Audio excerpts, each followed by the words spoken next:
The Land of Mist. Chapter 1, in which our special commissioners make a start.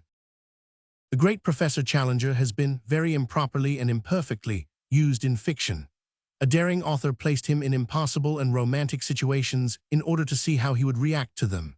He reacted to the extent of a libel action, an abortive appeal for suppression, a riot in Sloane Street, 2 personal assaults, and the loss of his position as lecturer upon physiology at the London School of Subtropical Hygiene.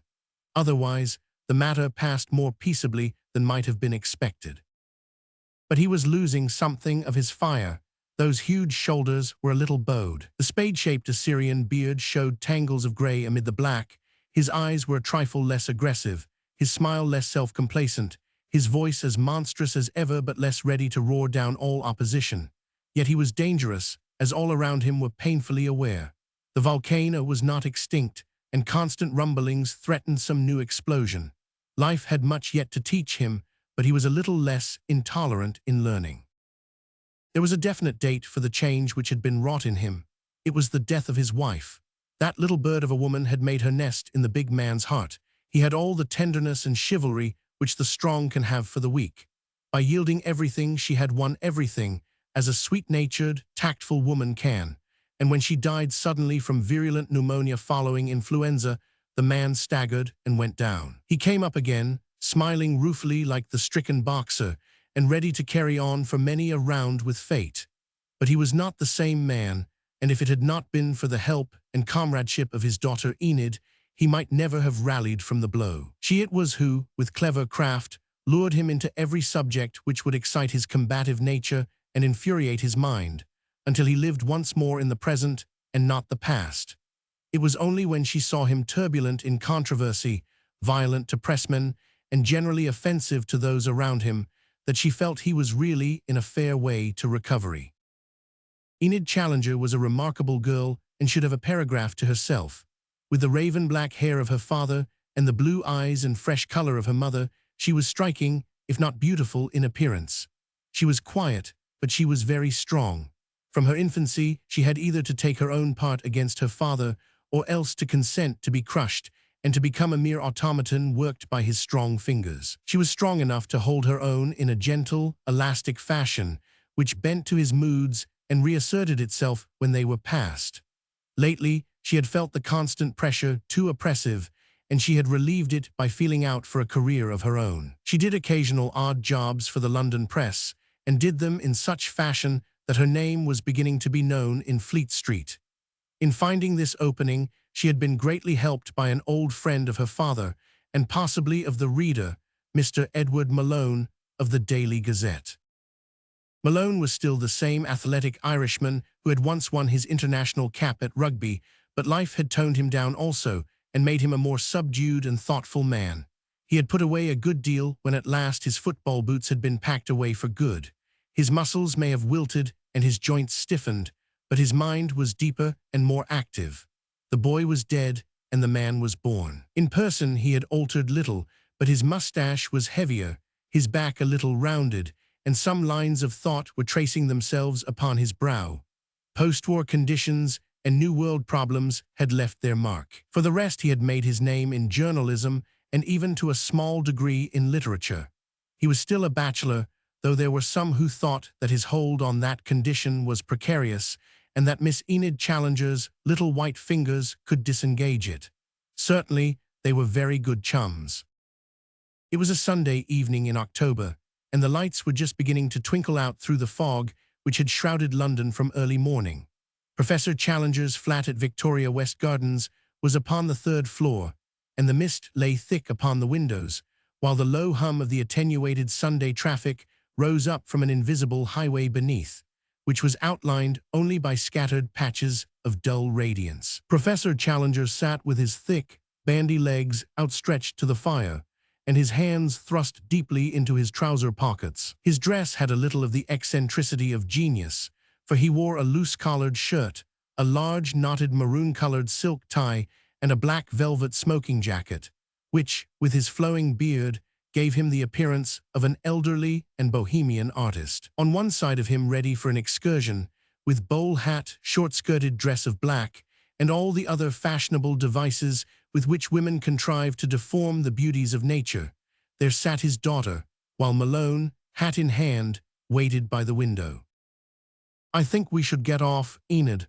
It is nearly 7, said he.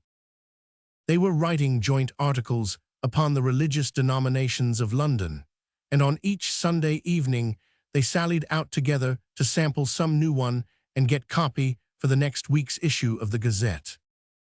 "It's not till 8, Ted. We have lots of time." "Sit down, sir, sit down," boomed Challenger, tugging at his beard as was his habit if his temper was rising.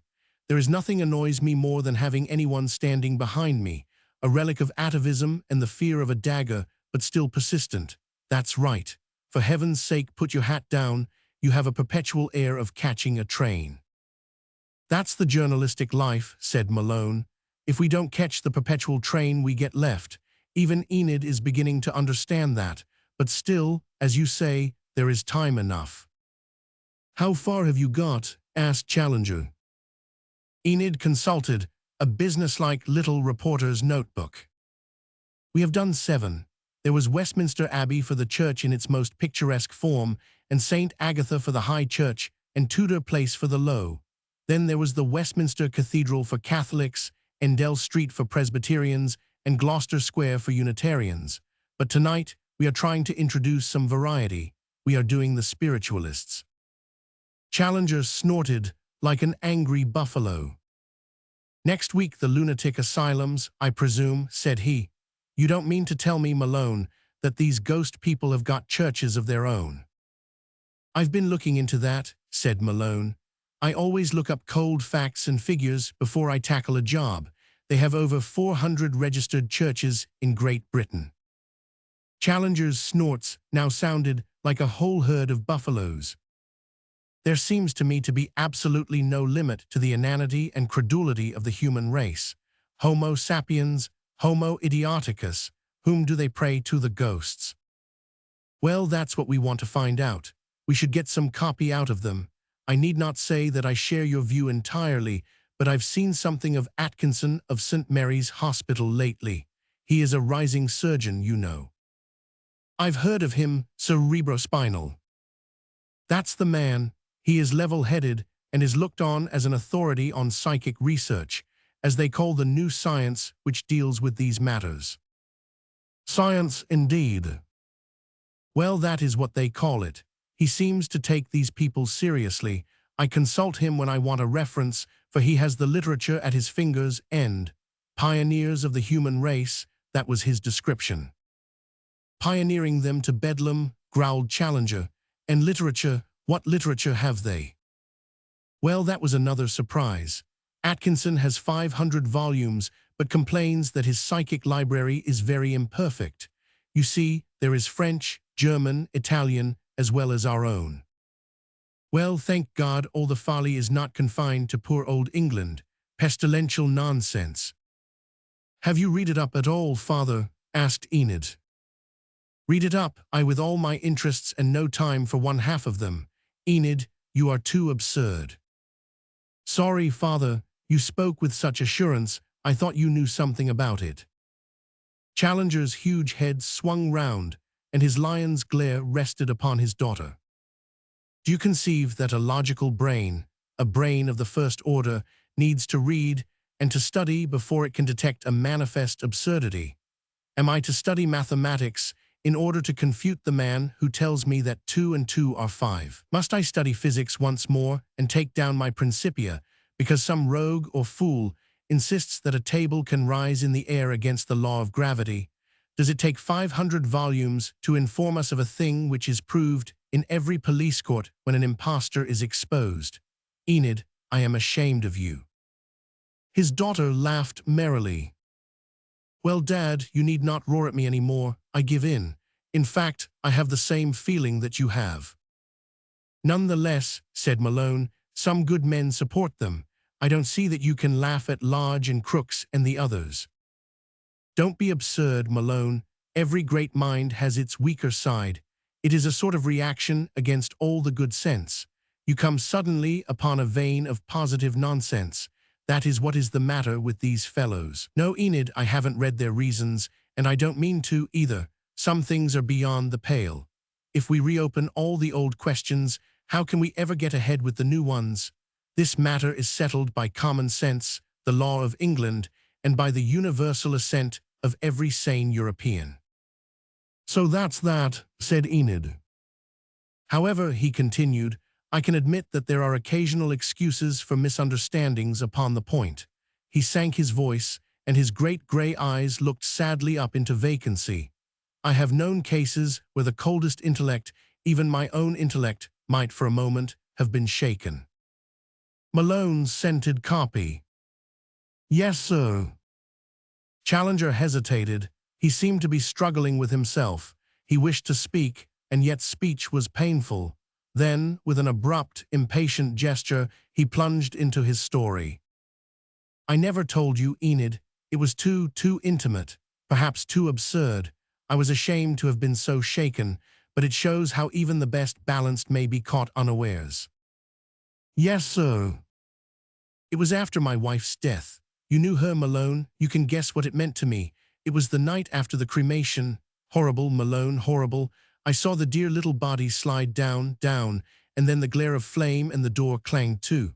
His great body shook, and he passed his big, hairy hand over his eyes. I don't know why I tell you this. The talk seemed to lead up to it. It may be a warning to you. That night, the night after the cremation, I sat up in the hall. She was there. He nodded at Enid. She had fallen asleep in a chair, poor girl. You know the house at Rotherfield, Malone. It was in the big hall. I sat by the fireplace, the room all draped in shadow, and my mind draped in shadow also. I should have sent her to bed, but she was lying back in her chair, and I did not wish to wake her. It may have been 1 in the morning. I remember the moon shining through the stained glass window. I sat and I brooded. Then suddenly there came a noise. Yes, sir. It was low at first, just a ticking. Then it grew louder and more distinct. It was a clear rat-tat-tat. Now comes the queer coincidence, the sort of thing out of which legends grow when credulous folk have the shaping of them. You must know that my wife had a peculiar way of knocking at a door. It was really a little tune which she played with her fingers. I got into the same way so that we could each know when the other knocked. Well, it seemed to me, of course my mind was strained and abnormal, that the taps shaped themselves into the well-known rhythm of her knock. I couldn't localize it. You can think how eagerly I tried. It was above me, somewhere on the woodwork. I lost sense of time. I dare say it was repeated a dozen times at least. Oh, Dad, you never told me. No, but I woke you up. I asked you to sit quiet with me for a little. Yes, I remember that. Well, we sat, but nothing happened. Not a sound more. Of course it was a delusion, some insect in the wood, the ivy on the outer wall. My own brain furnished the rhythm. Thus do we make fools and children of ourselves. But it gave me an insight. I saw how even a clever man could be deceived by his own emotions. But how do you know, sir, that it was not your wife? Absurd, Malone, absurd, I say. I tell you I saw her in the flames. What was there left? Her soul, her spirit. Challenger shook his head sadly. When the dear body dissolved into its elements, when its gases went into the air, and its residue of solids sank into a grey dust, it was the end. There was no more. She had played her part, played it beautifully, nobly. It was done. Death ends all, Malone. This soul talk is the animism of savages. It is a superstition, a myth. As a physiologist, I will undertake to produce crime or virtue by vascular control or cerebral stimulation. I will turn a Jekyll into a Hyde by a surgical operation. Another can do it by a psychological suggestion. Alcohol will do it. Drugs will do it. Absurd, Malone, absurd. As the tree falls, so does it lie. There is no next morning, night, eternal night, and long rest for the weary worker. Well, it's a sad philosophy. Better a sad than a false one. Perhaps so. There is something virile and manly in facing the worst. I would not contradict. My reason is with you. But my instincts are against, cried Enid. No, no, never can I believe it. She threw her arms round the great bull neck. Don't tell me, Daddy, that you with all your complex brain and wonderful self are a thing with no more life hereafter than a broken clock. 4 buckets of water and a bag full of salts, said Challenger as he smilingly detached his daughter's grip. That's your daddy, my lass, and you may as well reconcile your mind to it. Well, it's 20 to 8. Come back, if you can, Malone, and let me hear your adventures among the insane. Chapter 2, which describes an evening in strange company. The love affair of Enid Challenger and Edward Malone is not of the slightest interest to the reader, for the simple reason that it is not of the slightest interest to the writer. The unseen, unnoticed lure of the unborn babe is common to all youthful humanity. We deal in this chronicle with matters which are less common and of higher interest. It is only mentioned in order to explain those terms of frank and intimate comradeship which the narrative discloses. If the human race has obviously improved in anything in Anglo-Celtic countries, at least, it is that the prim affectations and sly deceits of the past are lessened, and that young men and women can meet in an equality of clean and honest comradeship. A taxi took the adventurers down Edgware Road and into the side street called Helbeck Terrace. Halfway down, the dull line of brick houses was broken by one glowing gap, where an open arch threw a flood of light into the street. The cab pulled up, and the man opened the door. "This is the Spiritualist Church, sir," said he. Then, as he saluted to acknowledge his tip, he added in the wheezy voice of the man of all weathers, "Tommyrot, I call it, sir." Having eased his conscience, thus he climbed into his seat, and a moment later his red rear lamp was a waning circle in the gloom. Malone laughed. "Vox populi, Enid, that is as far as the public has got at the present." "Well, it is as far as we have got, for that matter." "Yes, but we are prepared to give them a show. I don't suppose cabby is. By Jove, it will be hard luck if we can't get in." There was a crowd at the door, and a man was facing them from the top of the step, waving his arms to keep them back. "It's no good, friends. I am very sorry, but we can't help it. We've been threatened twice with prosecution for overcrowding." He turned facetious. "Never heard of an Orthodox church getting into trouble for that. No, sir, no." "I've come all the way from Hammersmith," wailed a voice. The light beat upon the eager, anxious face of the speaker, a little woman in black with a baby in her arms. "You've come for clairvoyance, ma'am," said the usher with intelligence. "See here, give me the name and address and I will write you, and Mrs. Debs will give you a sitting gratis. That's better than taking your chance in the crowd when, with all the will in the world, you can't all get a turn. You'll have her to yourself. No, sir, there's no use shovin'. What's that? Press." He had caught Malone by the elbow. "Did you say press? The press boycott us, sir. Look at the weekly list of services in a Saturday's Times if you doubt it. You wouldn't know there was such a thing as spiritualism." "What paper, sir?" "The Daily Gazette." Well, we are getting on. And the lady, too. Special article, my word. Stick to me, sir, and I'll see what I can do. Shut the doors, Joe. No use, friends. When the building fund gets on a bit, we'll have more room for you. Now, miss, this way, if you please." This way proved to be down the street and round a side alley, which brought them to a small door with a red lamp shining above it. "I'll have to put you on the platform. There's no standing room in the body of the hall." "Good gracious," cried Enid. "You'll have a fine view, miss, and maybe get a readin' for yourself if you're lucky. It often happens that those nearest the medium get the best chance. Now, sir, in here." Here was a frowsy little room with some hats and topcoats draping the dirty, whitewashed walls. A thin, austere woman, with eyes which gleamed from behind her glasses, was warming her gaunt hands over a small fire. With his back to the fire in the traditional British attitude was a large, fat man with a bloodless face, a ginger mustache and curious, light blue eyes, the eyes of a deep-sea mariner. A little bald-headed man with huge horn-rimmed spectacles and a very handsome and athletic youth in a blue lounge suit completed the group. "The others have gone on the platform, Mr. Peeble. There's only 5 seats left for ourselves." It was the fat man talking. I know," said the man who had been addressed as Peeble, a nervous, stringy, dried-up person as he now appeared in the light. "But this is the press, Mr. Bolsover. Daily Gazette, special article, Malone the name and Challenger.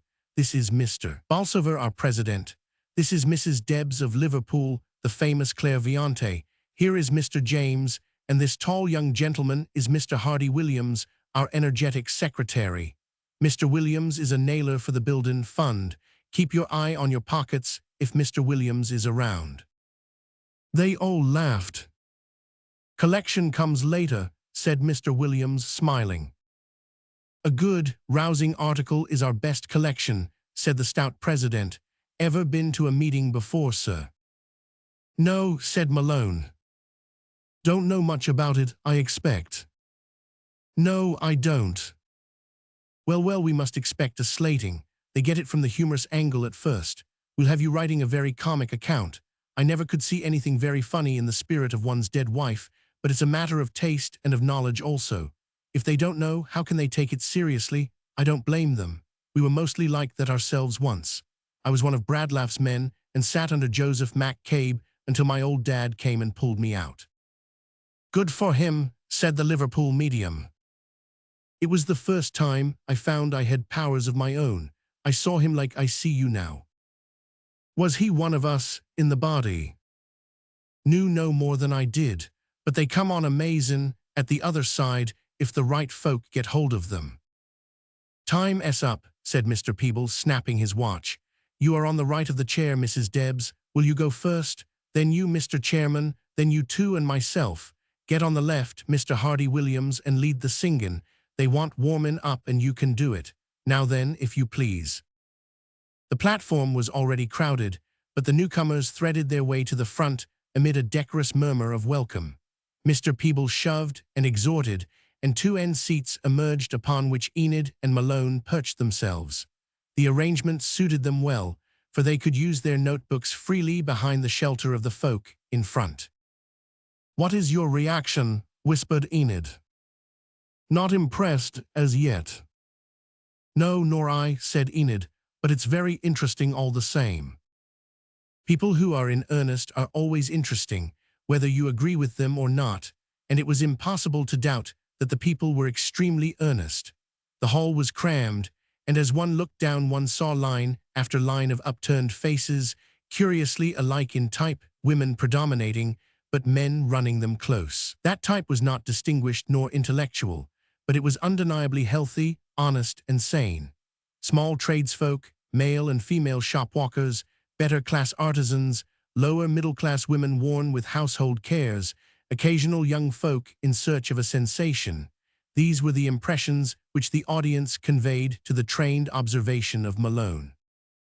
The fat president rose and raised his hand. "My friends," said he, "we have had once more to exclude a great number of people who desired to be with us tonight.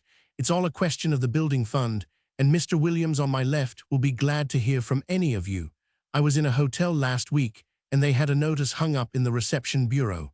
No checks accepted. That's not the way Brother Williams talks. You just try him." The audience laughed. The atmosphere was clearly that of the lecture hall rather than of the church. "There's just one more thing I want to say before I sit down. I'm not here to talk. I'm here to hold this chair down, and I mean to do it. It's a hard thing I ask. I want spiritualists to keep away on Sunday nights. They take up the room that inquirers should have. You can have the morning service, but it's better for the cause that there should be room for the stranger. You've had it. Thank God for it. Give the other man a chance." The president plumped back into his chair. Mr. Peebles sprang to his feet. He was clearly the general utility man who emerges in every society and probably becomes its autocrat. With his thin, eager face and darting hands, he was more than a live wire. He was a whole bundle of live wires. Electricity seemed to crackle from his fingertips. "Hymn 1, he shrieked. A harmonium droned, and the audience rose. It was a fine hymn and lustily sung. "The world hath felt a quickening breath from heaven's eternal shore, and souls triumphant over death return to earth once more." There was a ring of exultation in the voices as the refrain rolled out. "For this we hold our jubilee. For this with joy we sing. O grave, where is thy victory? O death, where is thy sting?" Yes, they were in earnest, these people, and they did not appear to be mentally weaker than their fellows, and yet both Enid and Malone felt a sensation of great pity as they looked at them.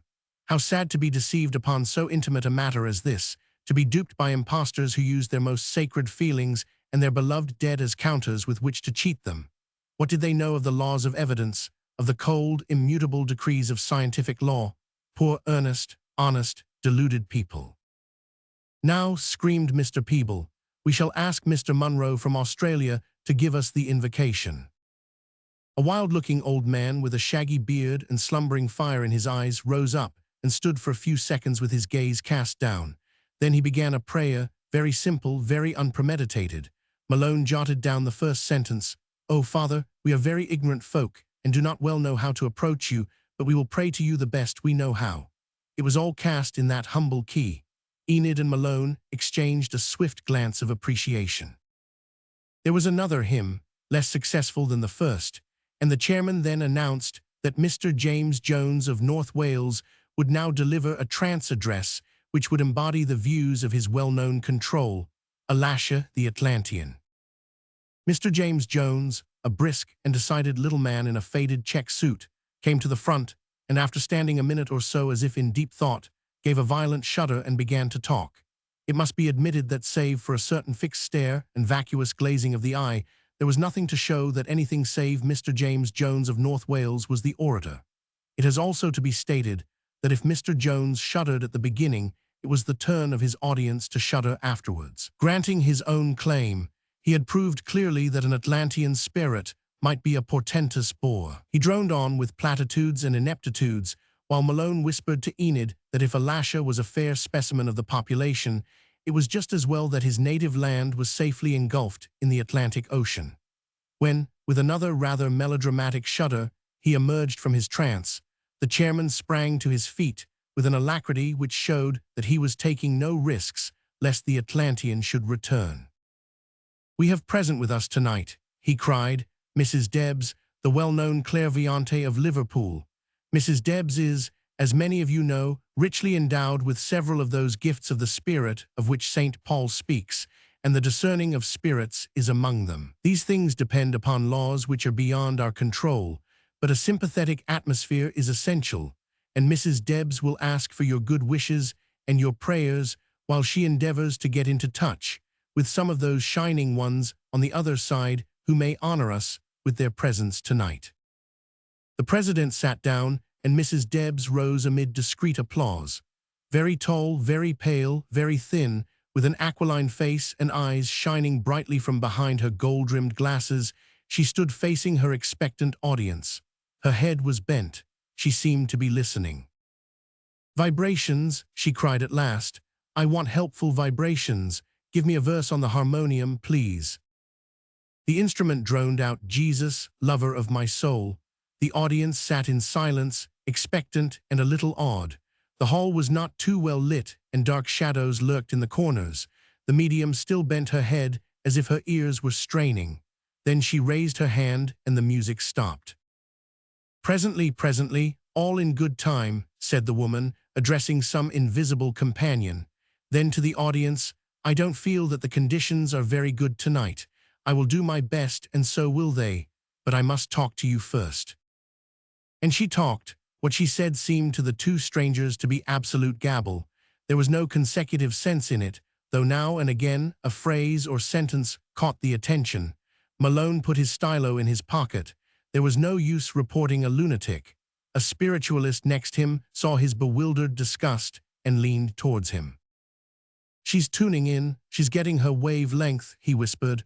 "It's all a matter of vibration. Ah, there you are." She had stopped in the very middle of a sentence. Her long arm and quivering forefinger shot out. She was pointing at an elderly woman in the second row. "You, yes, you with the red feather. No, not you, the stout lady in front. Yes, you, there is a spirit building up behind you. It is a man. He is a tall man, 6 foot maybe. High forehead, eyes gray or blue, a long chin, brown mustache, lines on his face. Do you recognize him, friend?" The stout woman looked alarmed, but shook her head. "Well, see if I can help you. He is holding up a book, brown book with a clasp. It's a ledger same as they have in offices. I get the words Caledonian Insurance. Is that any help? The stout woman pursed her lips and shook her head vigorously. Well, I can give you a little more. He died after a long illness. I get chest trouble, asthma. The stout woman was still obdurate, but a small, angry, red-faced person, 2 places away from her, sprang to her feet. It's my husband, ma'am. Tell I don't want to have any more dealings with him. She sat down with decision. Yes, that's right. He moves to you now. He was nearer the other. He wants to say he's sorry. It doesn't do, you know, to have hard feelings to the dead. Forgive and forget. It's all over. I get a message for you. It is, do it and my blessings go with you. Does that mean anything to you? The angry woman looked pleased and nodded. Very good. The clairvoyante suddenly darted out her finger towards the crowd at the door. It's for the soldier. A soldier in khaki, looking very much amazed, was in the front of the knot of people. What is for me? He asked. It's a soldier. He has a corporal's stripes. He is a big man with grizzled hair. He has a yellow tab on his shoulders. I get the initials JH. Do you know him? Yes, but he's dead, said the soldier. He had not understood that it was a spiritualistic church, and the whole proceedings had been a mystery to him. They were rapidly explained by his neighbors. My God, cried the soldier, and vanished amid a general titter. In the pause, Malone could hear the constant mutter of the medium as she spoke to someone unseen. Yes, yes, wait your turn. Speak up, woman. Well, take your place near him. How should I know? Well, I will if I can. She was like a janitor at the theater marshalling a queue. Her next attempt was a total failure. A solid man with bushy side whiskers absolutely refused to have anything to do with an elderly gentleman who claimed kinship. The medium worked with admirable patience, coming back again and again with some fresh detail, but no progress could be made. Are you a spiritualist, friend? Yes, for 10 years. Well, you know there are difficulties. Yes, I know that. Think it over. It may come to you later. We must just leave it at that. I am only sorry for your friend. There was a pause during which Enid and Malone exchanged whispered confidences. What do you make of it, Enid? I don't know. It confuses me. I believe it is half guesswork and the other half a case of Confederates. These people are all of the same church, and naturally they know each other's affairs. If they don't know, they can inquire. Someone said it was Mrs. Deb's first visit. Yes, but they could easily coach her up. It is all clever quackery and bluff. It must be, for just think what is implied if it is not. Telepathy, perhaps. Yes, some element of that also. Listen, she is off again. Her next attempt was more fortunate. A lugubrious man at the back of the hall readily recognized the description and claims of his deceased wife. I get the name Walter. Yes, that's me. She called you Walt. No. Well, she calls Watt now. Tell Watt to give my love to the children. That's how I get it. She is worrying about the children. She always did. Well, they don't change. Furniture, something about furniture. She says you gave it away. Is that right? Well, I might as well. The audience tittered. It was strange how the most solemn and the comic were eternally blended, strange and yet very natural and human. She has a message. The man will pay up and all will be well. Be a good man, Watt, and we will be happier here than ever we were on earth. The man put his hand over his eyes. As the seer stood irresolute, the tall young secretary half rose and whispered something in her ear. The woman shot a swift glance over her left shoulder in the direction of the visitors. I'll come back to it, said she. She gave 2 more descriptions to the audience, both of them rather vague, and both recognized with some reservations. It was a curious fact that her details were such as she could not possibly see at the distance. Thus, dealing with a form which she claimed had built up at the far end of the hall, she could nonetheless give the color of the eyes and small points of the face. Malone noted the point as one which he could use for destructive criticism. He was just jotting it down when the woman's voice sounded louder, and looking up, he found that she had turned her head, and her spectacles were flashing in his direction. "It is not often I give a reading from the platform," said she, her face rotating between him and the audience, "but we have friends here tonight, and it may interest them to come in contact with the spirit people. There is a presence building up behind the gentleman with a mustache, the gentleman who sits next to the young lady. Yes, sir, behind you. He is a man of middle size, rather inclined to shortness.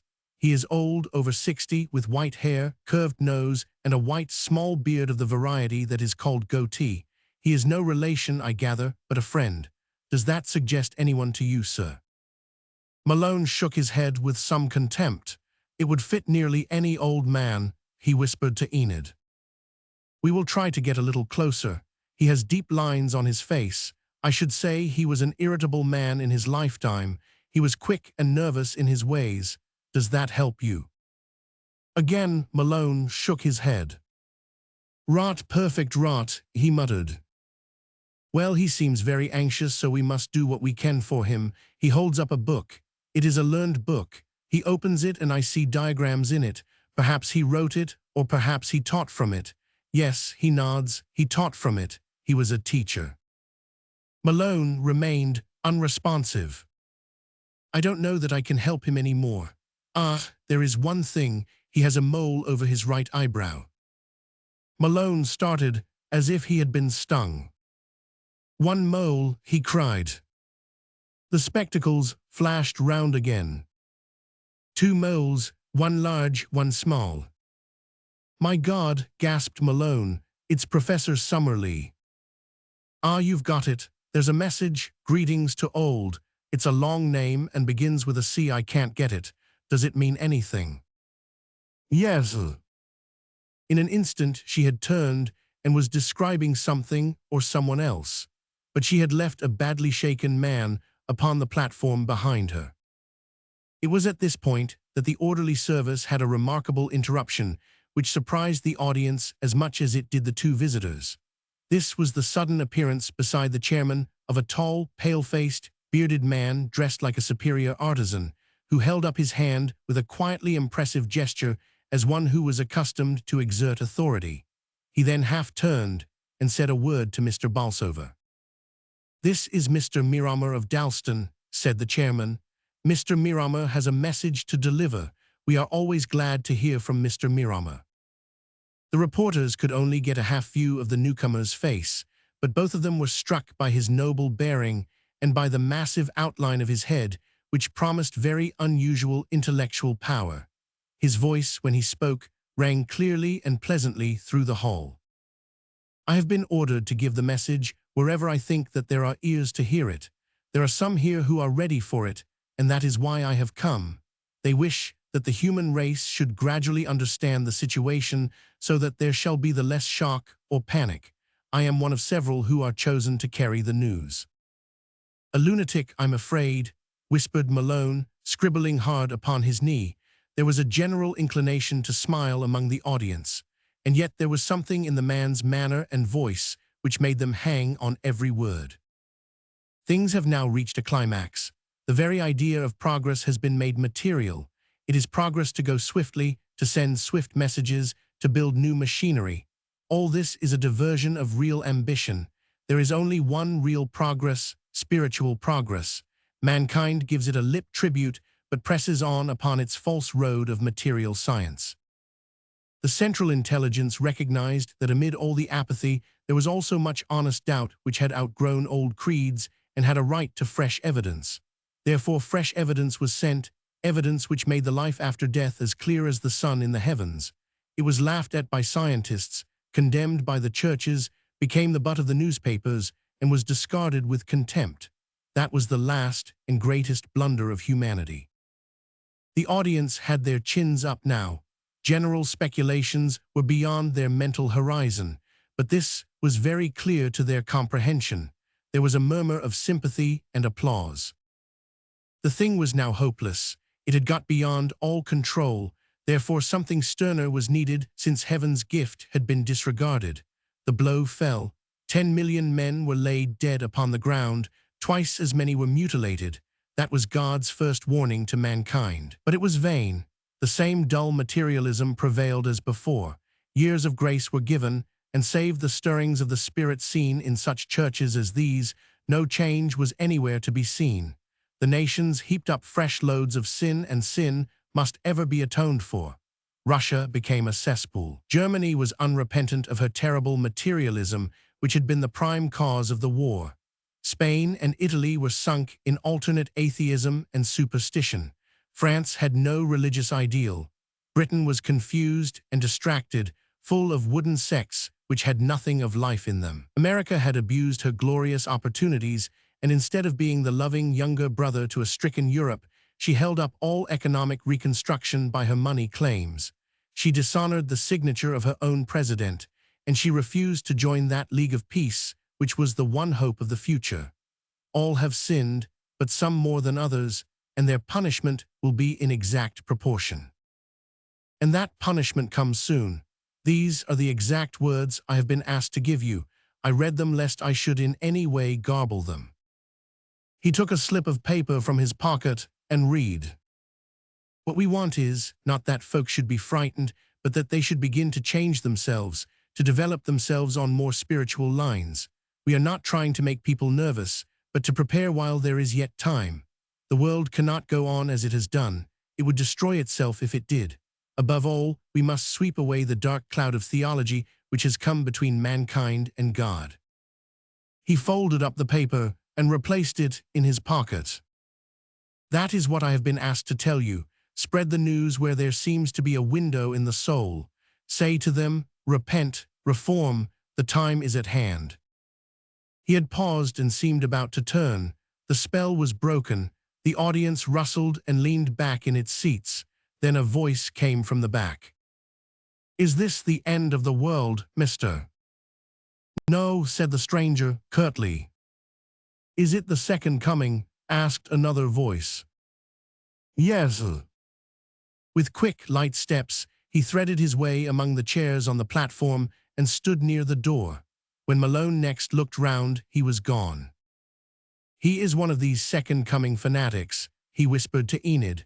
There are a lot of them, Christadelphians, Russellites, Bible students and what not, but he was impressive.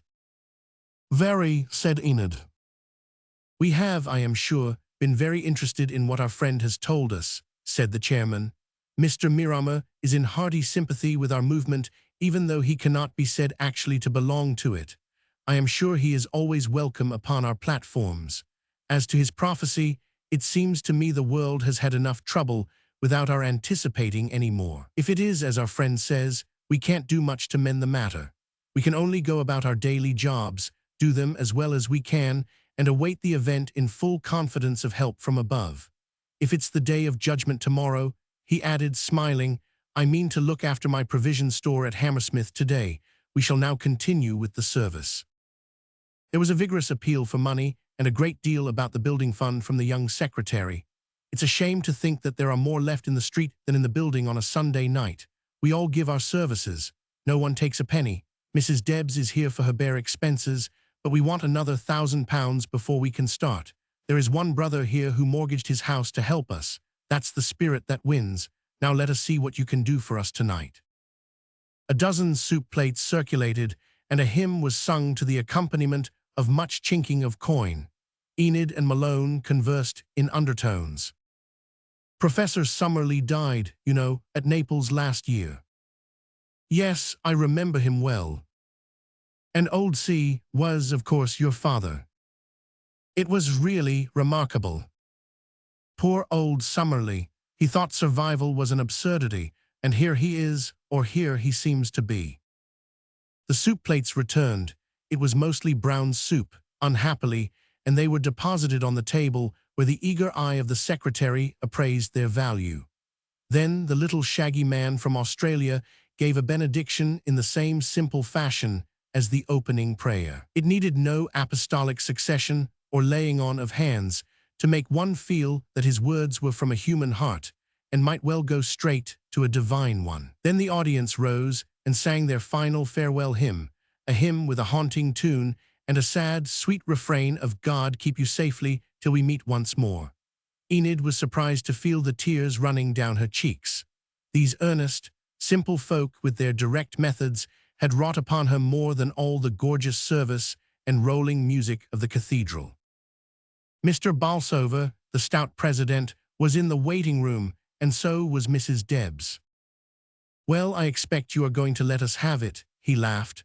"We are used to it, Mr. Malone, we don't mind, but you will see the turn someday. These articles may rise up in judgment. I will treat it fairly, I assure you." "Well, we ask no more." The medium was leaning with her elbow on the mantelpiece, austere and aloof. "I am afraid you are tired," said Enid. "No, young lady, I am never tired in doing the work of the spirit people. They see to that." "May I ask," Malone ventured, "whether you ever knew Professor Summerlee?" The medium shook her head. "No, sir, no. They always think I know them. I know none of them. They come and I describe them." "How do you get the message?" "Clairaudient, I hear it. I hear them all the time. The poor things all want to come through and they pluck at me and pull me and pester me on the platform. Me next, me. That's what I hear. I do my best, but I can't handle them all." "Can you tell me anything of that prophetic person?" asked Malone of the chairman. Mr. Bolsover shrugged his shoulders with a deprecating smile. "He is an independent. We see him now and again as a sort of comet passing across us. By the way, it comes back to me that he prophesied the war. I'm a practical man myself. Sufficient for the day is the evil thereof. We get plenty in ready cash without any bills for the future. Well, good night. Treat us as well as you can." "Good night," said Enid. "Good night," said Mrs. Debs. "By the way, young lady, you are a medium yourself. Good night."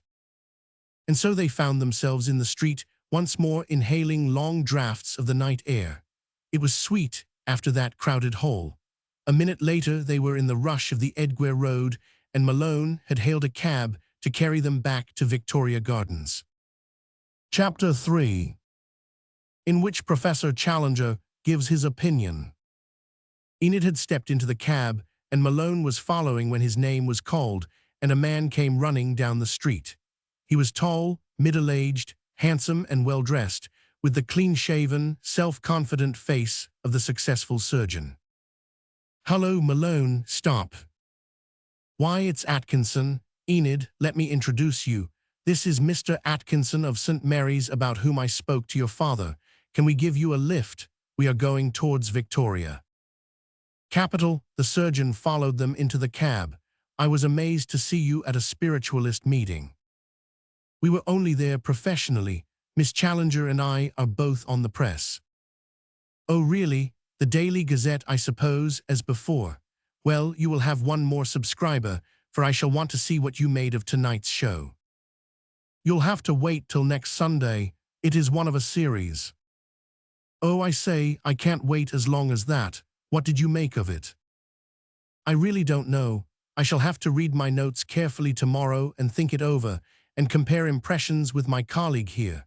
She has the intuition, you see, which goes for so much in religious matters."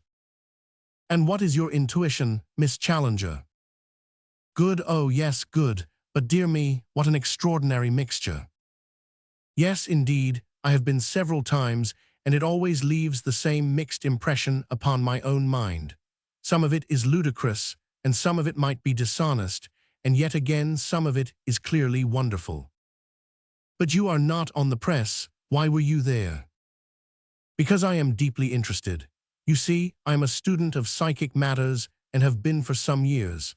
I am not a convinced one, but I am sympathetic, and I have sufficient sense of proportion to realize that while I seem to be sitting in judgment upon the subject, it may in truth be the subject which is sitting in judgment upon me."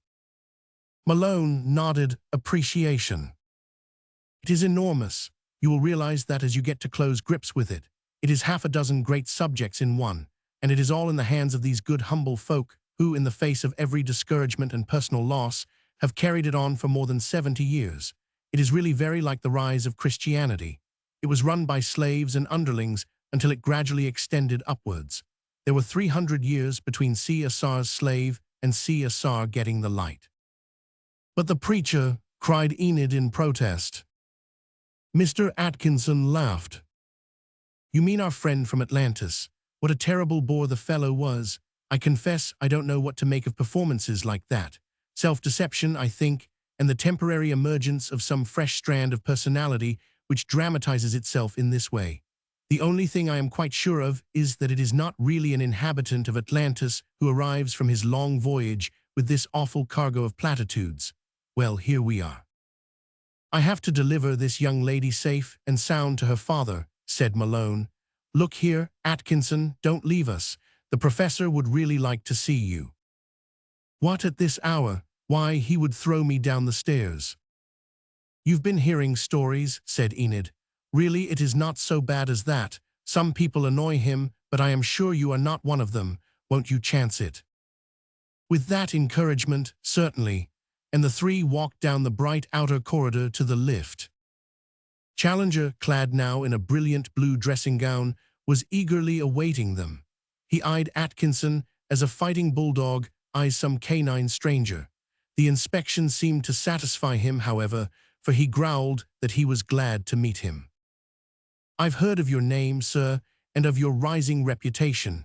Your resection of the cord last year made some stir, I understand. But have you been down among the lunatics also?" "Well, if you call them so," said Atkinson with a laugh. "Good heavens, what else could I call them? I remember now that my young friend here, Challenger, had a way of alluding to Malone as if he were a promising boy of 10, told me you were studying the subject." He roared with offensive laughter. "The proper study of mankind is spooks, Mr. Atkinson?" "Dad really knows nothing about it, so don't be offended with him," said Enid. "But I assure you, Dad, you would have been interested." She proceeded to give a sketch of their adventures, though interrupted by a running commentary of groans, grunts, and derisive jeers. It was only when the Summerlee episode was reached that Challenger's indignation and contempt could no longer be restrained. The old volcano blew his head off, and a torrent of red-hot invective descended upon his listeners. "The blasphemous rascals," he shouted. "To think that they can't let poor old Summerlee rest in his grave. We had our differences in his time, and I will admit that I was compelled to take a moderate view of his intelligence, but if he came back from the grave, he would certainly have something worth hearing to say to us. It is an absurdity, a wicked, indecent absurdity upon the face of it. I object to any friend of mine being made a puppet for the laughter of an audience of fools.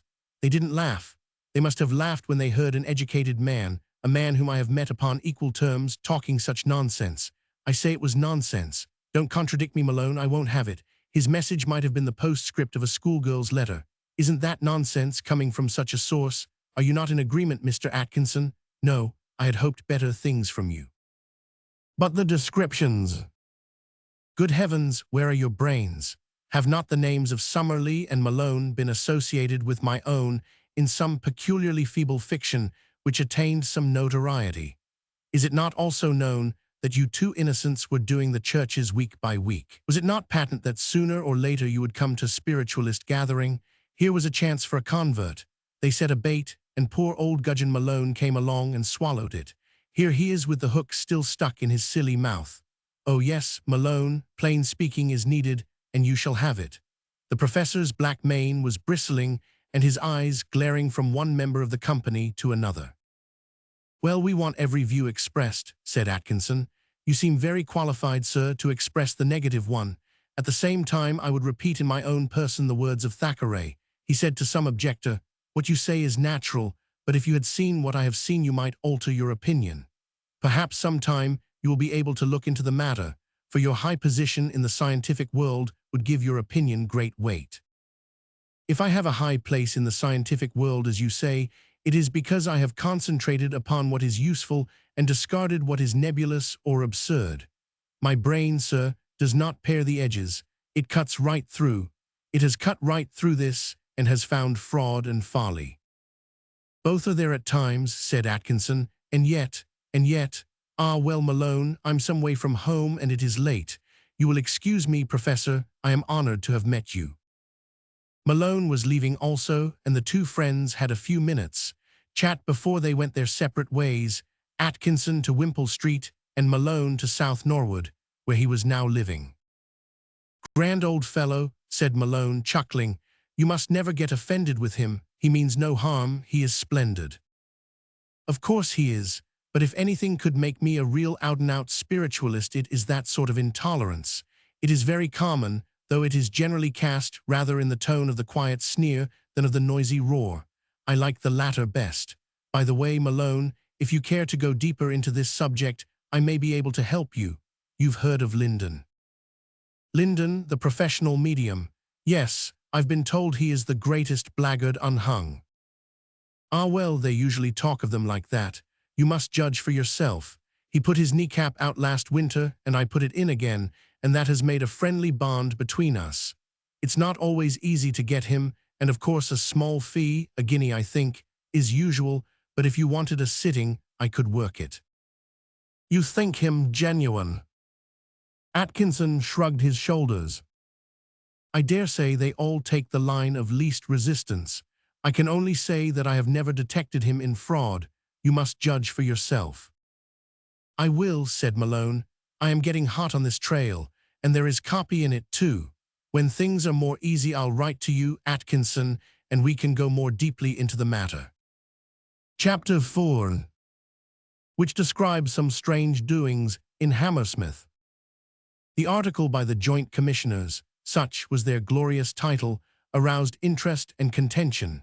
It had been accompanied by a depreciating leaderette from the sub-editor, which was meant to calm the susceptibilities of his orthodox readers, as who should say, "These things have to be noticed and seem to be true, but of course you and I recognize how pestilential it all is." Malone found himself at once plunged into a huge correspondence, for and against, which in itself was enough to show how vitally the question was in the minds of men. All the previous articles had only elicited a growl here or there from a hidebound Catholic or from an ironclad evangelical, but now his post-bag was full. Most of them were ridiculing the idea that psychic forces existed, and many were from writers who, whatever they might know of psychic forces, had obviously not yet learned to spell. The spiritualists were in many cases not more pleased than the others, for Malone had, even while his account was true, exercised a journalist's privilege of laying an accent on the more humorous sides of it. One morning in the succeeding week, Mr. Malone was aware of a large presence in the small room wherein he did his work at the office. A pageboy, who preceded the stout visitor, had laid a card on the corner of the table which bore the legend, "James Bolsover, Provision Merchant, High Street, Hammersmith." It was none other than the genial president of last Sunday's congregation. He wagged a paper accusingly at Malone, but his good-humored face was wreathed in smiles. "Well, well," said he, "I told you that the funny side would get you. Don't you think it a fair account?" "Well, yes, Mr. Malone, I think you and the young woman have done your best for us. But of course, you know nothing and it all seems queer to you. Come to think of it, it would be a deal queerer if all the clever men who leave this earth could not among them find some way of getting a word back to us. But it's such a stupid word sometimes." "Well, there are a lot of stupid people leave the world. They don't change. And then, you know, one never knows what sort of message is needed. We had a clergyman in to see Mrs. Debs yesterday. He was broken-hearted because he had lost his daughter. Mrs. Debs got several messages through that she was happy and that only his grief hurt her. 'That's no use,' said he. 'Anyone could say that. That's not my girl.' And then suddenly she said, 'But I wish to goodness you would not wear a Roman collar with a colored shirt.' That sounded a trivial message, but the man began to cry. 'That's her,' he sobbed. 'She was always chipping me about my collars. It's the little things that count in this life, just the homely, intimate things, Mr. Malone.'" Malone shook his head. "Anyone would remark on a colored shirt and a clerical collar." Mr. Bolsover laughed. "You're a hard proposition. So was I once, so I can't blame you, but I called here with a purpose. I expect you are a busy man, and I know that I am, so I'll get down to the brass tacks. First, I wanted to say that all our people that have any sense are pleased with the article. Mr. Algernon Maley wrote me that it would do good, and if he is pleased, we are all pleased." "Maley the barrister." "Maley, the religious reformer, that's how he will be known." Well, what else? Only that we would help you if you and the young lady wanted to go further in the matter. Not for publicity, mind you, but just for your own good, though we don't shrink from publicity either. I have physical phenomena séances at my own home without a professional medium, and if you would like. There's nothing I would like so much. Then you shall come, both of you. I don't have many outsiders. I wouldn't have one of those psychic research people inside my doors. Why should I go out of my way to be insulted by all their suspicions and their traps? They seem to think that folk have no feelings, but you have some ordinary common sense. That's all we ask. But I don't believe, would that not stand in the way? Not in the least. So long as you are fair-minded and don't disturb the conditions, all is well. Spirits out of the body don't like disagreeable people any more than spirits in the body do. Be gentle and civil, same as you would to any other company. Well, I can promise that. They are funny sometimes, said Mr. Bolsover in reminiscent vein. It is as well to keep on the right side of them. They are not allowed to hurt humans, but we all do things we're not allowed to do, and they are very human themselves. You remember how the Times correspondent got his head cut open with the tambourine in one of the Davenport brothers' séances. Very wrong, of course, but it happened. No friend ever got his head cut open. There was another case down Stepney Way. A moneylender went to a séance. Some victim that he had driven to suicide got into the medium. He got the moneylender by the throat, and it was a close thing for his life. But I'm off, Mr. Malone. We sit once a week and have done for 4 years without a break. 8 o'clock Thursdays. Give us a day's notice, and I'll get Mr. Maley to meet you. He can answer questions better than I next Thursday. Very good. And Mr. Bolsover lurched out of the room. Both Malone and Enid Challenger had perhaps been more shaken by their short experience than they had admitted, but both were sensible people who agreed that every possible natural cause should be exhausted, and very thoroughly exhausted, before the bounds of what is possible should be enlarged. Both of them had the utmost respect for the ponderous intellect of Challenger and were affected by his strong views, though Malone was compelled to admit in the frequent arguments in which he was plunged that the opinion of a clever man who has had no experience is really of less value than that of the man in the street who has actually been there.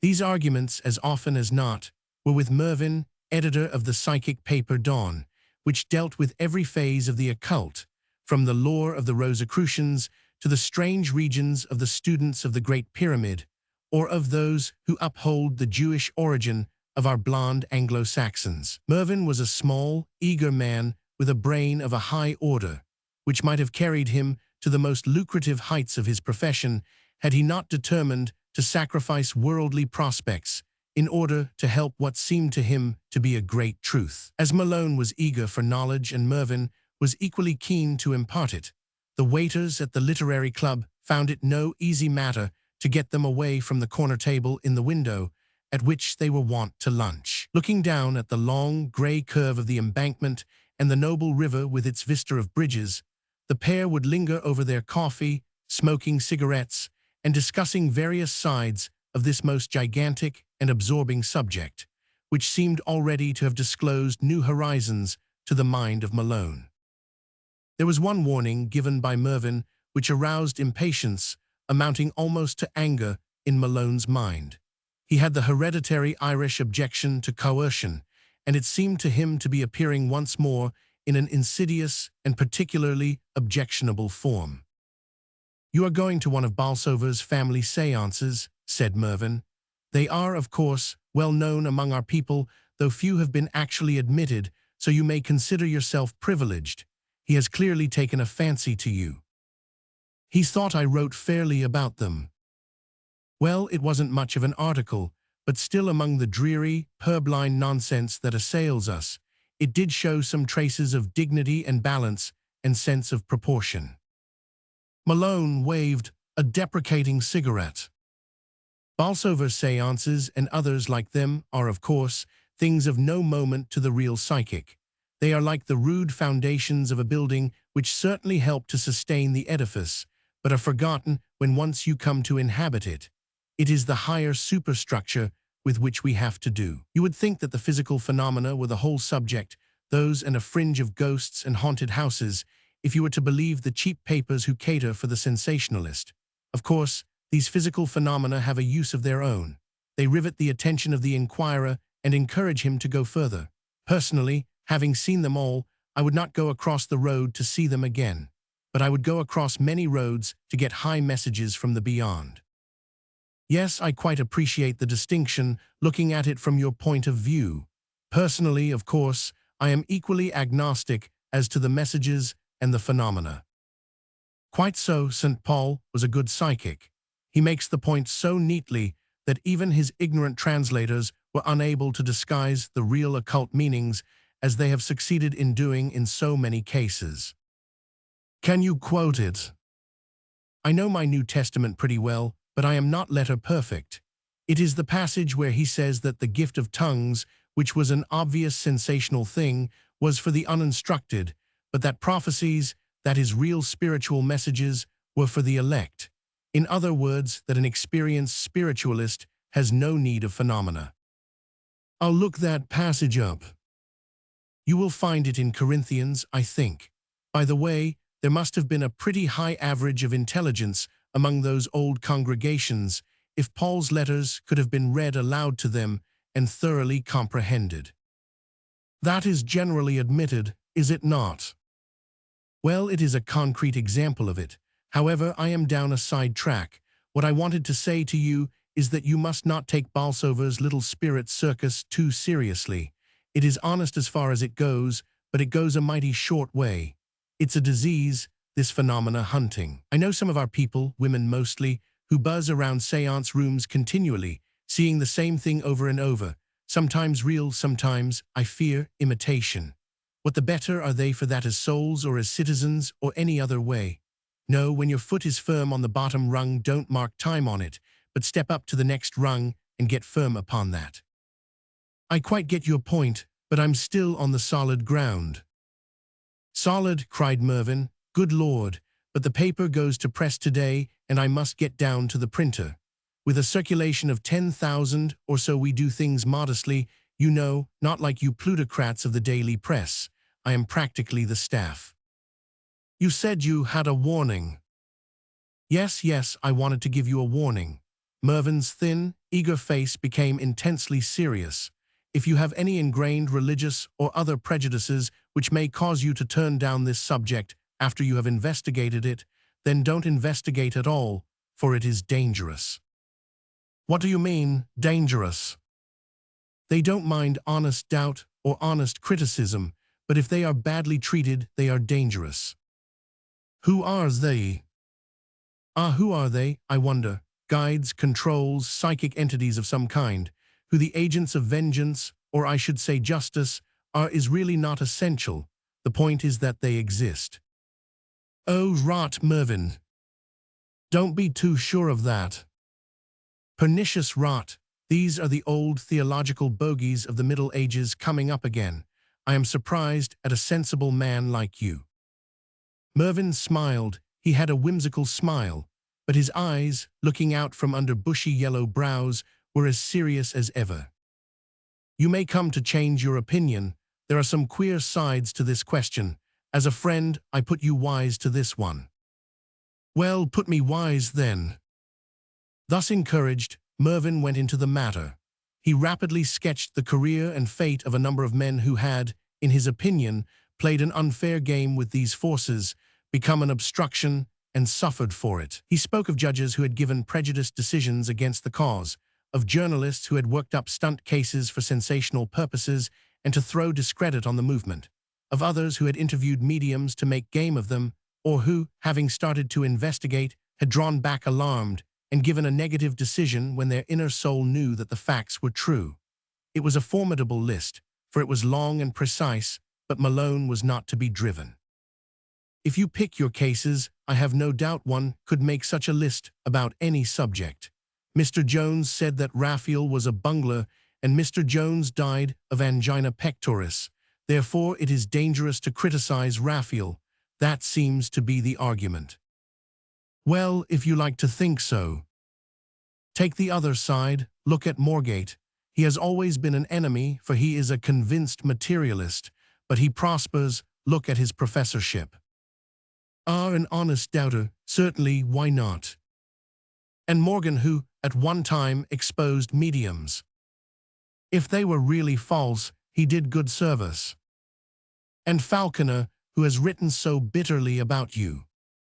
Falconer, do you know anything of Falconer's private life?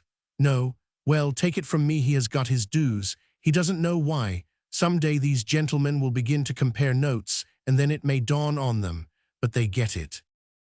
He went on to tell a horrible story of one who had devoted his considerable talents to picking spiritualism to pieces, though really convinced of its truth, because his worldly ends were served thereby. The end was ghastly, too ghastly for Malone.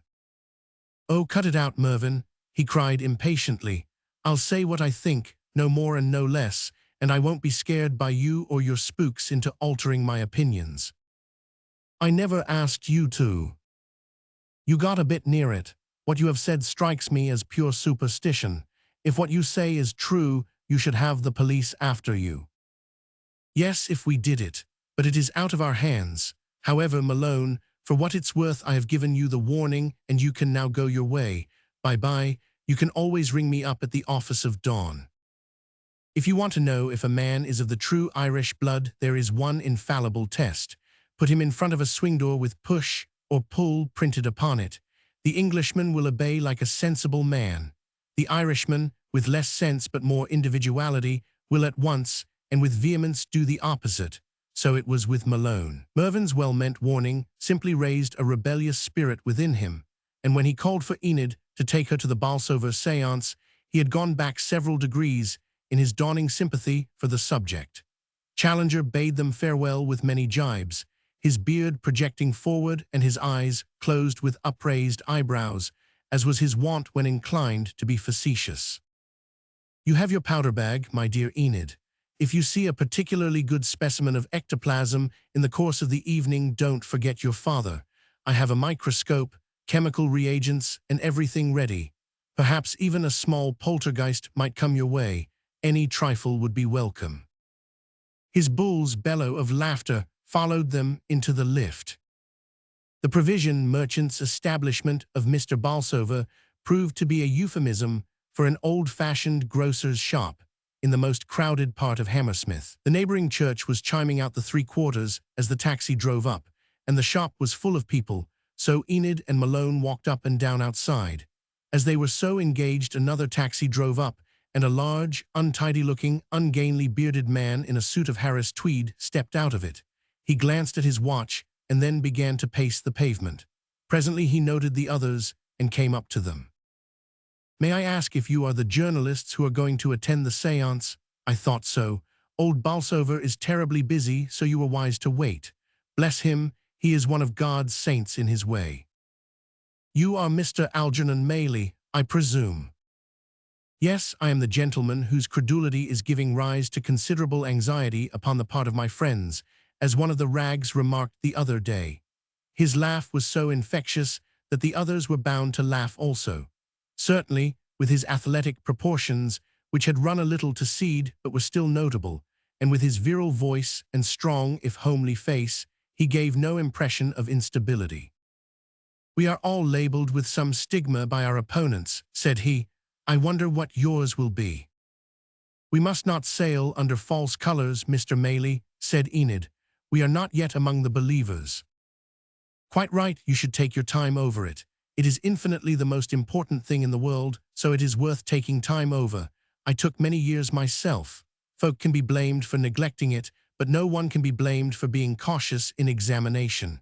Now I am all out for it, as you are aware, because I know it is true. There is such a difference between believing and knowing. I lecture a good deal, but I never want to convert my audience. I don't believe in sudden conversions. They are shallow, superficial things. All I want is to put the thing before the people as clearly as I can. I just tell them the truth and why we know it is the truth. Then my job is done. They can take it or leave it. If they are wise, they will explore along the paths that I indicate. If they are unwise, they miss their chance. I don't want to press them or to proselytize. It's their affair, not mine."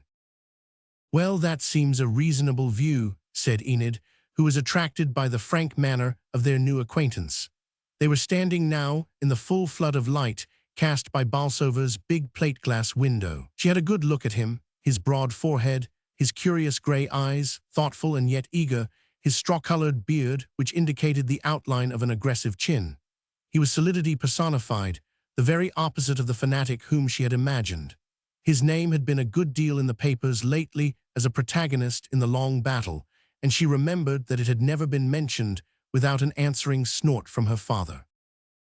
"I wonder," she said to Malone, "what would happen if Mr. Maylie were locked up in a room with Dad?" Malone laughed. There used to be a schoolboy question as to what would occur if an irresistible force were to strike an invincible obstacle. "Oh, you are the daughter of Professor Challenger," said Maylie with interest. "He is a big figure in the scientific world. What a grand world it would be if it would only realize its own limitations." "I don't quite follow you." "It is this scientific world which is at the bottom of much of our materialism. It has helped us in comfort, if comfort is any use to us. Otherwise, it has usually been a curse to us, for it has called itself progress and given us a false impression that we are making progress, whereas we are really drifting very steadily backwards." "Really, I can't quite agree with you there, Mr. Maylie," said Malone, who was getting restive under what seemed to him dogmatic assertion. "Look at wireless. Look at the SOS call at sea. Is that not a benefit to mankind?" "Oh, it works out all right sometimes. I value my electric reading lamp, and that is a product of science. It gives us, as I said before, comfort and occasionally safety." "Why then do you depreciate it?" "Because it obscures the vital thing, the object of life. We were not put into this planet in order that we should go 50 miles an hour in a motorcar, or cross the Atlantic in an airship, or send messages either with or without wires. These are the mere trimmings and fringes of life, but these men of science have so riveted our attention on these fringes that we forget the central object." "I don't follow you." "It is not how fast you go that matters. It is the object of your journey. It is not how you send a message. It is what the value of the message may be. At every stage, this so-called progress may be a curse, and yet as long as we use the word we confuse it with real progress and imagine that we are doing that for which God sent us into the world." "Which is?" "To prepare ourselves for the next phase of life. There is mental preparation and spiritual preparation, and we are neglecting both. To be in old age better men and women, more unselfish, more broad-minded, more genial and tolerant, that is what we are for. It is a soul factory, and it is turning out a bad article. But hullo," he burst into his infectious laugh. "Here I am delivering my lecture in the street. Force of habit, you see. My son says that if you press the third button of my waistcoat, I automatically deliver a lecture. But here is the good Bolsover to your rescue." The worthy grocer had caught sight of them through the window and came bustling out, untying his white apron. "Good evening, all. I won't have you waiting in the cold. Besides, there's the clock and time's up. It does not do to keep them waiting. Punctuality for all, that's my motto and theirs. My lads will shut up the shop. This way, and mind the sugar barrel." They threaded their way amid boxes of dried fruits and piles of cheese, finally passing between two great casks which hardly left room for the grocer's portly form. A narrow door beyond opened into the residential part of the establishment. Ascending the narrow stair, Bolsover threw open a door, and the visitors found themselves in a considerable room in which a number of people were seated round a large table. There was Mrs. Bolsover herself, large, cheerful, and buxom like her husband. 3 daughters were all of the same pleasing type. There was an elderly woman who seemed to be some relation, and 2 other colorless females who were described as neighbors and spiritualists. The only other man was a little gray-headed fellow with a pleasant face and quick, twinkling eyes, who sat at a harmonium in the corner. "Mr. Smiley, our musician," said Bolsover. "I don't know what we could do without Mr. Smiley. It's vibrations, you know. Mr. Maylie could tell you about that. Ladies, you know Mr. Maylie, our very good friend, and these are 2 inquirers, Miss Challenger and Mr. Malone." The Bolsover family all smiled genially, but the nondescript elderly person rose to her feet and surveyed them with an austere face. "You're very welcome here, you two strangers," she said, "but we would say to you that we want outward reverence. We respect the shining ones, and we will not have them insulted." "I assure you we are very earnest and fair-minded," said Malone. "We've had our lesson. We haven't forgotten the Meadows affair, Mr. Bolsover." "No, no, Mrs. Selden, that won't happen again. We were rather upset over that," Bolsover added, turning to the visitors. "That man came here as our guest, and when the lights were out, he poked the other sitters with his finger so as to make them think it was a spirit hand. Then he wrote the whole thing up as an exposure in the public press, when the only fraudulent thing present had been himself." Malone was honestly shocked. "I can assure you we are incapable of such conduct." The old lady sat down, but still regarded them with a suspicious eye. Bolsover bustled about and got things ready. "You sit here, Mr. Maley. Mr. Malone, will you sit between my wife and my daughter? Where would the young lady like to sit?" Enid was feeling rather nervous. "I think," said she, "that I would like to sit next Mr. Malone." Bolsover chuckled and winked at his wife.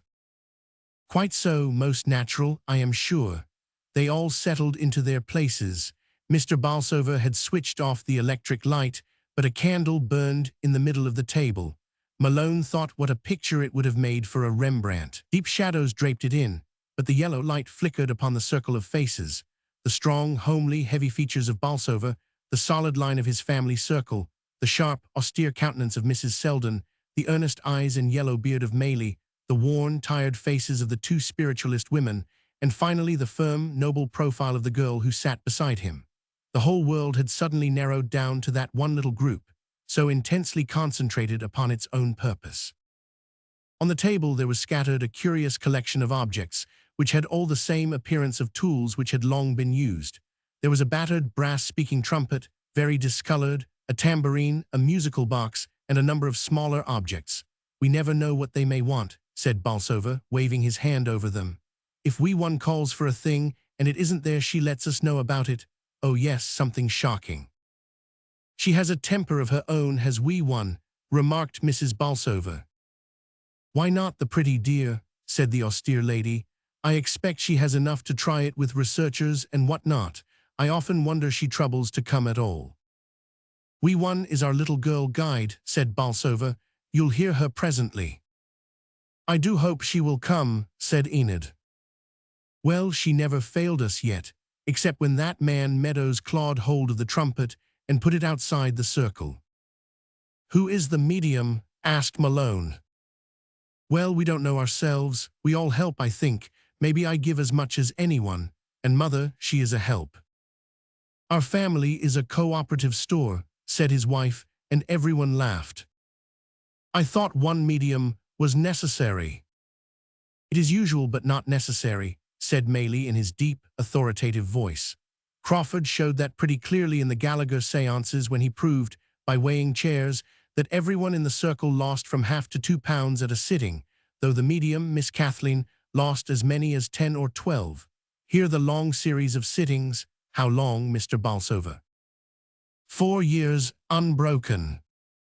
The long series has developed everyone to some extent, so that there is a high average output from each, instead of an extraordinary amount from one." "Output of what?" "Animal magnetism, ectoplasm, in fact power, that is the most comprehensive word. The Christ used that word. Much power has gone out of me. It is dynamis in the Greek, but the translators missed the point and translated it virtue. If a good Greek scholar who is also a profound occult student were to retranslate the New Testament, we should get some eye-openers. Dear old Ellis Powell did a little in that direction. His death was a loss to the world." "Aye, indeed," said Bolsover in a reverent voice. "But now, before we get to work, Mr. Malone, I want you just to note one or two things. You see the white spots on the trumpet and the tambourine? Those are luminous points so that we can see where they are. The table is just our dining table, good British oak. You can examine it if you like, but you'll see things that won't depend upon the table. Now, Mr. Smiley, out goes the light, and we'll ask you for Rock of Ages." The harmonium droned in the darkness, and the circle sang. They sang very tunefully too, for the girls had fresh voices and true ears. Low and vibrant, the solemn rhythm became most impressive when no sense but that of hearing, was free to act. Their hands, according to instructions, were laid lightly upon the table, and they were warned not to cross their legs. Malone, with his hand touching Enid's, could feel the little quiverings which showed that her nerves were highly strung. The homely, jovial voice of Bolsover relieved the tension. "That should do it," he said. "I feel as if the conditions were good tonight. Just a touch of frost in the air, too. I'll ask you now to join with me in prayer." It was effective, that simple, earnest prayer in the darkness, an inky darkness which was only broken by the last red glow of a dying fire. "O great Father of us all," said the voice, "you who are beyond our thoughts and who yet pervade our lives, grant that all evil may be kept from us this night, and that we may be privileged to get in touch, if only for an hour, with those who dwell upon a higher plane than ours. You are our Father as well as theirs. Permit us for a short space to meet in brotherhood, that we may have an added knowledge of that eternal life which awaits us, and so be helped during our years of waiting in this lower world." He ended with the Our Father, in which all joined. Then they sat in expectant silence. Outside was the dull roar of traffic and the occasional ill-tempered squawk of a passing car. Inside, there was absolute stillness. Enid and Malone felt every sense upon the alert and every nerve on edge as they gazed out into the gloom. "Nothing doing, Mother," said Bolsover at last. "It's the strange company, new vibrations. They have to tune them in to get harmony. Give us another tune, Mr. Smiley." Again the harmonium droned. It was still playing when a woman's voice cried, "Stop, stop, they are here." Again they waited, without result. "Yes, yes, I heard wee one. She is here right enough, I'm sure of it." Silence again, and then it came, such a marvel to the visitors, such a matter of course to the circle. "Gooda evenin'," cried a voice. There was a burst of greeting and of welcoming laughter from the circle. They were all speaking at once. "Good evening, wee one. There you are, dear. I knew you would come. Well done, little girl guide." "Gooda evenin', all," replied the voice. "Wee one so glad see Daddy and Mummy and the rest. Oh, what a big man with beard. Maley, Mr. Maley, I meet him before. He big Maley, I little femely. Glad see you, Mr. Big Man." Enid and Malone listened with amazement, but it was impossible to be nervous in face of the perfectly natural way in which the company accepted it. The voice was very thin and high, more so than any artificial falsetto could produce. It was the voice of a female child, that was certain. Also that there was no female child in the room unless one had been smuggled in after the light went out. That was possible, but the voice seemed to be in the middle of the table. How could a child get there? "Easy get there, Mr. Gentleman," said the voice, answering his unspoken thought. "Daddy strong man. Daddy lift wee one on to table. Now I show what Daddy not able to do." "The trumpet's up," cried Bolsover. The little circle of luminous paint rose noiselessly into the air. Now it was swaying above their heads. "Go up and hit the ceiling," cried Bolsover. Up it went, and they heard the metallic tapping above them. Then the high voice came from above. "Clever Daddy. Daddy got fishing rod and put trumpet up to ceiling. But how Daddy make the voice, eh? What you say, pretty English missy? Here is present from wee one." Something soft dropped on Enid's lap. She put her hand down and felt it.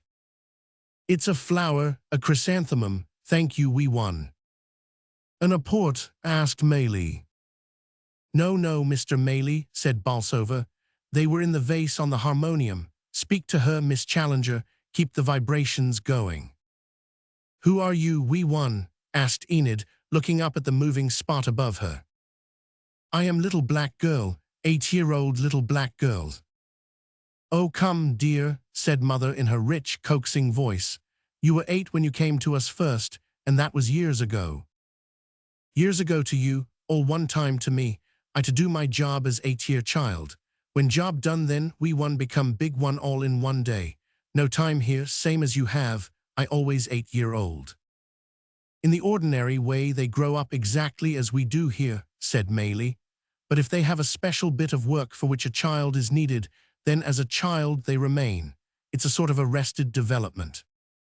"That's me, rested envelopment," said the voice proudly. "I learn good English when big man here." They all laughed. It was the most genial, free and easy association possible. Malone heard Enid's voice whispering in his ear. "Pinch me from time to time, Edward, just to make me sure that I am not in a dream." "I have to pinch myself too." "What about your song We Won?" asked Bolsover. "Oh yes, indeeda, we won sing to you." She began some simple song, but faded away in a squeak, while the trumpet clattered on to the table. "Our power run down," said Maylie. "I think a little more music will set us right. Lead kindly light, Smiley." They sang the beautiful hymn together. As the verse closed, an amazing thing happened. Amazing, at least, to the novices, though it called for no remark from the circle. The trumpet still shone upon the table, but two voices, those apparently of a man and a woman, broke out in the air above them and joined very tunefully in the singing. The hymn died away, and all was silence and tense expectancy once more. It was broken by a deep male voice from the darkness. It was an educated English voice, well modulated, a voice which spoke in a fashion to which the good Bolsover could never attain. "Good evening, friends. The power seems good tonight." "Good evening, Luke. Good evening," cried everyone. "It is our teaching guide," Bolsover explained. "He is a high spirit from the sixth sphere who gives us instruction." "I may seem high to you," said the voice, "but what am I to those who in turn instruct me? It is not my wisdom. Give me no credit. I do but pass it on." "Always like that," said Bolsover. "No swank. It's a sign of his height." "I see you have two inquirers present. Good evening, young lady. You know nothing of your own powers or destiny. You will find them out. Good evening, sir. You are on the threshold of great knowledge. Is there any subject upon which you would wish me to say a few words? I see that you are making notes." Malone had, as a fact, disengaged his hand in the darkness and was jotting down in shorthand the sequence of events. "What shall I speak of?" "Of love and marriage," suggested Mrs. Bolsover, nudging her husband. "Well, I will say a few words on that. I will not take long, for others are waiting. The room is crowded with spirit people. I wish you to understand that there is one man, and only one, for each woman, and one woman only for each man. When those two meet, they fly together and are one through all the endless chain of existence. Until they meet, all unions are mere accidents which have no meaning. Sooner or later, each couple becomes complete. It may not be here. It may be in the next sphere where the sexes meet as they do on Earth, or it may be further delayed. But every man and every woman has his or her affinity and will find it. Of earthly marriages, perhaps 1 in 5 is permanent. The others are accidental. Real marriage is of the soul and spirit. Sex actions are a mere external symbol which mean nothing and are foolish or even pernicious when the thing which they should symbolize is wanting. Am I clear? "Very clear," said Maylie. "Some have the wrong mate here. Some have no mate, which is more fortunate. But all will sooner or later get the right mate. That is certain. Do not think that you will necessarily have your present husband when you pass over." "God be praised, God be thanked," cried a voice. "No, Mrs. Melder, it is love, real love, which unites us here. He goes his way, you go yours. You are on separate planes, perhaps. Some day you will each find your own, when your youth has come back as it will over here." "You speak of love. Do you mean sexual love?" asked Maylie. "Where are we getting to?" murmured Mrs. Bolsover. "Children are not born here. That is only on the earth plane." It was this aspect of marriage to which the great teacher referred when he said, "There will be neither marriage nor giving in marriage." No, it is purer, deeper, more wonderful, a unity of souls, a complete merging of interests and knowledge without a loss of individuality. The nearest you ever get to it is the first high passion, too beautiful for physical expression, when two high-souled lovers meet upon your plane. They find lower expression afterwards, but they will always in their hearts know that the first delicate, exquisite soul union was the more lovely. So it is with us. Any questions? "If a woman loves two men equally, what then?" asked Malone. "It seldom happens. She nearly always knows which is really nearest to her. If she really did so, then it would be a proof that neither was the real affinity, for he is bound to stand high above all. Of course, if she. The voice trailed off, and the trumpet fell. Sing, angels are hovering round, cried Bolsover. Smiley, hit that old harmonium. The vibrations are at zero. Another bout of music, another silence, and then a most dismal voice. Never had Enid heard so sad a voice. It was like clods on a coffin. At first it was a deep mutter.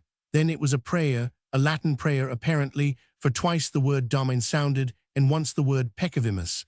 There was an indescribable air of depression and desolation in the room. For God's sake, what is it? Cried Malone. The circle was equally puzzled. Some poor chap out of the lower spheres, I think, said Bolsover. Orthodox folks say we should avoid them. I say we should hurry up and help them. Right, Bolsover, said Maylie with hearty approval. Get on with it quick. Can we do anything for you, friend? There was silence.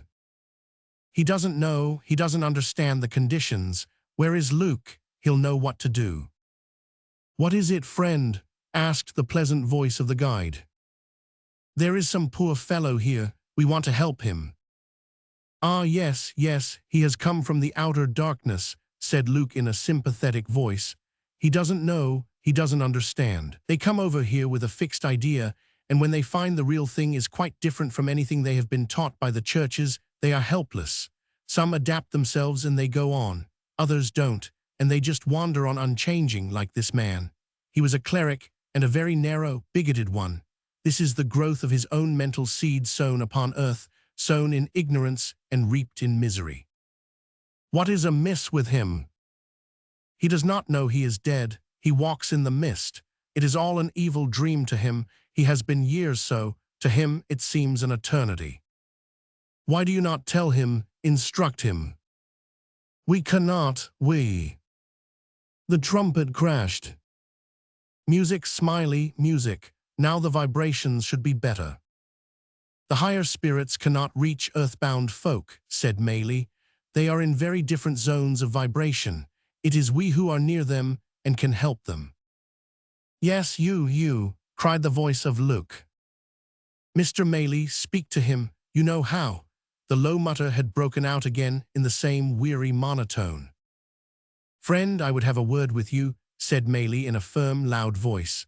The mutter ceased, and one felt that the invisible presence was straining its attention. Friend, we are so sorry at your condition. You see us and you wonder why we do not see you. You have passed on. You are in the other world. But you do not know it, because it is not as you expected. You have not been received as you imagined. It is because you imagined wrong. Understand that all is well, and that God is good, and that all happiness is awaiting you if you will but raise your mind and pray for help. And above all, think less of your own condition and more of those other poor souls who are round you. There was a silence, and Luke spoke again. He has heard you. He wants to thank you. He has some glimmer now of his condition. It will grow within him. He wants to know if he may come again. Yes, yes, cried Bolsover. We have quite a number who report progress from time to time. God bless you, friend. Come as often as you can. The mutter had ceased, and there seemed to be a new feeling of peace in the air. The high voice of Wee One was heard. Plenty power still left. Red Cloud here. Show what he can do if Daddy likes. Red Cloud is our Indian control. He is usually busy when any purely physical phenomena have to be done. You there, Red Cloud? 3 loud thuds, like a hammer on wood, sounded from the darkness. Good evening, Red Cloud. A new voice, slow, staccato, labored, sounded above them. Good day, Chief. How the squaw, how the papooses, strange faces in wigwam tonight. Seeking knowledge, Red Cloud, can you show what you can do? I try, wait a little, do all I can. Again, there was a long hush of expectancy. Then the novices were faced once more with the miraculous. There came a dull glow in the darkness. It was apparently a wisp of luminous vapor. It whisked across from one side to the other and then circled in the air. By degrees, it condensed into a circular disk of radiance about the size of a bullseye lantern. It cast no reflection round it and was simply a clean-cut circle in the gloom. Once it approached Enid's face, and Malone saw it clearly from the side. "Why, there is a hand holding it," he cried with sudden suspicion. "Yes, there is a materialized hand," said Maylie. "I can see it clearly." "Would you like it to touch you, Mr. Malone?"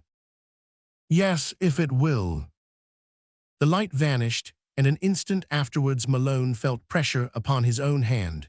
He turned it palm upwards, and clearly felt 3 fingers laid across it, smooth, warm fingers of adult size. He closed his own fingers, and the hand seemed to melt away in his grasp. "It has gone," he gasped. "Yes, Red Cloud is not very good at materializations. Perhaps we don't give him the proper sort of power, but his lights are excellent." Several more had broken out. They were of different types, slow-moving clouds and little dancing sparks like glowworms. At the same time, both visitors were conscious of a cold wind which blew upon their faces. It was no delusion, for Enid felt her hair stream across her forehead. "You feel the rushing wind," said Maylie. "Some of these lights would pass for tongues of fire, would they not? Pentecost does not seem such a very remote or impossible thing, does it?" The tambourine had risen in the air, and the dot of luminous paint showed that it was circling round. Presently it descended and touched their heads each in turn. Then with a jingle it quivered down upon the table. "Why a tambourine? It seems always to be a tambourine," remarked Malone. "It is a convenient little instrument," Maylie explained. "The only one which shows automatically by its noise where it is flying. I don't know what other I could suggest, except a musical box." "Our box here flies round something amazing," said Mrs. Bolsover. "It thinks nothing of winding itself up in the air as it flies. It's a heavy box, too." £9, said Bolsover. "Well, we seem to have got to the end of things. I don't think we shall get much more tonight. It has not been a bad sitting, what I should call a fair average sitting. We must wait a little before we turn on the light. Well, Mr. Malone, what do you think of it? Let's have any objections now before we part. That's the worst of you inquirers, you know. You often bottle things up in your own mind and let them loose afterwards, when it would have been easy to settle it at the time. Very nice and polite to our faces, and then we are a gang of swindlers in the report." Malone's head was throbbing, and he passed his hand over his heated brow. "I am confused," he said, "but impressed. Oh yes, certainly impressed. I've read of these things, but it is very different when you see them. What weighs most with me is the obvious sincerity and sanity of all you people. No one could doubt that." "Come, we're getting on," said Bolsover. "I try to think the objections which would be raised by others who were not present. I'll have to answer them. First, there is the oddity of it all. It is so different to our preconceptions of spirit people." "We must fit our theories to the facts," said Maylie. "Up to now we have fitted the facts to our theories. You must remember that we have been dealing tonight, with all respect to our dear good hosts, with a simple, primitive, earthly type of spirit who has his very definite uses, but is not to be taken as an average type.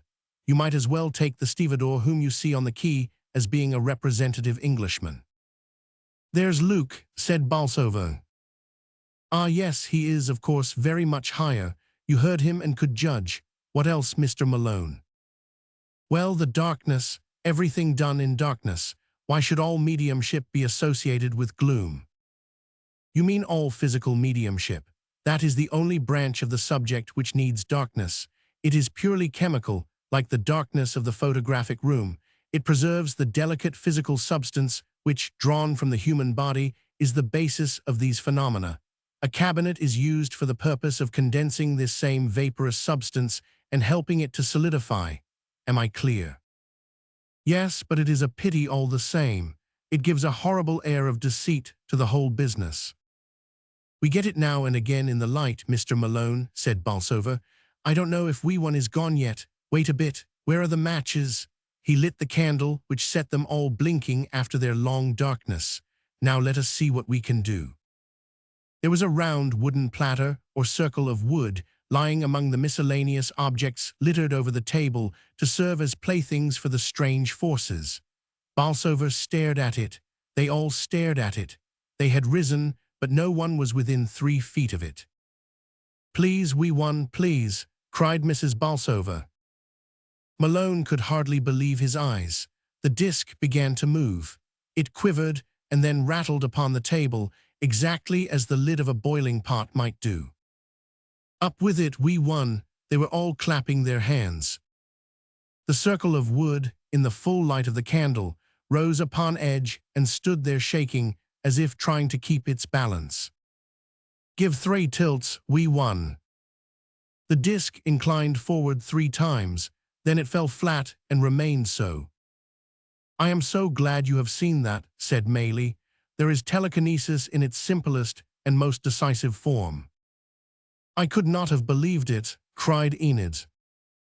"Nor I," said Malone. "I have extended my knowledge of what is possible. Mr. Bolsover, you have enlarged my views." "Good, Mr. Malone." "As to the power at the back of these things, I am still ignorant. As to the things themselves, I have now and henceforward not the slightest doubt in the world. I know that they are true. I wish you all good night. It is not likely that Miss Challenger or I will ever forget the evening that we have spent under your roof. It was like another world when they came out into the frosty air and saw the taxis bearing back the pleasure seekers from theater or cinema palace. Maylie stood beside them while they waited for a cab. "I know exactly how you feel," he said, smiling. "You look at all these bustling, complacent people, and you marvel to think how little they know of the possibilities of life. Don't you want to stop them? Don't you want to tell them? And yet they would only think you a liar or a lunatic. Funny situation, is it not? I've lost all my bearings for the moment. They will come back tomorrow morning. It is curious how fleeting these impressions are.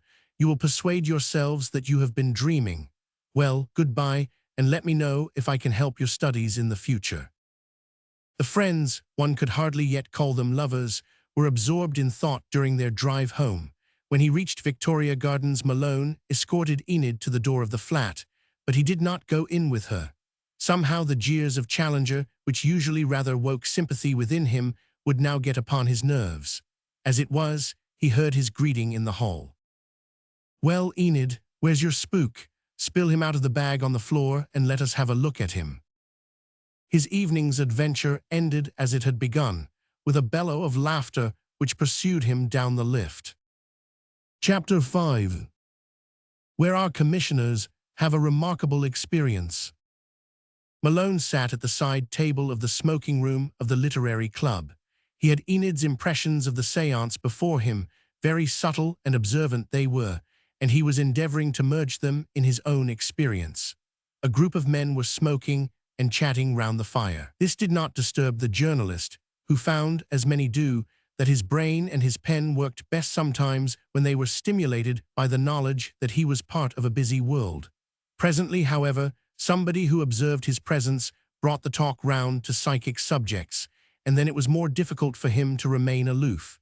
He leaned back in his chair and listened.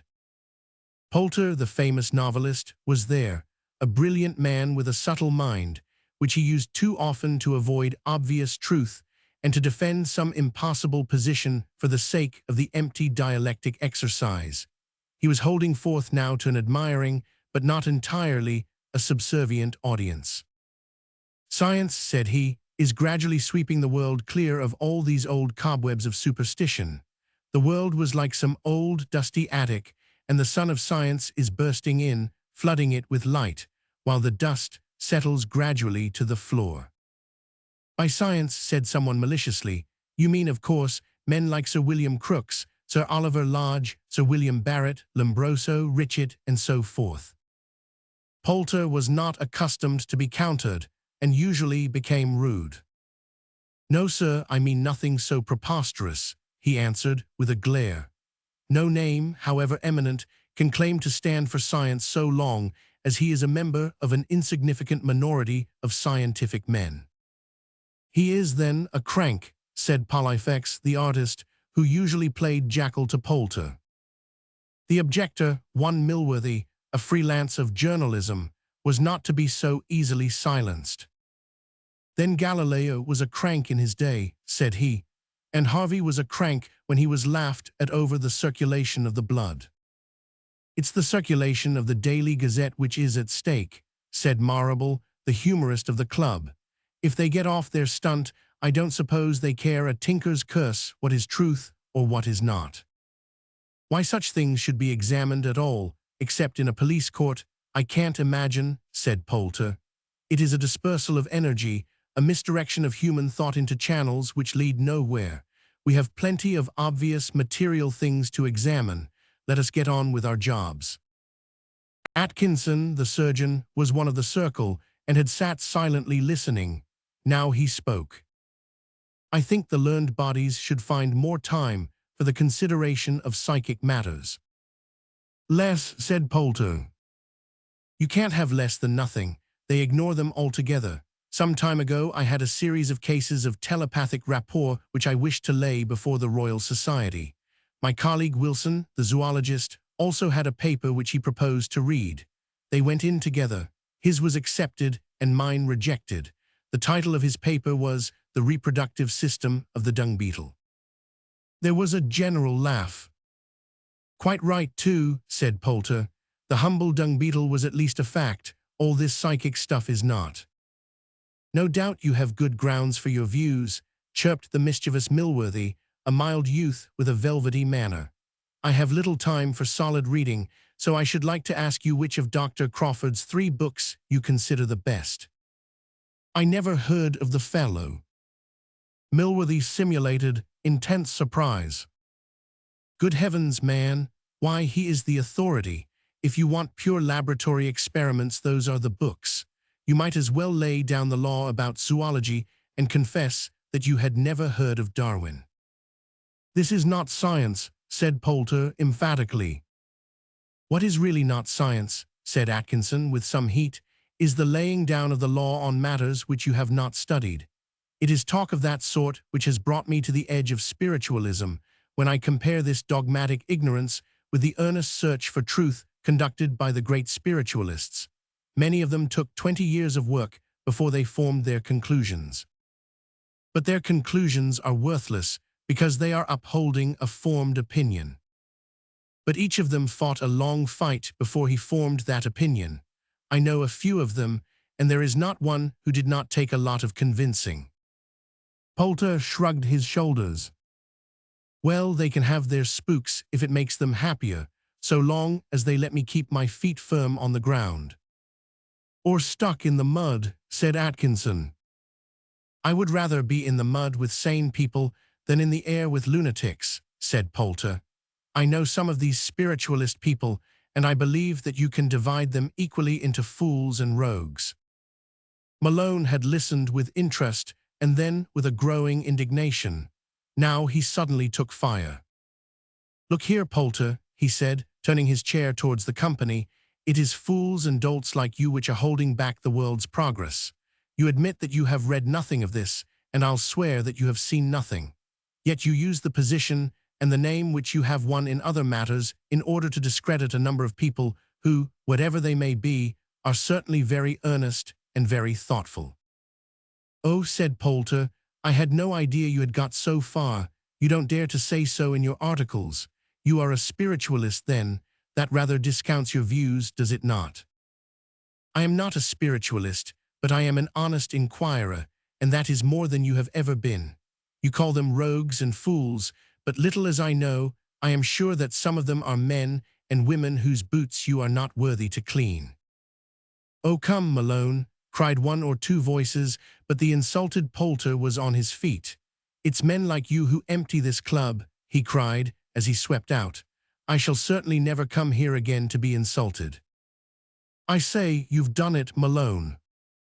I felt inclined to help him out with a kick. Why should he ride roughshod over other people's feelings and beliefs? He has got on, and most of us haven't, so he thinks it's a condescension to come among us. Dear old Irishman, said Atkinson, patting his shoulder. Rest, perturbed spirit, rest, but I wanted to have a word with you. Indeed, I was waiting here because I did not want to interrupt you. I've had interruptions enough, cried Malone. How could I work with that damned donkey braying in my ear? Well, I've only a word to say. I've got a sitting with Lyndon, the famous medium of whom I spoke to you at the psychic college tonight. I have an extra ticket. Would you care to come? Come, I should think so. I have another ticket. I should have asked Poulter if he had not been so offensive. Lyndon does not mind skeptics, but objects to scoffers. Whom should I ask? Let Miss Enid Challenger come. We work together, you know. Why, of course I will. Will you let her know? Certainly. It's at 7 o'clock tonight, the Psychic College. You know the place down at Holland Park. Yes, I have the address. Very well, Miss Challenger, and I will certainly be there. Behold the pair, then, upon a fresh psychic adventure.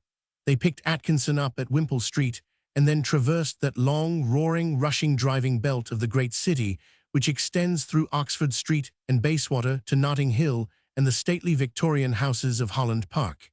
It was at one of these that the taxi drew up, a large, imposing building, standing back a little from the road. A smart maid admitted them, and the subdued light of the tinted hall lamp fell upon shining linoleum and polished woodwork with the gleam of white marble statuary in the corner. Enid's female perceptions told her of a well-run, well-appointed establishment with a capable direction at the head. This direction took the shape of a kindly Scottish lady who met them in the hall and greeted Mr. Atkinson as an old friend. She was, in turn, introduced to the journalists as Mrs. Ogilvy. Malone had already heard how her husband and she had founded and run this remarkable institute, which is the center of psychic experiment in London, at a very great cost, both in labor and in money, to themselves. Lyndon and his wife have gone up, said Mrs. Ogilvy. He seems to think that the conditions are favorable. The rest are in the drawing-room. Won't you join them for a few minutes? Quite a number of people had gathered for the séance, some of them old psychic students who were mildly interested, others beginners who looked about them with rather startled eyes, wondering what was going to happen next. A tall man was standing near the door who turned and disclosed the tawny beard and open face of Algernon Maylie. He shook hands with the newcomers. Another experience, Mr. Malone. Well, I thought you gave a very fair account of the last. You are still a neophyte, but you are well within the gates of the temple. Are you alarmed, Miss Challenger?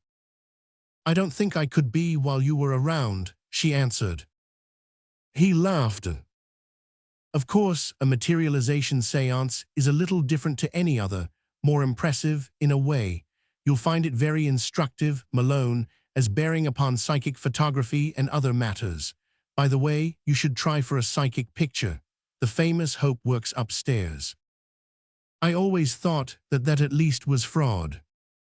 On the contrary, I should say it was the best established of all phenomena, the one which leaves the most permanent proof. I've been a dozen times under every possible test condition. The real trouble is not that it lends itself to fraud, but that it lends itself to exploitation by that villainous journalism which cares only for a sensation. Do you know anyone here? No, we don't. The tall, handsome lady is the Duchess of Rossland. Then there are Lord and Lady Montenoir, the middle-aged couple near the fire. Real good folk, and among the very few of the aristocracy who have shown earnestness and moral courage in this matter. The talkative lady is Miss Badley, who lives for séances, a jaded society woman in search of new sensations, always visible, always audible, and always empty. I don't know the two men. I heard someone say they were researchers from the university. The stout man with the lady in black is Sir James Smith. They lost 2 boys in the war.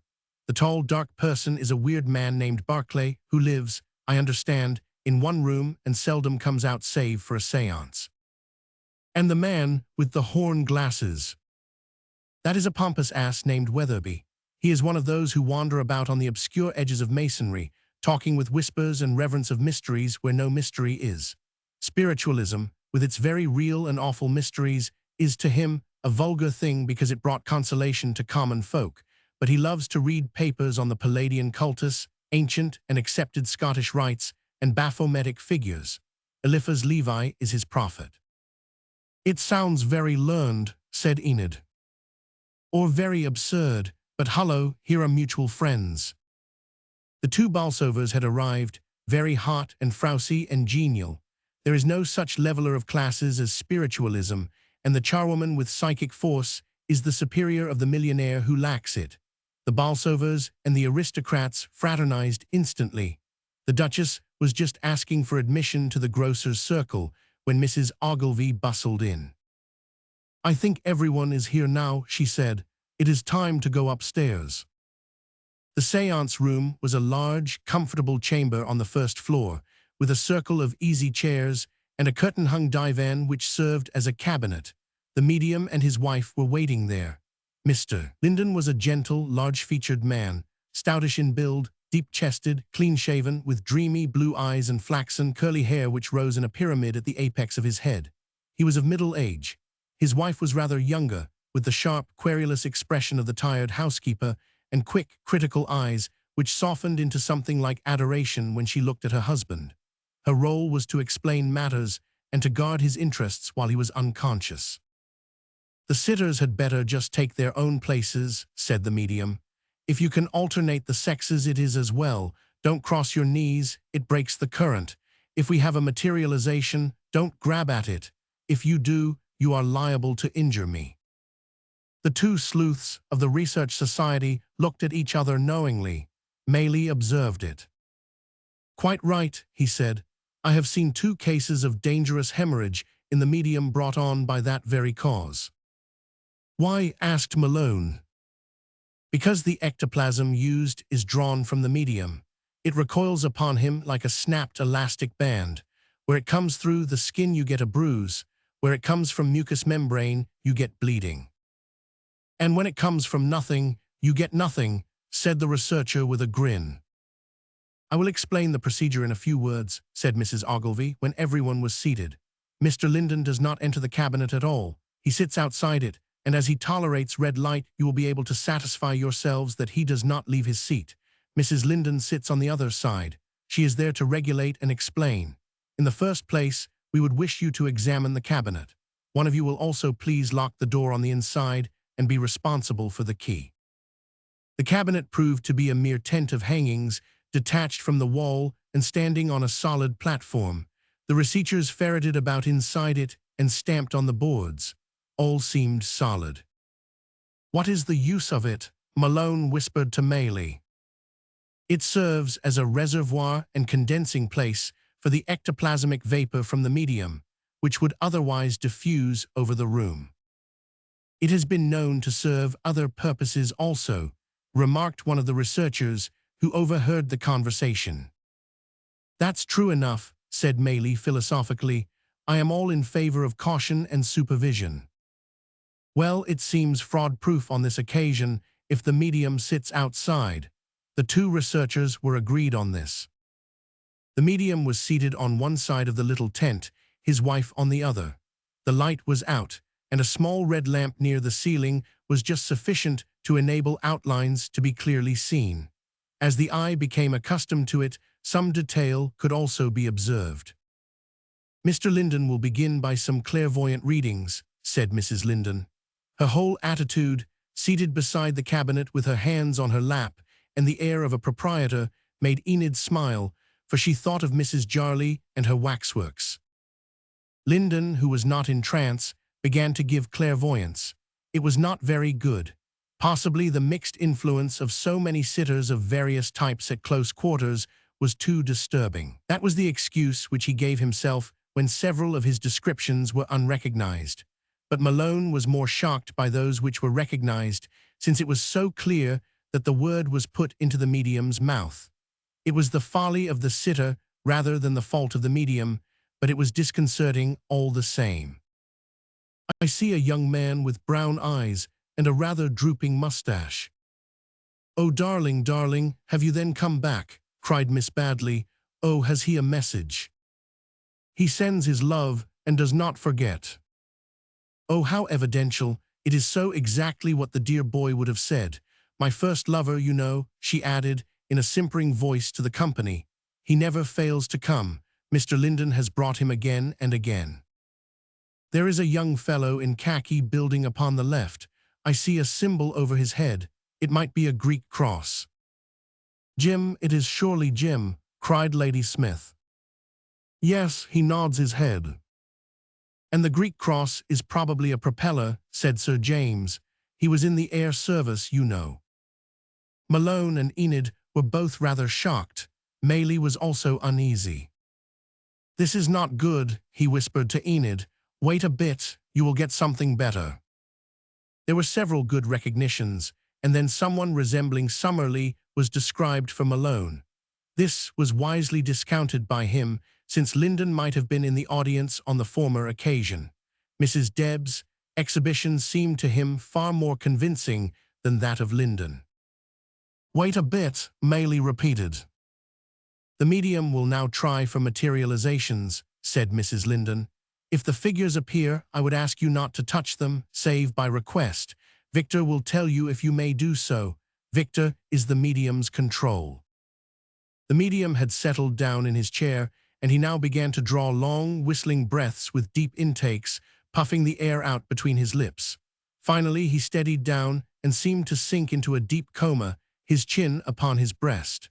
Suddenly he spoke, but it seemed that his voice was better modulated and more cultivated than before. Good evening, all, said the voice. There was a general murmur of good evening, Victor. I am afraid that the vibrations are not very harmonious. The skeptical element is present, but not, I think, predominant, so that we may hope for results. Martin Lightfoot is doing what he can. That is the Indian control, Maylie whispered.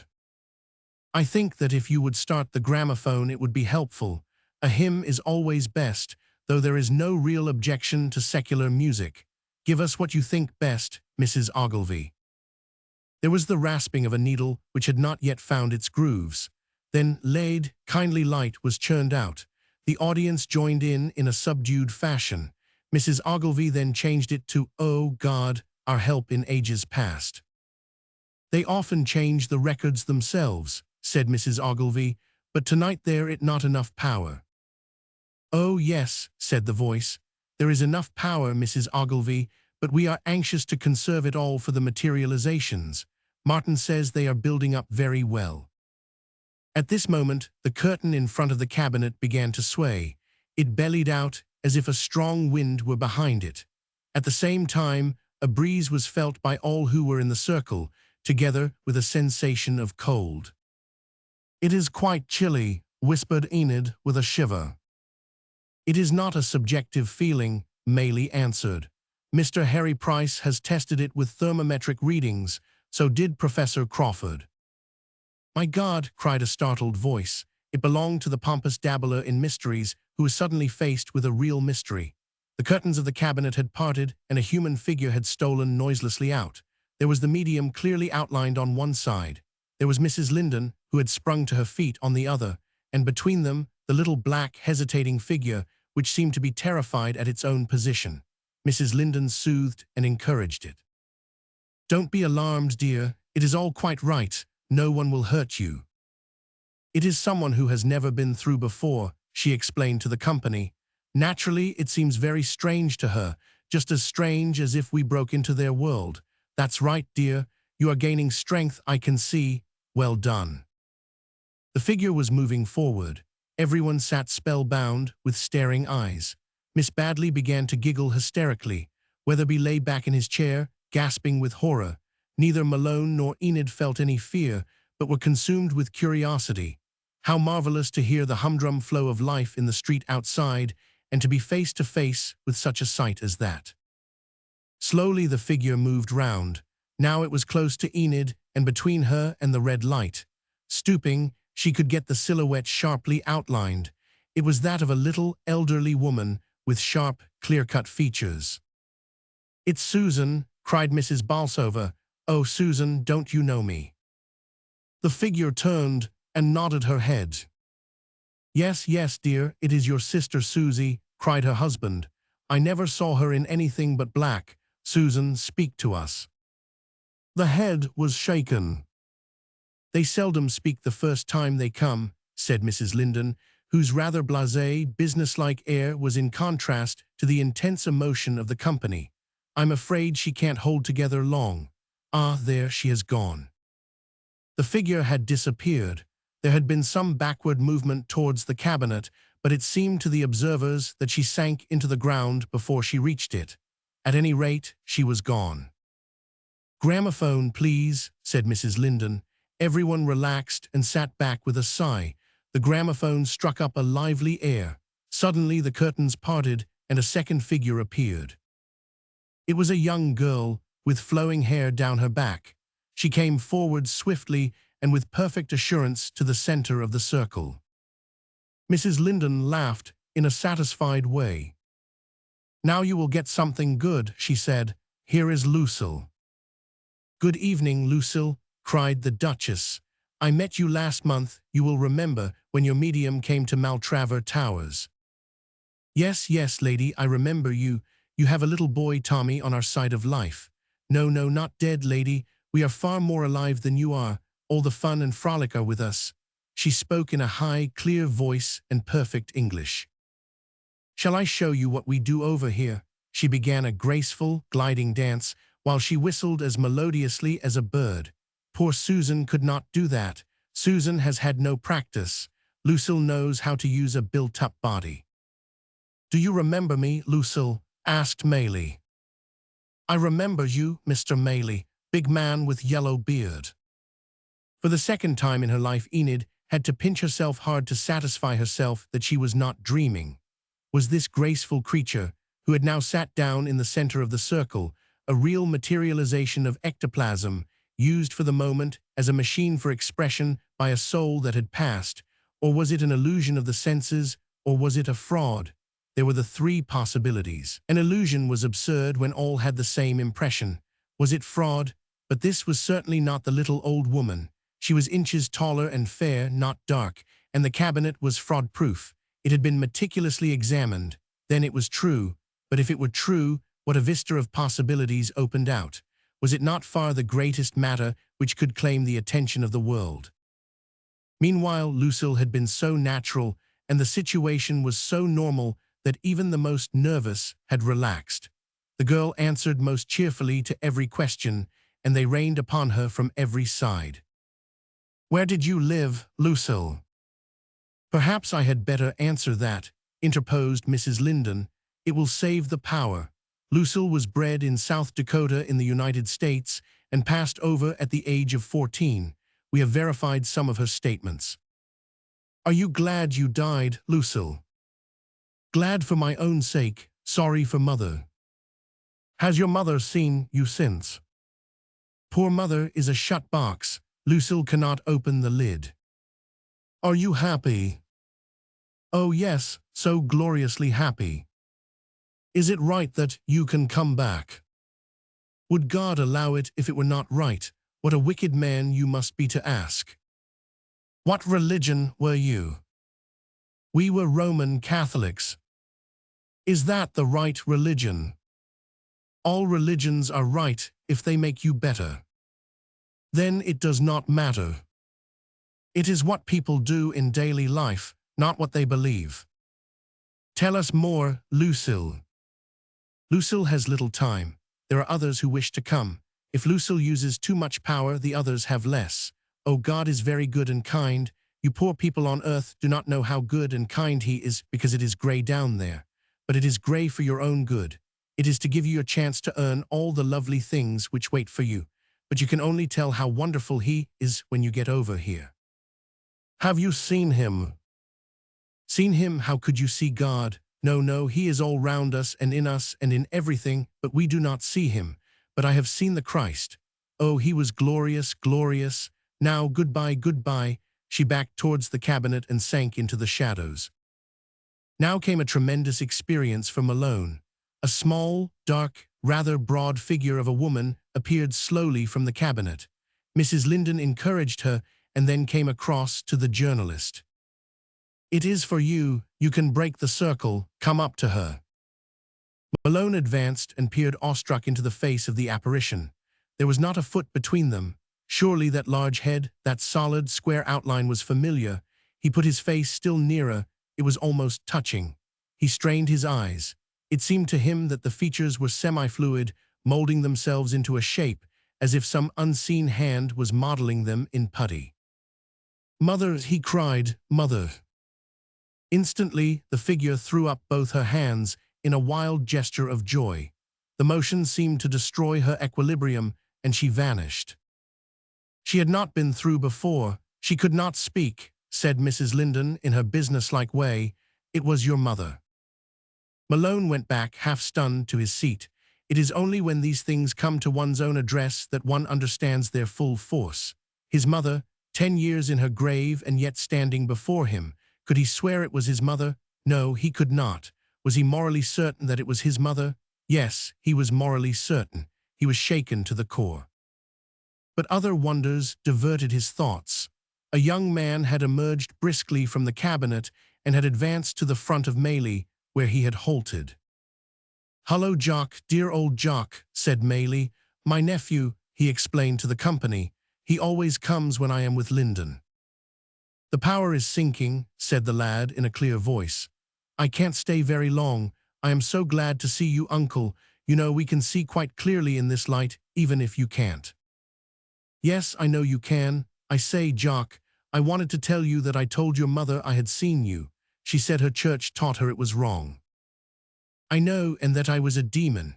Oh, it is rotten, rotten, rotten, and rotten things will fall." His voice broke in a sob. "Don't blame her, Jock. She believes this." "No, no, I don't blame her. She will know better someday. The day is coming soon when all truth will be manifest, and all these corrupt churches will be swept off the earth with their cruel doctrines and their caricatures of God." "Why, Jock, you are becoming quite a heretic." "Love, Uncle, love. That is all that counts.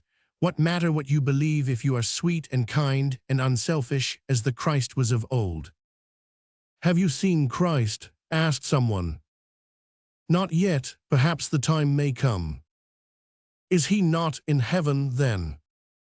"There are many heavens. I am in a very humble one, but it is glorious all the same." Enid had thrust her head forward during this dialogue. Her eyes had got used to the light, and she could see more clearly than before. The man who stood within a few feet of her was not human. Of that she had no doubt whatever, and yet the points were very subtle. Something in his strange, white coloring as contrasted with the faces of her neighbors. Something, also, in the curious stiffness of his carriage, as of a man in very rigid stays. "Now, Jock," said Maylie, "give an address to the company. Tell them a few words about your life." The figure hung his head, exactly as a shy youth would do in life. "Oh, Uncle, I can't." "Come, Jock, we love to listen to you." "Teach the folk what death is," the figure began. "God wants them to know. That is why he lets us come back. It is nothing. You are no more changed than if you went into the next room. You can't believe you are dead. I didn't. It was only when I saw old Sam that I knew, for I was certain that he was dead anyhow. Then I came back to Mother." And his voice broke. She would not receive me. "Never mind, dear old Jock," said Maylie. "She will learn wisdom. Teach them the truth. Teach it to them. Oh, it is so much more important than all the things men talk about. If papers for 1 week gave as much attention to psychic things as they do to football, it would be known to all. It is ignorance which stands." The observers were conscious of a sort of flash towards the cabinet, but the youth had disappeared. "Power run down," said Maylie. "Poor lad, he held on to the last. He always did. That was how he died." There was a long pause. The gramophone started again. Then there was a movement of the curtains. Something was emerging. Mrs. Linden sprang up and waved the figure back. The medium for the first time stirred in his chair and groaned. "What is the matter, Mrs. Linden?" "Only half-formed," she answered. "The lower face had not materialized. Some of you would have been alarmed. I think that we shall have no more tonight. The power has sunk very low." So it proved. The lights were gradually turned on. The medium lay with a white face and a clammy brow in his chair, while his wife sedulously watched over him, unbuttoning his collar and bathing his face from a water glass. The company broke into little groups, discussing what they had seen. "Oh, wasn't it thrilling?" cried Miss Badley. "It really was most exciting, but what a pity we could not see the one with the semi-materialized face." "Thank you, I have seen quite enough," said the pompous mystic. all the pomposity shaken out of him. I confess that it has been rather too much for my nerves. Dr. Atkinson found himself near the psychic researchers. Well, what do you make of it? He asked. I have seen it better done at Maskelyne's Hall, said one. Oh, come, Scott, said the other.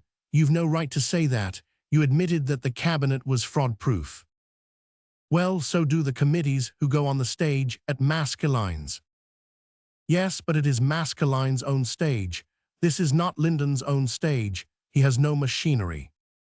Populus vult decipi, the other answered, shrugging his shoulders. I should certainly reserve judgment. He moved away with the dignity of one who cannot be deceived, while his more rational companion still argued with him as they went. Did you hear that? Said Atkinson. There is a certain class of psychic researcher who is absolutely incapable of receiving evidence.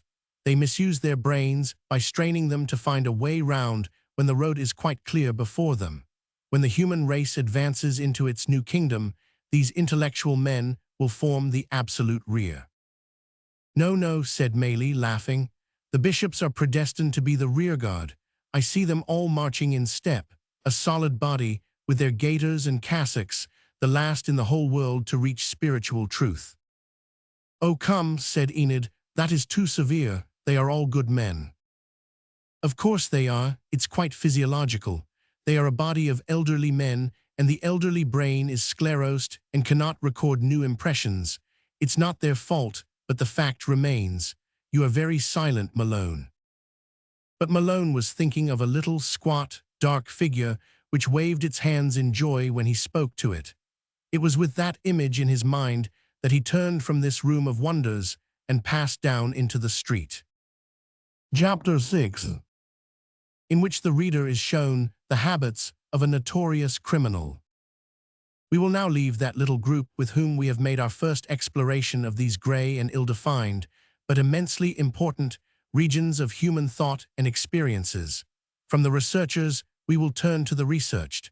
Come with me, and we will visit Mr. Lyndon at home, and will examine the lights and shades which make up the life of a professional medium.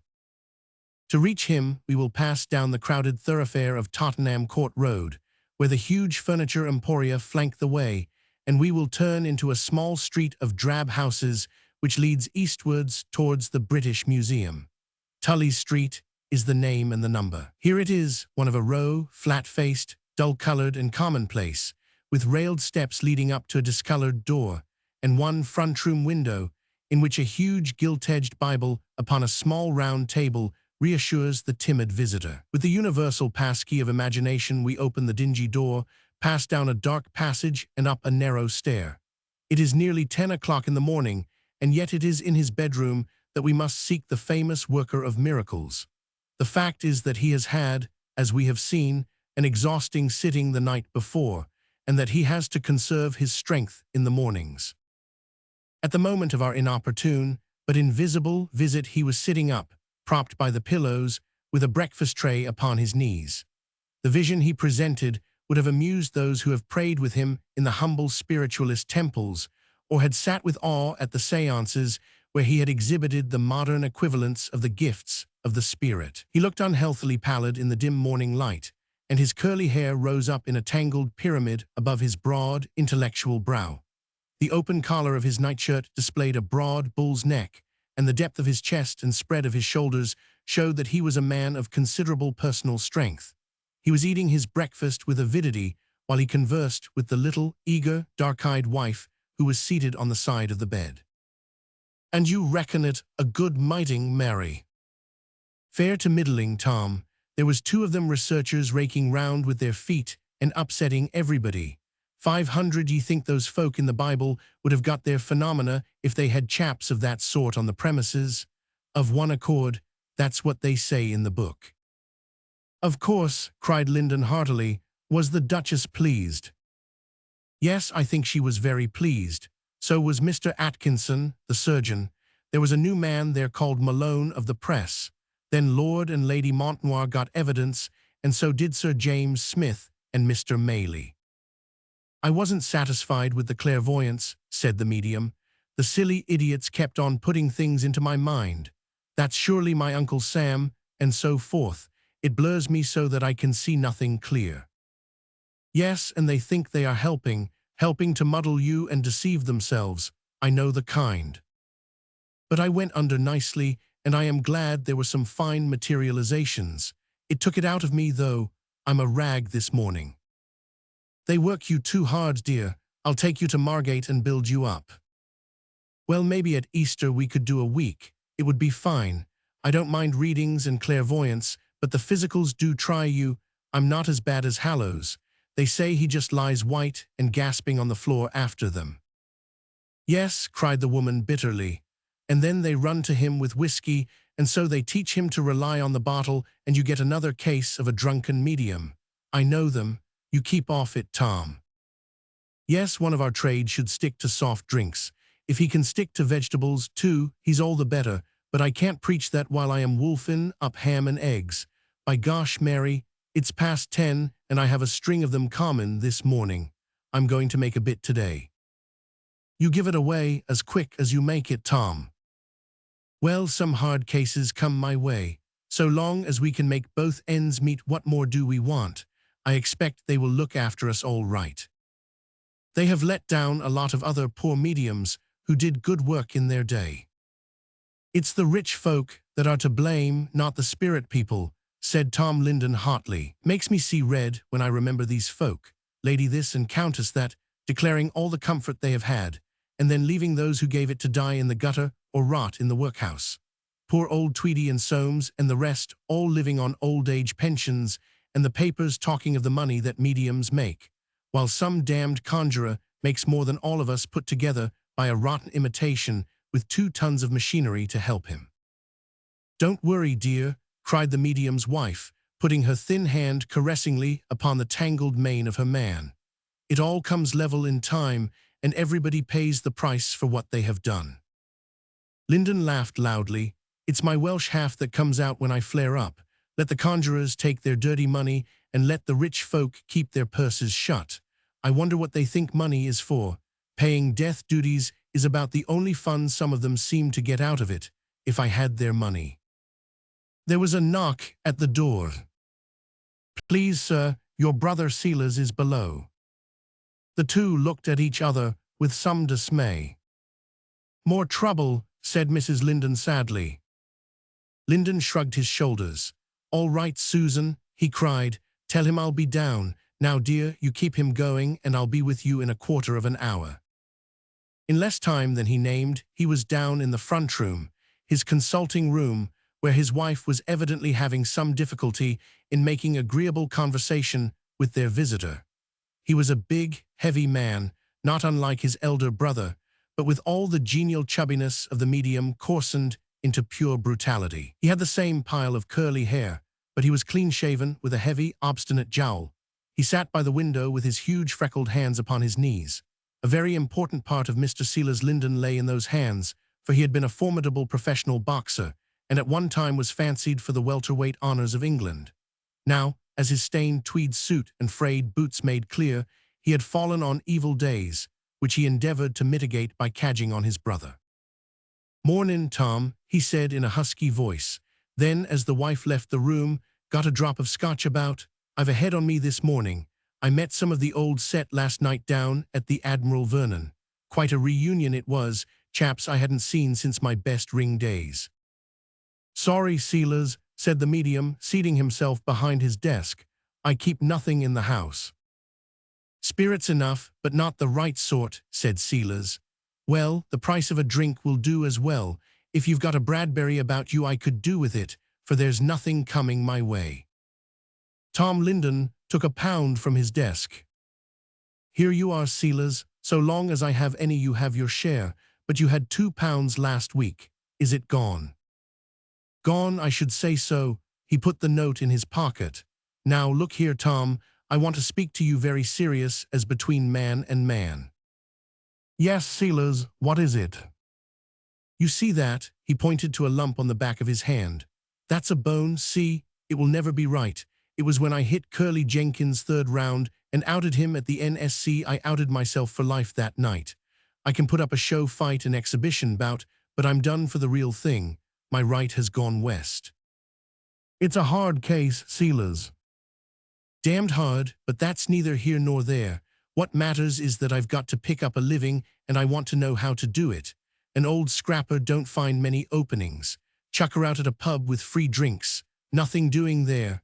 What I want to know, Tom, is what's the matter with my becoming a medium? A medium? Why the devil should you stare at me? If it's good enough for you, it's good enough for me.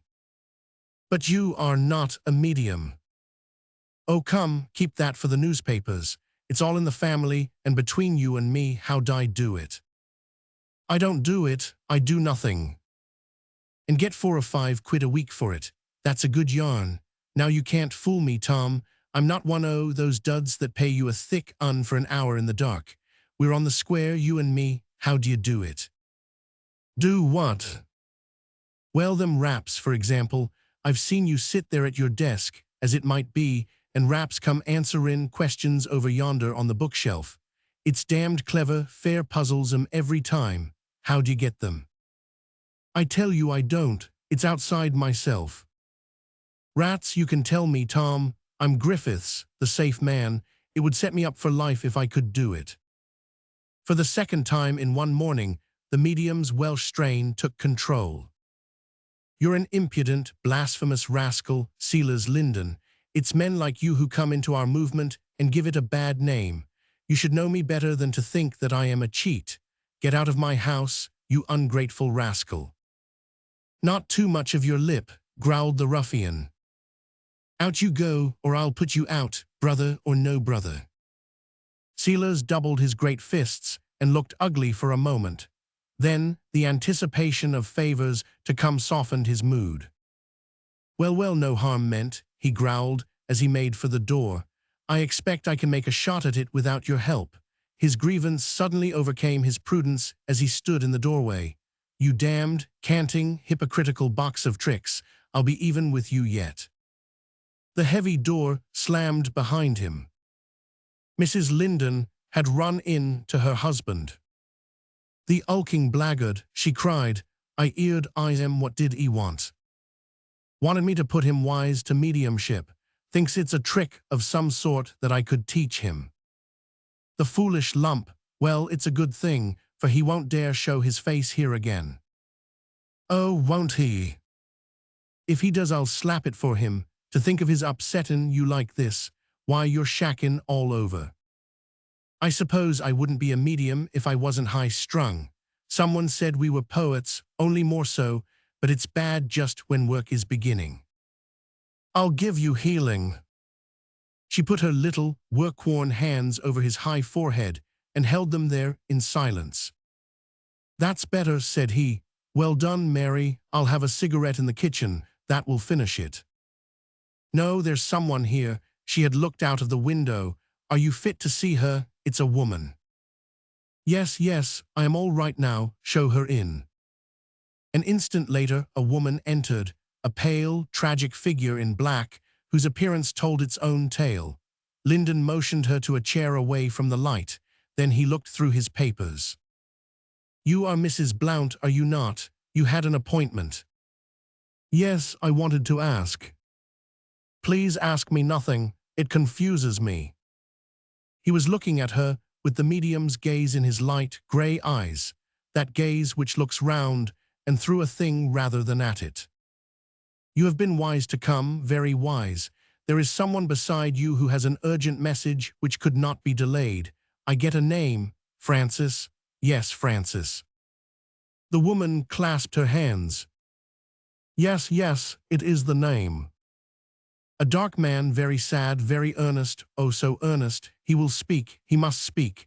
It is urgent, he says, Tinkerbell. Who is Tinkerbell? Yes, yes, he called me so. Oh, Frank, Frank, speak to me, speak. He is speaking, his hand is on your head. Tinkerbell, he says, if you do what you purpose doing, it will make a gap that it will take many years to cross.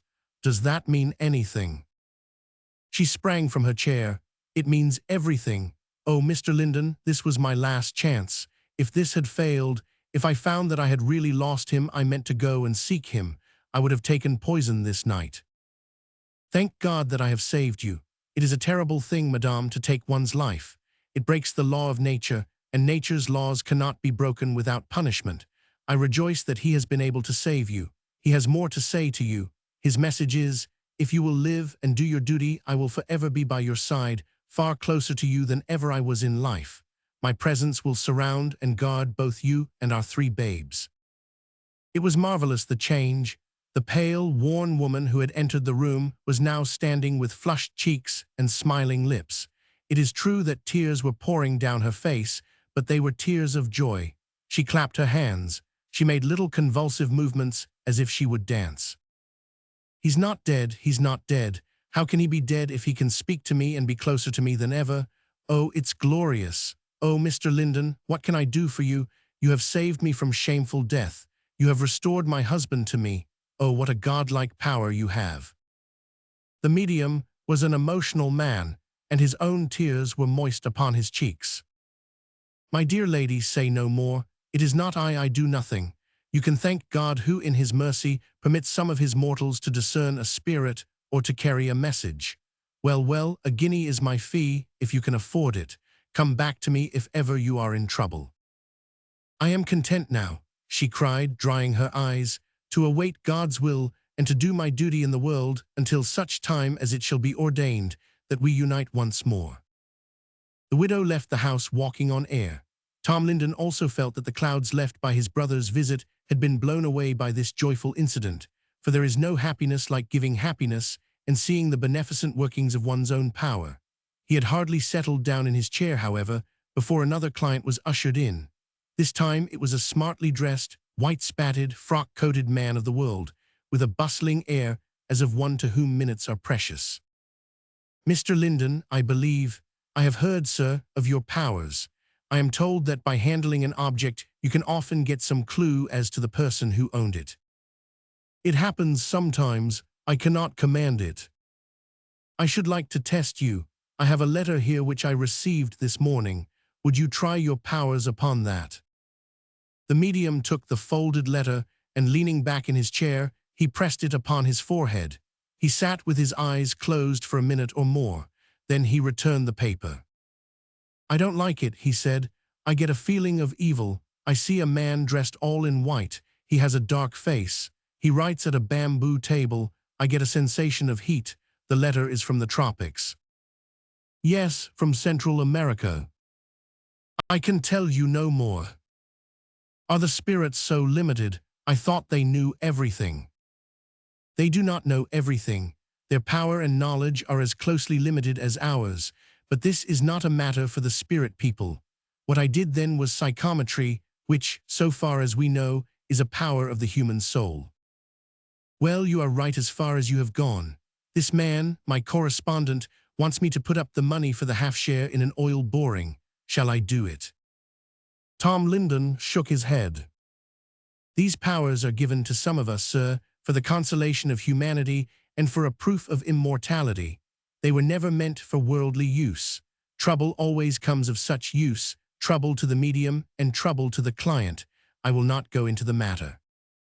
Money's no object, said the man, drawing a wallet from his inner pocket. No, sir, nor to me. I am poor, but I have never ill-used my gift. A fat lot of use the gift is, then, said the visitor, rising from his chair. I can get all the rest from the parsons who are licensed, and you are not. There is your guinea, but I have not had the worth of it. I am sorry, sir, but I cannot break a rule. There is a lady beside you, near your left shoulder, an elderly lady. Tut, tut, said the financier, turning towards the door.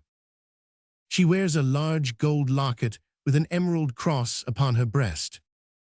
The man stopped, turned and stared. Where did you pick that up?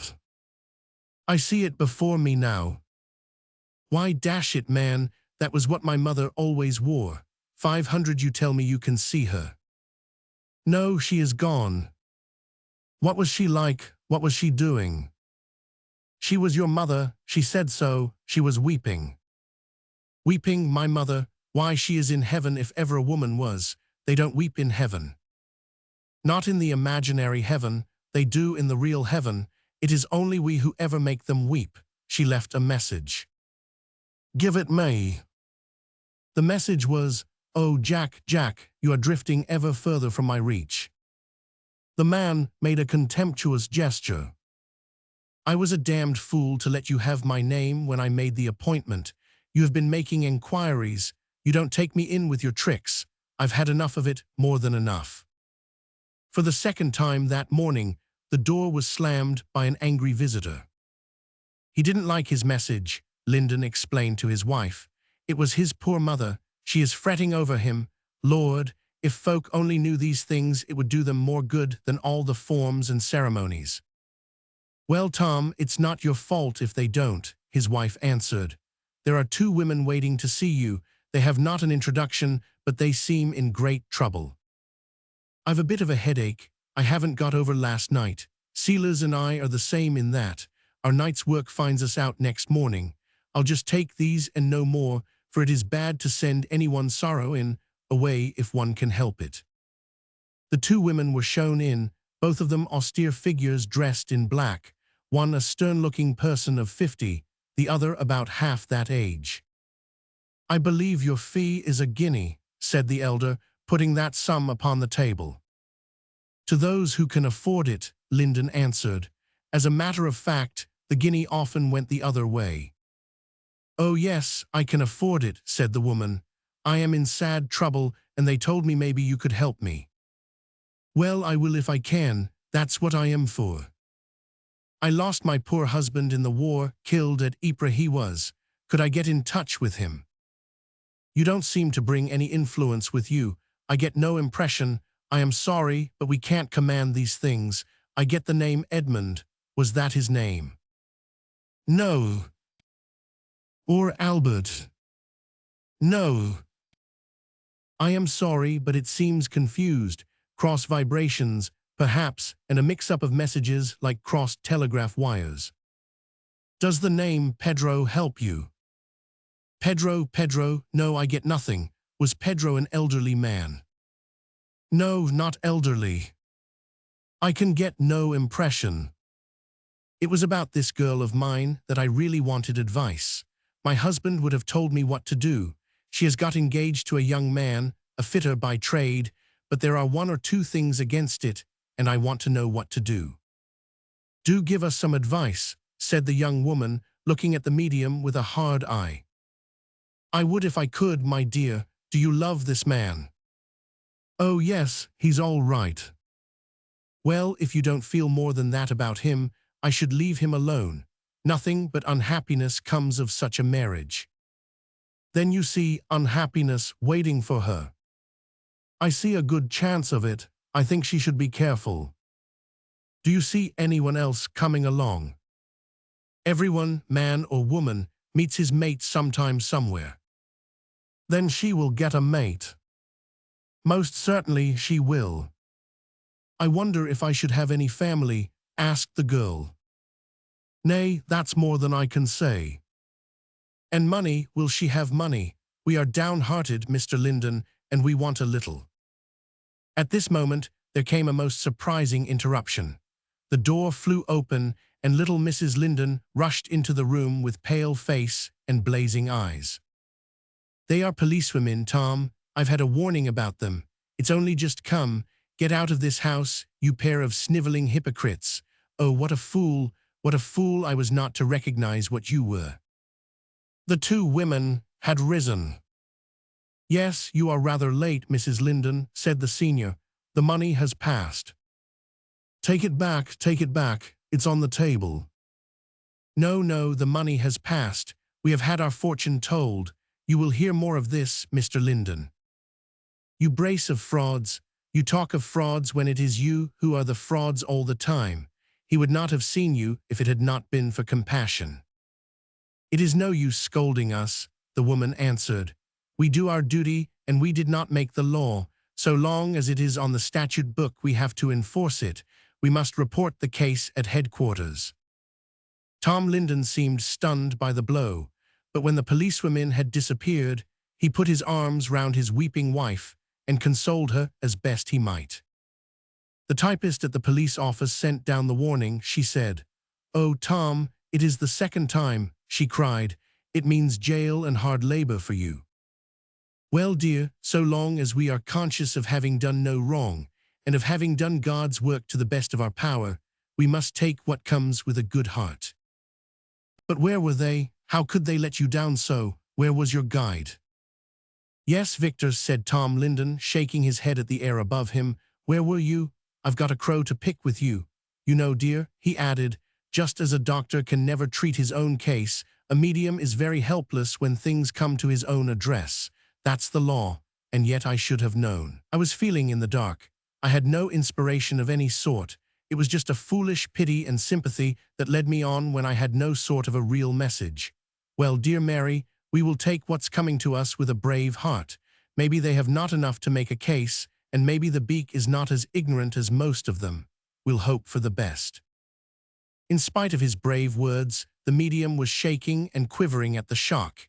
His wife had put her hands upon him and was endeavoring to steady him, when Susan, the maid, who knew nothing of the trouble, admitted a fresh visitor into the room. It was none other than Edward Malone. He can't see you, said Mrs. Linden. The medium is ill. He will see no one this morning. But Linden had recognized his visitor. This is Mr. Malone, my dear, of the Daily Gazette. He was with us last night. We had a good sitting, had we not, sir? Marvelous, said Malone, but what is amiss? Both husband and wife poured out their sorrows. What a dirty business, cried Malone with disgust. I am sure the public does not realize how this law is enforced, or there would be a row. This agent provocateur business is quite foreign to British justice. But in any case, Linden, you are a real medium. The law was made to suppress false ones. There are no real mediums in British law, said Linden ruefully. I expect the more real you are, the greater the offense. If you are a medium at all and take money, you are liable. But how can a medium live if he does not take money? It's a man's whole work and needs all his strength. You can't be a carpenter all day and a first-class medium in the evening. What a wicked law! It seems to be deliberately stifling all physical proofs of spiritual power. Yes, that is just what it is. If the devil passed a law, it would be just that. It is supposed to be for the protection of the public, and yet no member of the public has ever been known to complain. Every case is a police trap, and yet the police know as well as you or I that every church charity garden party has got its clairvoyante or its fortune-teller. It does seem monstrous. What will happen now? Well, I expect a summons will come along, then a police court case, then fine or imprisonment. It's the second time, you see. Well, your friends will give evidence for you, and we will have a good man to defend you. Linden shrugged his shoulders. You never know who are your friends. They slip away like water when it comes to the pinch. Well, I won't for one, said Malone heartily. Keep me in touch with what is going on, but I called because I had something to ask you. I am sorry, but I am really not fit. Linden held out a quivering hand. No, nothing psychic. I simply wanted to ask you whether the presence of a strong skeptic would stop all your phenomena. Not necessarily, but of course, it makes everything more difficult. If they will be quiet and reasonable, we can get results, but they know nothing, break every law and ruin their own sittings. There was old Sherbank, the doctor, the other day. When the raps came on the table, he jumped up, put his hand on the wall, and cried, Now then, put a rap on the palm of my hand within 5 seconds. Because he did not get it, he declared it was all humbug and stamped out of the room. They will not admit that there are fixed laws in this, as in everything else. Well, I must confess that the man I am thinking of might be quite as unreasonable. It is the great Professor Challenger. Oh yes, I've heard he is a hard case. Would you give him a sitting? Yes, if you desired it. He won't come to you or to any place you name. He imagines all sorts of wires and contrivances. You might have to come down to his country house. I would not refuse if it might convert him. And when? I can do nothing until this horrible affair is over. It will take a month or 2. Well, I will keep in touch with you till then. When all is well again, we shall make our plans and see if we can bring these facts before him as they have been brought before me. Meanwhile, let me say how much I sympathize. We will form a committee of your friends, and all that can will surely be done. Chapter 7, in which the notorious criminal gets what the British law considers to be his deserts. Before we pursue further the psychic adventures of our hero and heroine, it would be well to see how the British law dealt with that wicked man, Mr. Tom Linden. The two policewomen returned in triumph to Bardsley Square Station, where Inspector Murphy, who had sent them, was waiting for their report. Murphy was a jolly-looking, red-faced, black-mustached man who had a cheerful, fatherly way with women, which was by no means justified by his age or virility. He sat behind his official table, his papers strewn in front of him. "Well, girls," he said as the two women entered, "what luck?" "I think it's a go, Mr. Murphy," said the elder policewoman. "We have the evidence you want." The inspector took up a written list of questions from his desk.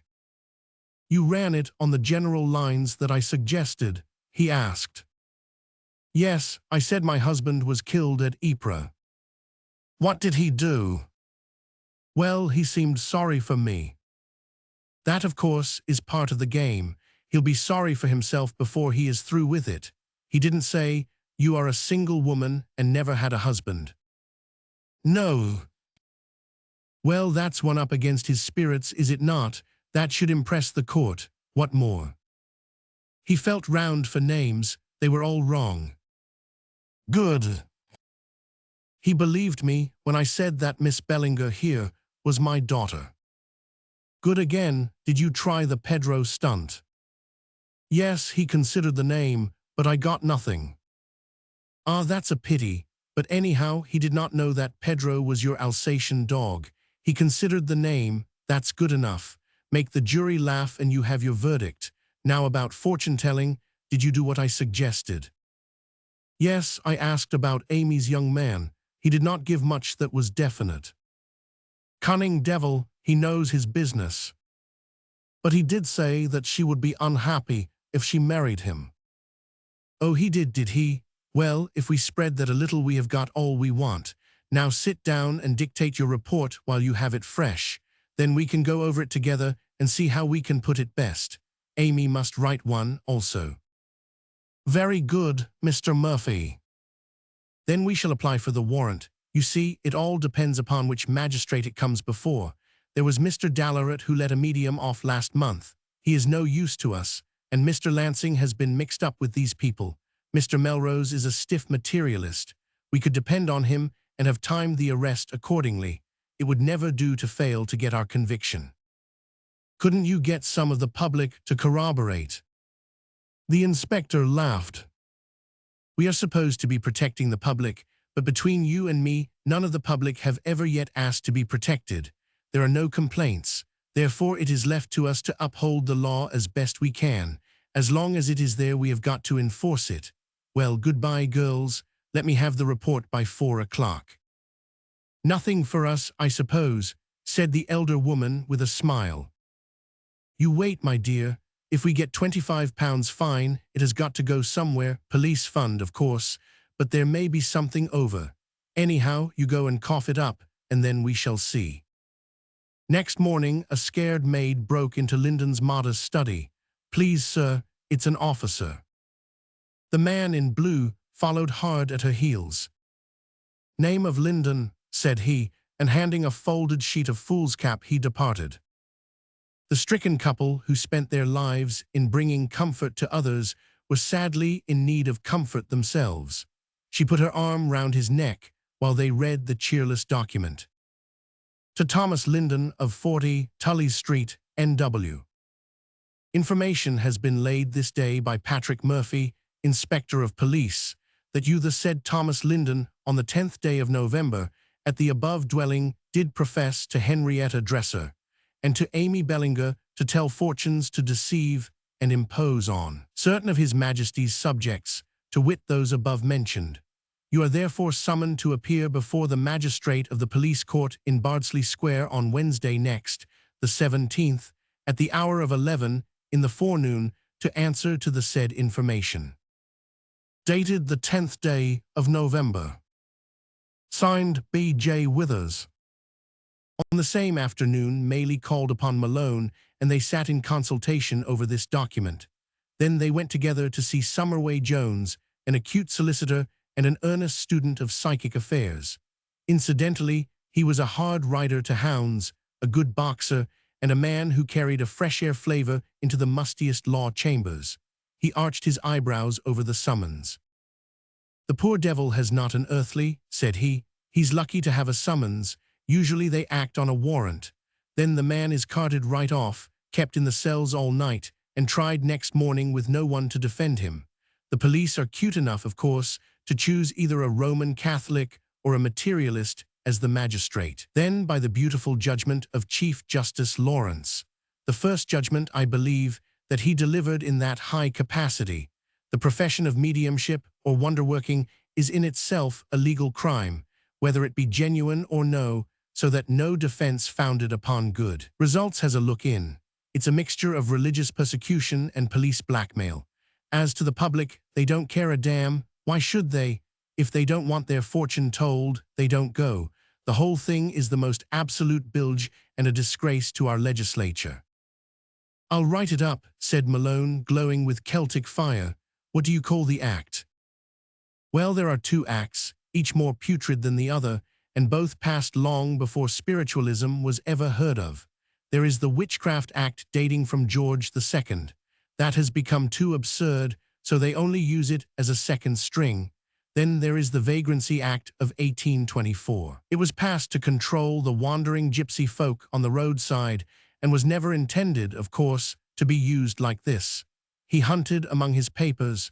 "Here is the beastly thing. Every person professing to tell fortunes or using any subtle craft, means, or device to deceive and impose on any of His Majesty's subjects shall be deemed a rogue and a vagabond," and so on and so forth.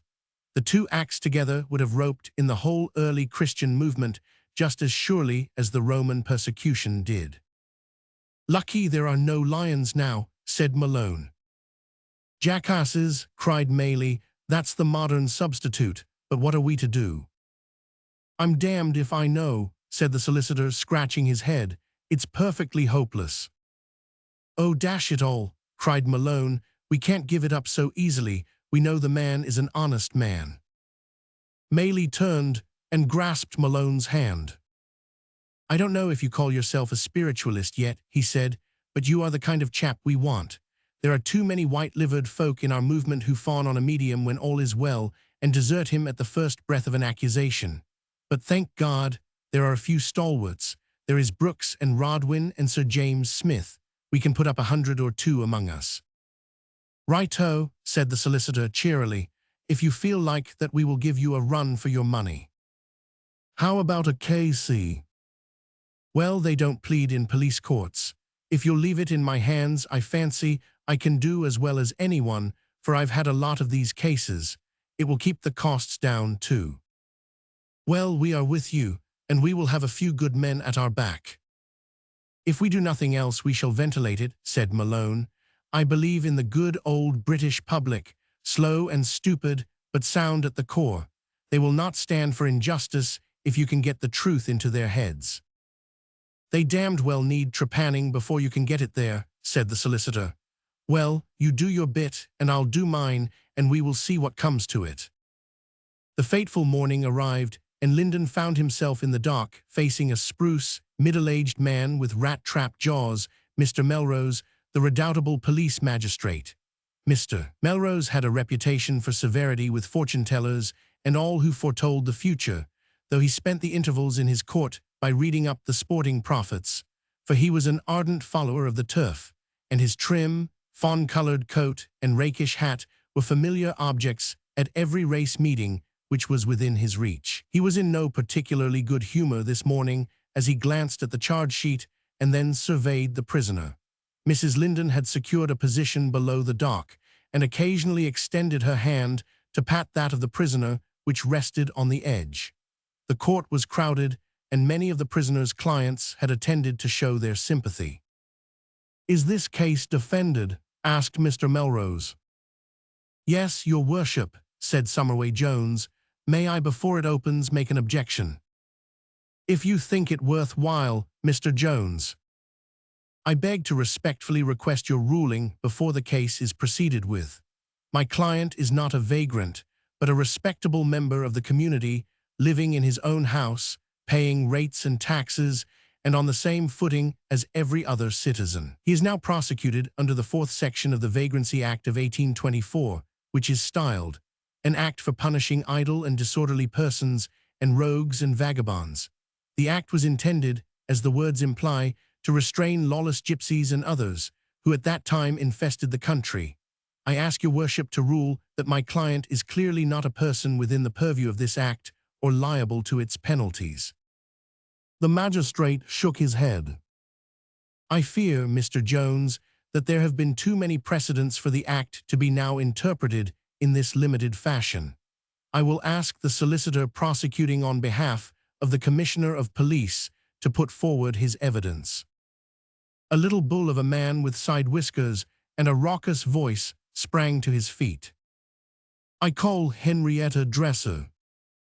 The elder policewoman popped up in the box with the alacrity of one who is used to it. She held an open notebook in her hand. You are a policewoman, are you not? Yes, sir.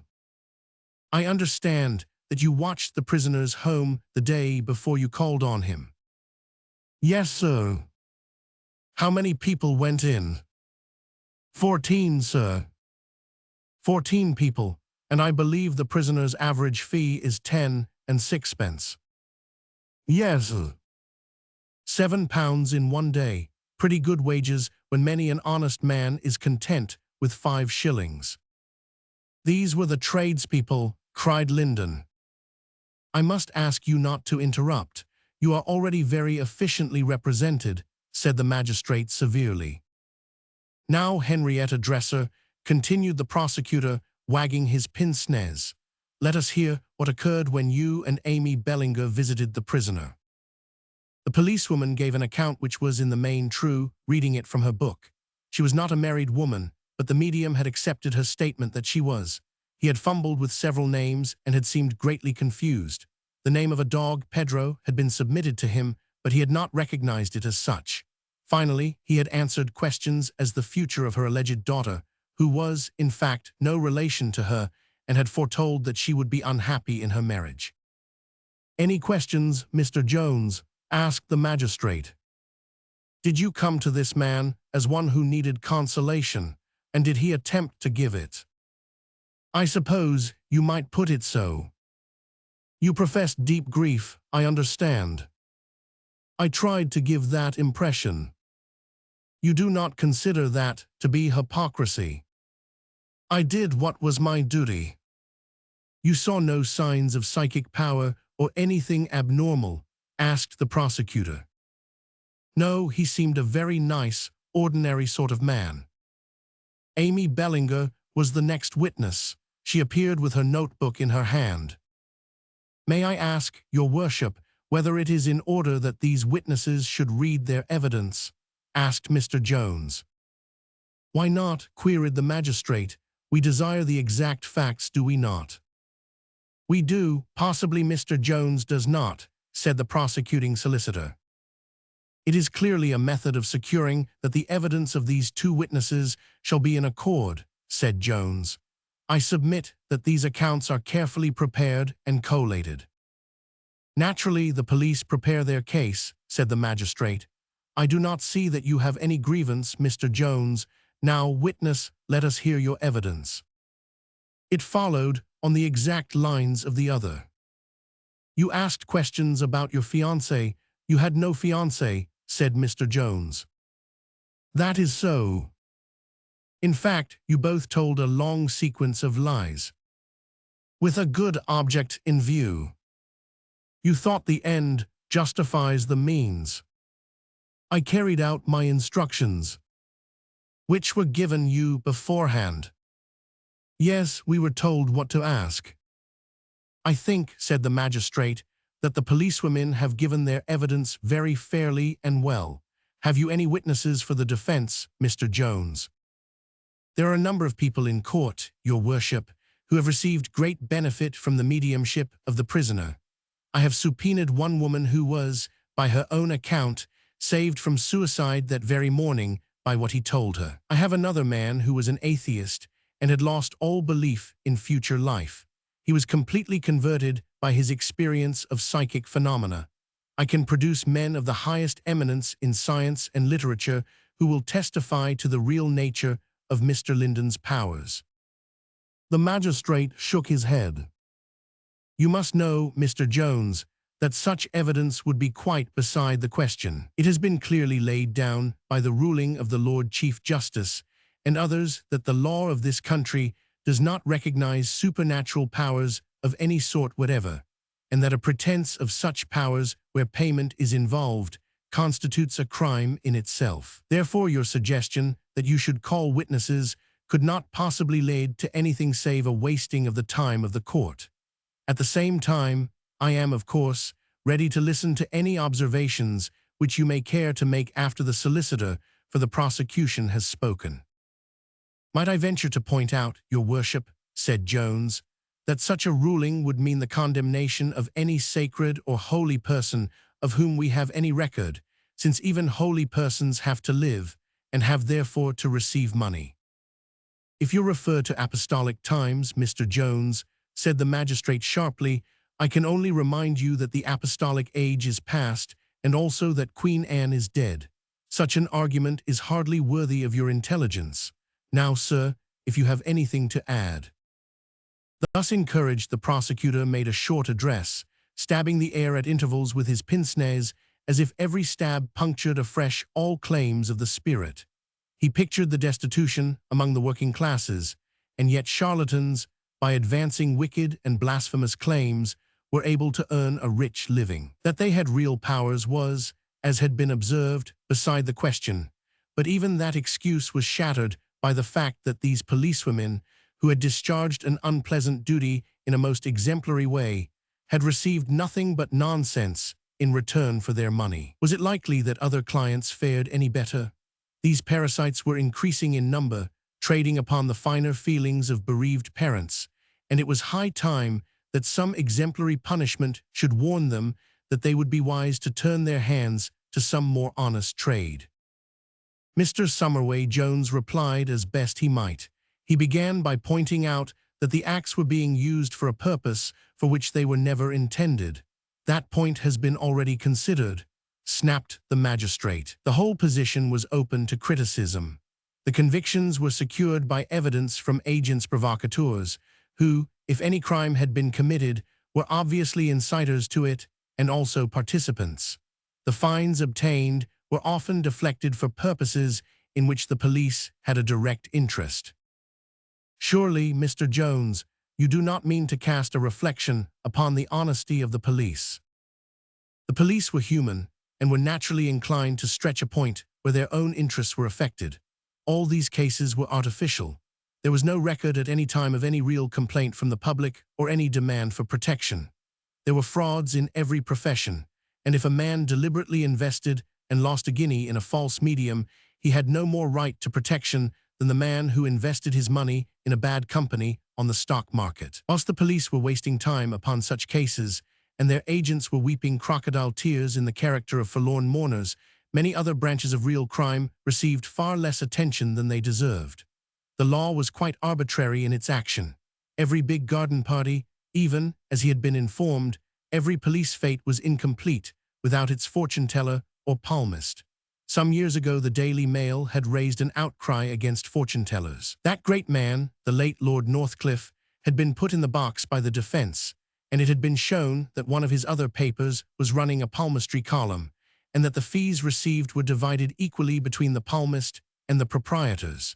He mentioned this in no spirit which was derogatory to the memory of this great man, but merely as an example of the absurdity of the law as it was now administered. Whatever might be the individual opinion of members of that court, it was incontrovertible that a large number of intelligent and useful citizens regarded this power of mediumship as a remarkable manifestation of the power of spirit, making for the great improvement of the race. Was it not a most fatal policy in these days of materialism to crush down by law that which in its higher manifestation might work for the regeneration of mankind? As to the undoubted fact that information received by the policewomen was incorrect and that their lying statements were not detected by the medium, it was a psychic law that harmonious conditions were essential for true results, and that deceit on one side produced confusion on the other. If the court would for a moment adopt the spiritualistic hypothesis, they would realize how absurd it would be to expect that angelic hosts would descend in order to answer the questions of two mercenary and hypocritical inquirers. Such, in a short synopsis, was the general line of Mr. Summerway Jones' defense, which reduced Mrs. Linden to tears and threw the magistrate's clerk into a deep slumber. The magistrate himself rapidly brought the matter to a conclusion. "Your quarrel, Mr. Jones, seems to be with the law, and that is outside my competence. I administer it as I find it, though I may remark that I am entirely in agreement with it. Such men as the defendant are the noxious fungi which collect on a corrupt society, and the attempt to compare their vulgarities with the holy men of old, or to claim similar gifts, must be reprobated by all right-thinking men. As to you, Linden," he added, fixing his stern eyes upon the prisoner, "I fear that you are a hardened offender, since a previous conviction has not altered your ways. I sentence you, therefore, to 2 months' hard labor without option of a fine." There was a scream from Mrs. Linden. "Goodbye, dear, don't fret," said the medium, glancing over the side of the dock. An instant later, he had been hurried down to the cell. Summerway Jones, Maley and Malone met in the hall, and Maley volunteered to escort the poor stricken woman home. "What had he ever done but bring comfort to all?" she moaned. "Is there a better man living in the whole great city of London?" "I don't think there is a more useful one," said Maley. "I'll venture to say that the whole of Crockford's Directory, with the archbishops at their head, could not prove the things of religion as I have seen Tom Linden prove them, or convert an atheist as I have seen Linden convert him." "It's a shame, a damned shame," said Malone hotly. "The touch about vulgarity was funny," said Jones. "I wonder if he thinks the apostles were very cultivated people. Well, I did my best. I had no hopes, and it has worked out as I thought. It is pure waste of time." "Not at all," Malone answered. "It has ventilated an evil. There were reporters in court. Surely some of them have some sense. They will note the injustice." "Not they," said Maley. "The press is hopeless. My God, what a responsibility these people take on themselves, and how little they guess the price that each will pay. I know. I have spoken with them while they were paying it." "Well, I for one will speak out," said Malone, "and I believe others will also. The press is more independent and intelligent than you seem to think." But Maley was right, after all. When he had left Mrs. Linden in her lonely home and had reached Fleet Street once more, Malone bought a Planet. As he opened it, a scare headline met his eye. "Imposter in the police court. The dog mistaken for man. Who was Pedro? Exemplary sentence." He crumpled the paper up in his hand. "No wonder these spiritualists feel bitterly," he thought. "They have good cause." Yes, poor Tom Linden had a bad press. He went down into his miserable cell amid universal objurgation. The Planet, an evening paper which depended for its circulation upon the sporting forecasts of Captain Touch-and-Go, remarked upon the absurdity of forecasting the future. Honest John, a weekly journal which had been mixed up with some of the greatest frauds of the century, was of opinion that the dishonesty of Linden was a public scandal. A rich country rector wrote to the Times to express his indignation that anyone should profess to sell the gifts of the Spirit. The churchman remarked that such incidents arose from the growing infidelity, while the freethinker saw in them a reversion to superstition. Finally, Mr. Maskelyne showed the public, to the great advantage of his box office, exactly how the swindle was perpetrated. So for a few days Tom Linden had what the French call a succès d'exécration. Then the world moved on, and he was left to his fate. Chapter 8. in which three investigators come upon a dark soul. Lord Roxton had returned from Central African heavy game shooting and had at once carried out a series of alpine ascents which had satisfied and surprised everyone except himself. "Top of the Alps is Bekarman, a perfect bear garden," said he. "Short of Everest, there don't seem to be any decent privacy left." His advent into London was acclaimed by a dinner given in his honor at the Travellers by the Heavy Game Society. The occasion was private and there were no reporters, but Lord Roxton's speech was fixed verbatim in the minds of all his audience and has been imperishably preserved. He writhed for 20 minutes under the flowery and eulogistic periods of the President and rose himself in the state of confused indignation which the Briton feels when he is publicly approved. "Oh, I say, by Jove, what?" was his oration, after which he resumed his seat and perspired profusely. Malone was first aware of Lord Roxton's return through McArdle, the crabbed old red-headed news editor, whose bald dome projected further and further from its ruddy fringe, as the years still found him slaving at the most grinding of tasks. He retained his keen scent of what was good copy, and it was this sense of his which caused him one winter morning to summon Malone to his presence. He removed the long glass tube which he used as a cigarette holder from his lips, and he blinked through his big round glasses at his subordinate. "You know that Lord Roxton is back in London?" "I had not heard." "Aye, he's back. Doubtless you've heard that he was wounded in the war. He led a small column in East Africa and made a wee war of his own till he got an elephant bullet through his chest. Oh, he's done fine since then, or he couldn't be climbing these mountains. He's a devil of a man, and I stirring up something new." "What is the latest?" asked Malone, eyeing a slip of paper which McArdle was waving between his finger and thumb. "Well, that's where he impinges on you. I was thinking maybe you could hunt in couples and there would be copy in it.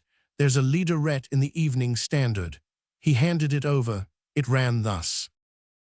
"A quaint advertisement in the columns of a contemporary shows that the famous Lord John Roxton, third son of the Duke of Pomfret, is seeking fresh worlds to conquer.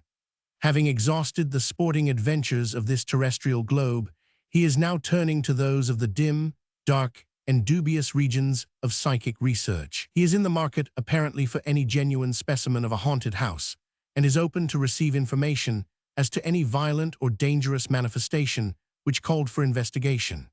As Lord John Roxton is a man of resolute character and one of the best revolver shots in England, we would warn any practical joker that he would be well advised to stand aside and leave this matter to those who are said to be as impervious to bullets as their supporters are to common sense." McArdle gave his dry chuckle at the concluding words. "I'm thinking they are getting personal there, friend Malone, for if you are no a supporter, you're well on the way.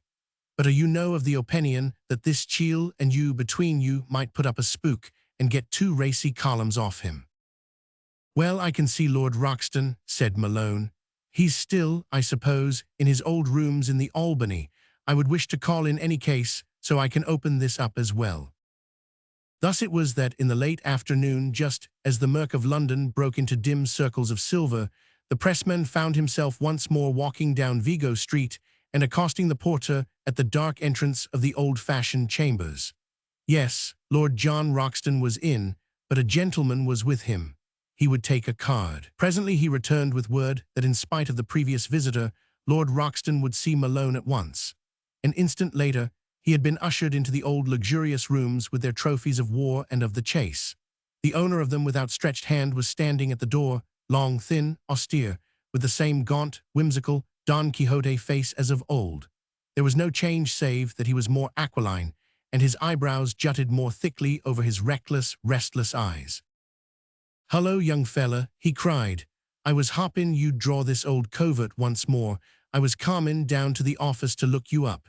Come in, let me introduce you to the Reverend Charles Mason."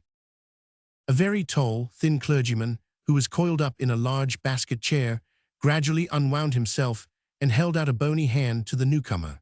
Malone was aware of two very earnest and human grey eyes looking searchingly into his, and of a broad, welcoming smile which disclosed a double row of excellent teeth. It was a worn and weary face, the tired face of the spiritual fighter, but it was very kindly and companionable nonetheless. Malone had heard of the man, a Church of England vicar, who had left his model parish and the church which he had built himself in order to preach freely the doctrines of Christianity, with the new psychic knowledge superadded. "Why I never seem to get away from the spiritualists," he exclaimed. "You never will, Mr. Malone," said the lean clergyman, chuckling. "The world never will until it has absorbed this new knowledge which God has sent. You can't get away from it. It is too big. At the present moment in this great city, there is not a place where men or women meet that it does not come up, and yet you would not know it from the press." "Well, you can't level that reproach at the Daily Gazette," said Malone. "Possibly you may have read my own descriptive articles." "Yes, I read them. They are at least better than the awful sensational nonsense which the London press usually serves up, save when they ignore it altogether. To read a paper like the Times, you would never know that this vital movement existed at all. The only editorial allusion to it that I can ever remember was in a leading article when the great paper announced that it would believe in it when it found it could, by means of it, pick out more winners on a race card than by other means." "Deuced useful too," said Lord Roxton. "It's just what I should have said myself." "What?" The clergyman's face was grave, and he shook his head. "That brings me back to the object of my visit," he said. He turned to Malone. "I took the liberty of calling upon Lord Roxton in connection with his advertisement to say that if he went on such a quest with a good intention, no better work could be found in the world. But if he did it out of a love of sport, following some poor earthbound soul in the same spirit as he followed the white rhinoceros of the Lido, he might be playing with fire." "Well, Padre, I've been playing with fire all my life, and that's nothing new. What I mean, if you want me to look at this ghost business from the religious angle, there's nothing doing, for the Church of England that I was brought up in fills my very modest need. But if it's got a spice of danger, as you say, then it's worthwhile." "What?" The Rev. Charles Mason smiled his kindly, toothsome grin. "Incorrigible, is he not?" he said to Malone. "Well, I can only wish you a fuller comprehension of the subject." He rose as if to depart. "Wait a bit, Padre," cried Lord Roxton hurriedly. "When I'm exploring, I begin by ropping in a friendly native. I expect you're just the man. Won't you come with me?" "Where to?" "Well, sit down and I'll tell you." He rummaged among a pile of letters on his desk. "Fine selection of spooks," he said. "I got on the track of over 20 by the first post. This is an easy winner, though. Read it for yourself. Lonely house, man driven mad, tenants bolting in the night, horrible spectre. Sounds all right, what?" The clergyman read the letter with puckered brows. "It seems a bad case," said he. "Well, suppose you come along. What, maybe you can help clear it up." The Rev. Mr. Mason pulled out a pocket almanac. "I have a service for ex-service men on Wednesday and a lecture the same evening. But we could start today." "It's a long way." "Only Dorsetshire, 3 hours. What is your plan?" "Well, I suppose a night in the house should do it. If there is any poor soul in trouble, it becomes a duty. Very well, I will come." "And surely there is room for me," pleaded Malone. "Of course there is, young fella. What I mean, I expect that old red-headed bird at the office sent you round with no other purpose." "Ah, I thought so. Well, you can write an adventure that is not perfect bilge for a change. What? There's a train from Victoria at 8 o'clock. We can meet there, and I'll have a look in at Old Man Challenger as I pass." They dined together in the train and after dinner reassembled in their first-class carriage, which is the snuggest mode of travel which the world can show. Roxton, behind a big black cigar, was full of his visit to Challenger. "The old dear is the same as ever. Bit my head off once or twice in his own familiar way, talked unadulterated tripe, says I've got brain softening. If I could think there was such a thing as a real spook. When you're dead, you're dead. That's the old man's cheery slogan. Surveying his contemporaries, he said, extinction was a deuced good thing. It's the only hope of the world, said he. Fancy the awful prospect if they survived. Wanted to give me a bottle of chlorine to chuck at the ghost. I told him that if my automatic was not a spook stopper, nothing else would serve. Tell me, Padre, is this the first time you've been on safari after this kind of game? You treat the matter too lightly, Lord John, said the clergyman gravely. You have clearly had no experience of it. In answer to your question, I may say that I have several times tried to help in similar cases. And you take it seriously? Asked Malone, making notes for his article. Very, very seriously. What do you think these influences are? I'm no authority upon the general question. You know Algernon Maley, the barrister, do you not? He could give you facts and figures. I approach the subject rather perhaps from the point of view of instinct and emotion. I remember Maley lecturing on Professor Bazzano's book on ghosts, where over 500 well-authenticated instances were given, every one of them sufficient to establish an a priori case. There is Flammarion, too. You can't laugh away evidence of that kind. I've read Bazzano and Flammarion, too, said Malone, but it is your own experience and conclusions that I want. Well, if you quote me, remember that I do not look on myself as a great authority on psychic research. Wiser brains than mine may come along and give some other explanation. Still, what I have seen has led me to certain conclusions. One of them is to think that there is some truth in the theosophical idea of shells. What is that? They imagined that all spirit bodies near the earth were empty shells or husks from which the real entity had departed. Now, of course, we know that a general statement of that sort is nonsense, for we could not get the glorious communications which we do get from anything but high intelligences. But we also must beware of generalizations. They are not all high intelligences. Some are so low that I think the creature is purely external and is an appearance rather than a reality. But why should it be there? Yes, that is the question. It is usually allowed that there is the natural body, as St. Paul called it, which is dissolved at death, and the etheric or spiritual body which survives and functions upon an etheric plane. Those are the essential things. But we may really have as many coats as an onion, and there may be a mental body which may shed itself at any spot where great mental or emotional strain has been experienced. It may be a dull automatic simulacrum, and yet carry something of our appearance and thoughts. Well, said Malone, that would to some extent get over the difficulty, for I could never imagine that a murderer or his victim could spend whole centuries reacting the old crime. What would be the sense of it? Quite right, young fella, said Lord Roxton. There was a pal of mine, Archie Soames, the gentleman jock who had an old place in Berkshire. Well, Nell Gwynn had lived there once, and he was ready to swear he met her a dozen times in the passage. Archie never flinched at the big jump at the Grand National, but by Jove, he flinched at those passages after dark. Deuced fine woman she was and all that, but dash it all, what I mean, one has to draw the line, what? Quite so, the clergyman answered. You can't imagine that the real soul of a vivid personality like Nell could spend centuries walking those passages. But if by chance she had ate her heart out in that house, brooding and fretting, one could think that she might have cast a shell and left some thought image of herself behind her. You said you had experiences of your own. I had one before ever I knew anything of spiritualism. I hardly expect that you will believe me, but I assure you it is true. I was a very young curate up in the north. There was a house in the village which had a poltergeist, one of those very mischievous influences which cause so much trouble. I volunteered to exorcise it. We have an official form of exorcism in the church, you know, so I thought that I was well armed. I stood in the drawing room, which was the center of the disturbances, with all the family on their knees beside me, and I read the service. What do you think happened?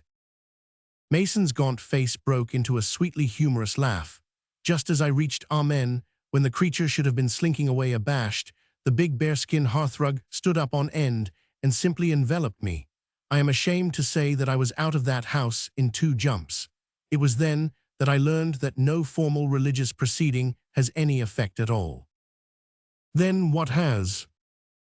Well, kindness and reason may do something. You see, they vary greatly. Some of these earthbound or earth-interested creatures are neutral, like these simulacra or shells that I speak of. Others are essentially good, like these monks of Glastonbury, who have manifested so wonderfully of late years and are recorded by Blig Bond. They are held to earth by a pious memory.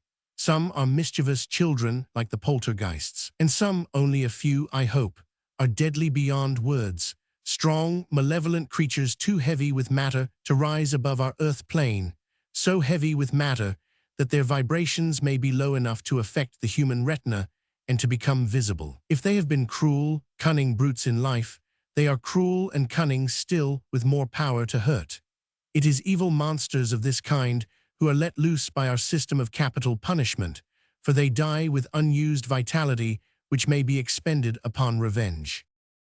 This Dryfont spook has a deuced bad record, said Lord Roxton. Exactly, that is why I disapprove of levity. He seems to me to be the very type of the creature I speak of. Just as an octopus may have his den in some ocean cave and come floating out a silent image of horror to attack a swimmer, so I picture such a spirit lurking in the dark of the house, which he curses by his presence, and ready to float out upon all whom he can injure. Malone's jaw began to drop. "I say," he exclaimed, "have we no protection?" "Yes, I think we have. If we had not, such a creature could devastate the earth. Our protection is that there are white forces as well as dark ones. We may call them guardian angels, as the Catholics do, or guides, or controls, but whatever you call them, they really do exist, and they guard us from evil on the spiritual plane." "What about the chap who was driven mad, Padre? Where was your guide when the spook put the rug around you?" "What?" "The power of our gods may depend upon our own worthiness. Evil may always win for a time. Good wins in the end. That's my experience in life." Lord Roxton shook his head. "If good wins, then it runs a deuced long waitin' race, and most of us never live to see the finish. Look at those rubber devils that I had a scrap with up the Putumayo River. Where are they? What, mostly in Paris having a good time, and the poor niggers they murdered, what about them?" "Yes, we need faith sometimes. We have to remember that we don't see the end. To be continued in our next is the conclusion of every life story. That's where the enormous value of the other world accounts come in. They give us at least one chapter more." "Where can I get that chapter?" asked Malone. "There are many wonderful books, though the world has not yet learned to appreciate them, records of the life beyond. I remember one incident. You may take it as a parable if you like, but it is really more than that." The dead rich man pauses before the lovely dwelling. His sad guide draws him away. "It is not for you, it is for your gardener." He shows him a wretched shack. "You gave us nothing to build with. It was the best that we could do. That may be the next chapter in the story of your rubber millionaires." Roxton laughed grimly. "I gave some of them a shack that was 6 foot long and 2 foot deep," said he.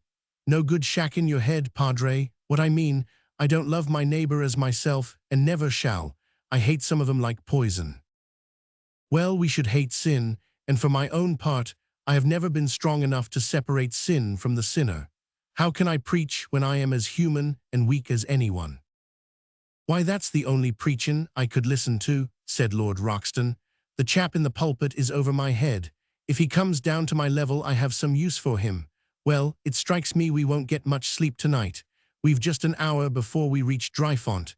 Maybe we had better use it." It was past 11 o'clock of a cold, frosty night when the party reached their destination.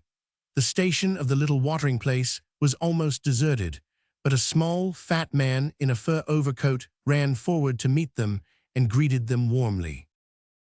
"I am Mr. Belchamber, owner of the house. How do you do, gentlemen? I got your wire, Lord Roxton, and everything is in order. It is indeed kind of you to come down. If you can do anything to ease my burden, I shall indeed be grateful." Mr. Belchamber led them across to the little station hotel, where they partook of sandwiches and coffee, which he had thoughtfully ordered. As they ate, he told them something of his troubles. "It isn't as if I was a rich man, gentlemen. I'm a retired grazier, and all my savings are in 3 houses. That is one of them, the Villa Maggia. Yes, I got it cheap, that's true. But how could I think there was anything in this story of the mad doctor?" "Let us have the yarn," said Lord Roxton, munching at a sandwich. "He was there away back in Queen Victoria's time. I've seen him myself. A long, stringy, dark-faced kind of man, with a round back and a queer, shuffling way of walking. They say he had been in India all his life, and some thought he was hiding from some crime, for he would never show his face in the village and seldom came out till after dark. He broke a dog's leg with a stone, and there was some talk of having him up for it, but the people were afraid of him and no one would prosecute. The little boys would run past, for he would sit glowering and glooming in the front window. Then one day he didn't take the milk in, and the same the next day, and so they broke the door open, and he was dead in his bath. But it was a bath of blood, for he had opened the veins of his arm. Tremin was his name. No one here forgets it. And you bought the house? Well, it was repapered and painted and fumigated and done up outside. You'd have said it was a new house. Then I let it to Mr. Jenkins of the brewery. 3 days he was in it. I lowered the rent, and Mr. Beale, the retired grocer, took it. It was he who went mad, clean mad, after a week of it. And I've had it on my hands ever since, £60 out of my income, and taxes to pay on it, into the bargain. If you gentlemen can do anything, for God's sake do it. If not, it would pay me to burn it down. The Villa Magyar stood about half a mile from the town on the slope of a low hill. Mr. Belchamber conducted them so far, and even up to the hall door. It was certainly a depressing place, with a huge gambrel roof which came down over the upper windows and nearly obscured them. There was a half-moon, and by its light they could see that the garden was a tangle of scraggy winter vegetation, which had in some places almost overgrown the path. It was all very still, very gloomy, and very ominous. "The door is not locked," said the owner. "You will find some chairs and a table in the sitting room on the left of the hall. I had a fire lit there, and there is a bucket full of coals. You will be pretty comfortable, I hope. You won't blame me for not coming in, but my nerves are not so good as they were." With a few apologetic words, the owner slipped away, and they were alone with their task. Lord Roxton had brought a strong electric torch. On opening the mildewed door, he flashed a tunnel of light down the passage, uncarpeted and dreary, which ended in a broad, straight, wooden staircase leading to the upper floor. There were doors on either side of the passage. That on the right led into a large, cheerless, empty room, with a derelict lawnmower in one corner and a pile of old books and journals. There was a corresponding room upon the left, which was a much more cheery apartment. A brisk fire burned in the grate. There were 3 comfortable chairs, and a deal table with a water carafe, a bucket of coals, and a few other amenities. It was lit by a large oil lamp. The clergyman and Malone drew up to the fire, for it was very cold, but Lord Roxton completed his preparations. From a little handbag, he extracted his automatic pistol, which he put upon the mantelpiece. Then he produced a packet of candles, placing 2 of them in the hall. Finally, he took a ball of worsted and tied strings of it across the back passage and across the opposite door. "We will have one look round," said he, when his preparations were complete. "Then we can wait down here and take what comes." The upper passage led at right angles to left and right from the top of the straight staircase. On the right were 2 large, bare, dusty rooms, with the wallpaper hanging in strips and the floor littered with scattered plaster. On the left was a single large room in the same derelict condition. Out of it was the bathroom of tragic memory, with the high zinc bath still in position. Great splotches of red lay within it, and though they were only rust stains, they seemed to be terrible reminders from the past. Malone was surprised to see the clergyman stagger and support himself against the door. His face was ghastly white, and there was moisture on his brow. His 2 comrades supported him down the stairs, and he sat for a little, as one exhausted, before he spoke. "Did you 2 really feel nothing?" he asked. "The fact is that I am mediumistic myself and very open to psychic impressions. This particular one was horrible beyond description." "What did you get, Padre?" "It is difficult to describe these things. It was a sinking of my heart, a feeling of utter desolation. All my senses were affected. My eyes went dim. I smelt a terrible odor of putrescence. The strength seemed to be sapped out of me. Believe me, Lord Roxton, it is no light thing which we are facing tonight." The sportsman was unusually grave. "So I begin to think," said he. "Do you think you are fit for the job?" "I am sorry to have been so weak," Mr. Mason answered. "I shall certainly see the thing through. The worse the case, the more need for my help. I am all right now," he added, with his cheery laugh, drawing an old charred briar from his pocket. "This is the best doctor for shaken nerves. I'll sit here and smoke till I'm wanted." "What shape do you expect it to take?" asked Malone of Lord Roxton. "Well, it is something you can see, that's certain." "That's what I cannot understand, in spite of all my reading," said Malone. "These authorities are all agreed that there is a material basis, and that this material basis is drawn from the human body.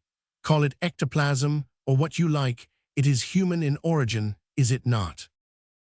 "Certainly," Mason answered. "Well, then are we to suppose that this Dr. Tremaine builds up his own appearance by drawing stuff from me and you?" "I think, so far as I understand it, that in most cases a spirit does so. I believe that when the spectator feels that he goes cold, that his hair rises and the rest of it, he is really conscious of this draft upon his own vitality, which may be enough to make him faint or even to kill him. Perhaps he was drawing on me then." "Suppose we are not mediumistic. Suppose we give out nothing." "There is a very full case that I read lately," Mr. Mason answered. "It was closely observed, reported by Professor Nielsen of Iceland.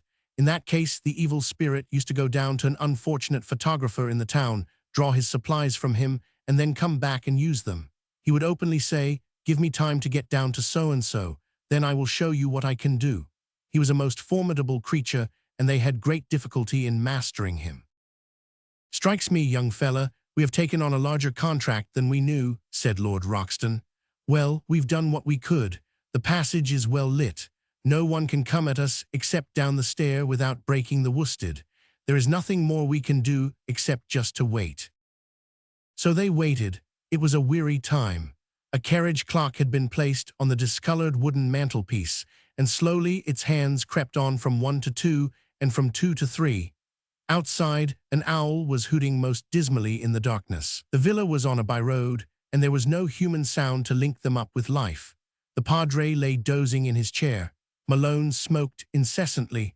Lord Roxton turned over the pages of a magazine. There were the occasional strange tappings and creakings which come in the silence of the night. Nothing else until someone came down the stair. There could not be a doubt of it. It was a furtive and yet a clear footstep. Creak, creak, creak. Then it had reached the level. Then it had reached their door. They were all sitting erect in their chairs, Roxton grasping his automatic. Had it come in? The door was ajar, but had not further opened. Yet all were aware of a sense that they were not alone, that they were being observed. It seemed suddenly colder, and Malone was shivering. An instant later the steps were retreating. They were low and swift, much swifter than before. One could imagine that a messenger was speeding back with intelligence to some great master who lurked in the shadows above. The three sat in silence, looking at each other. "By Jove," said Lord Roxton at last. His face was pale but firm. Malone scribbled some notes in the hour. The clergyman was praying. "Well, we are up against it," said Roxton after a pause. "We can't leave it at that. We have to go through with it.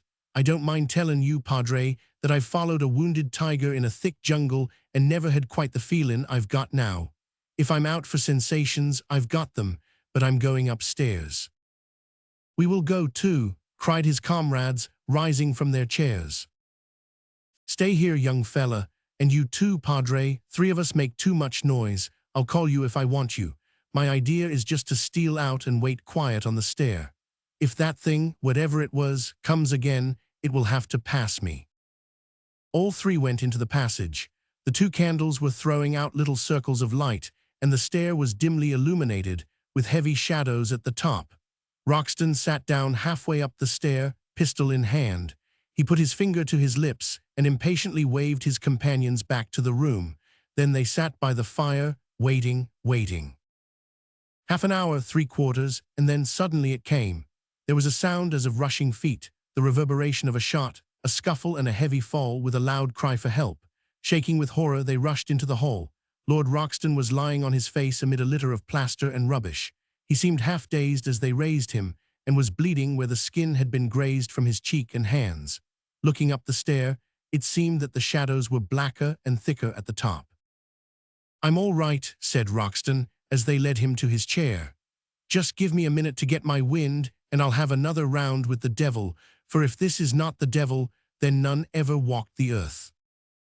You shan't go alone this time, said Malone. You never should, added the clergyman, but tell us what happened.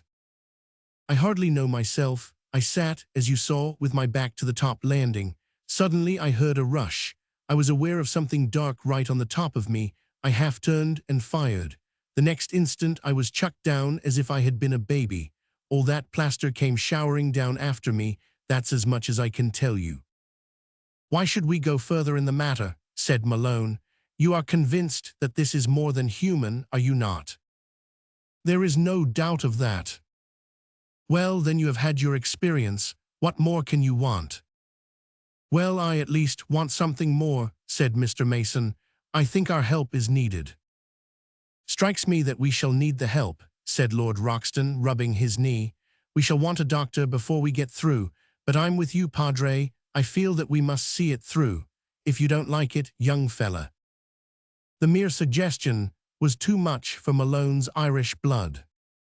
I am going up alone, he cried, making for the door. No, indeed, I am with you.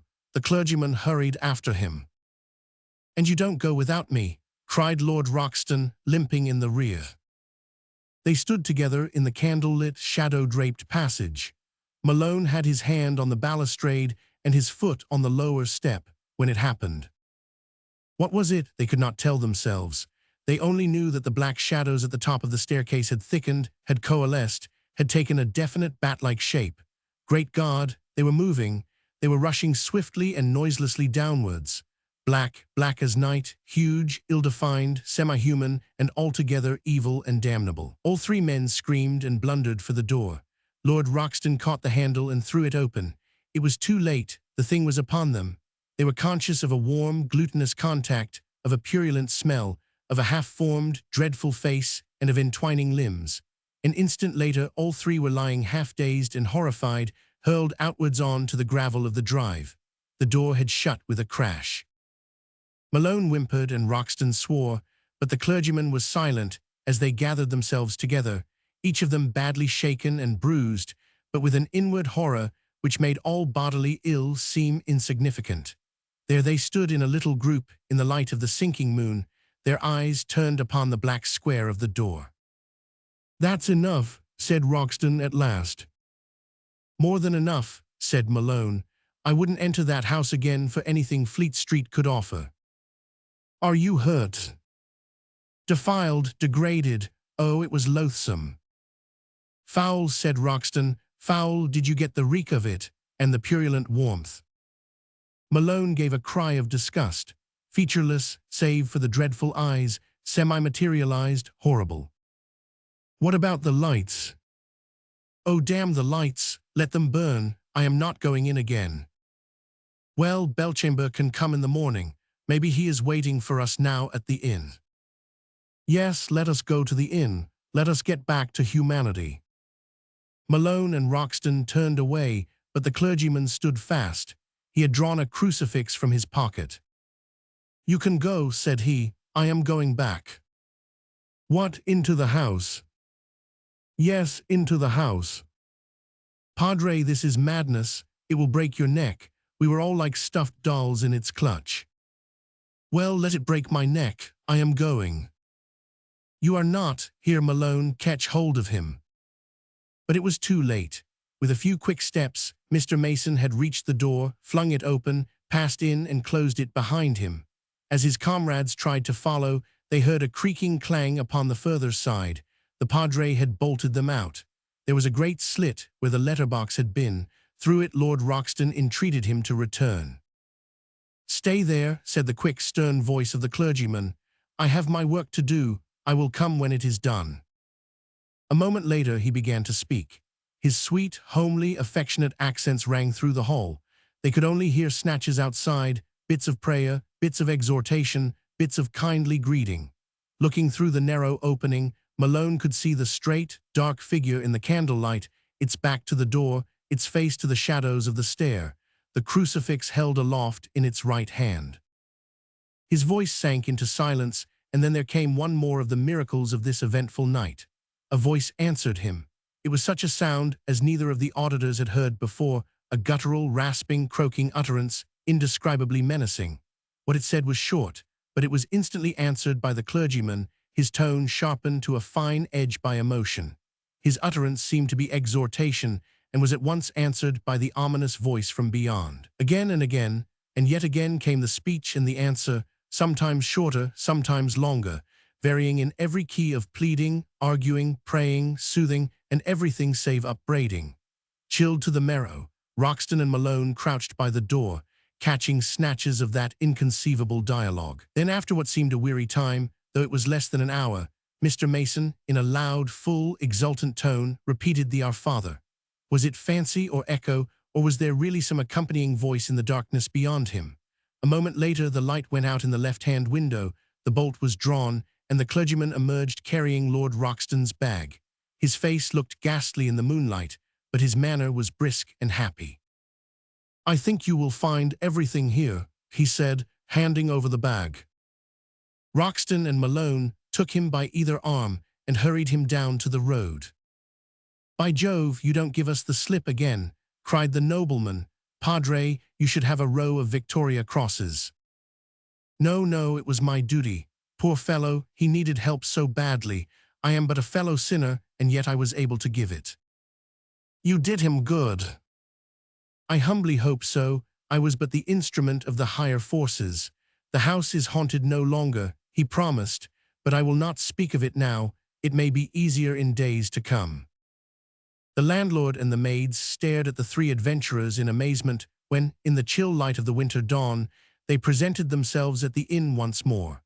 Each of them seemed to have aged 5 years in the night.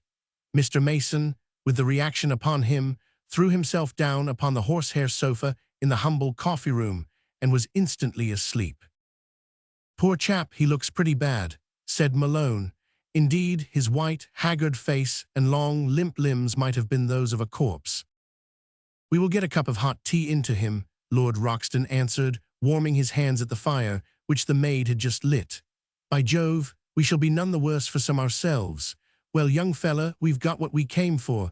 I've had my sensation, and you've had your copy. And he has had the saving of a soul. Well, we must admit that our objects seem very humble compared to his." They caught the early train to London and had a carriage to themselves. Mason had said little and seemed to be lost in thought. Suddenly, he turned to his companions. "I say, you two, would you mind joining me in prayer?" Lord Roxton made a grimace. "I warn you, Padre, I am rather out of practice." "Please kneel down with me. I want your aid."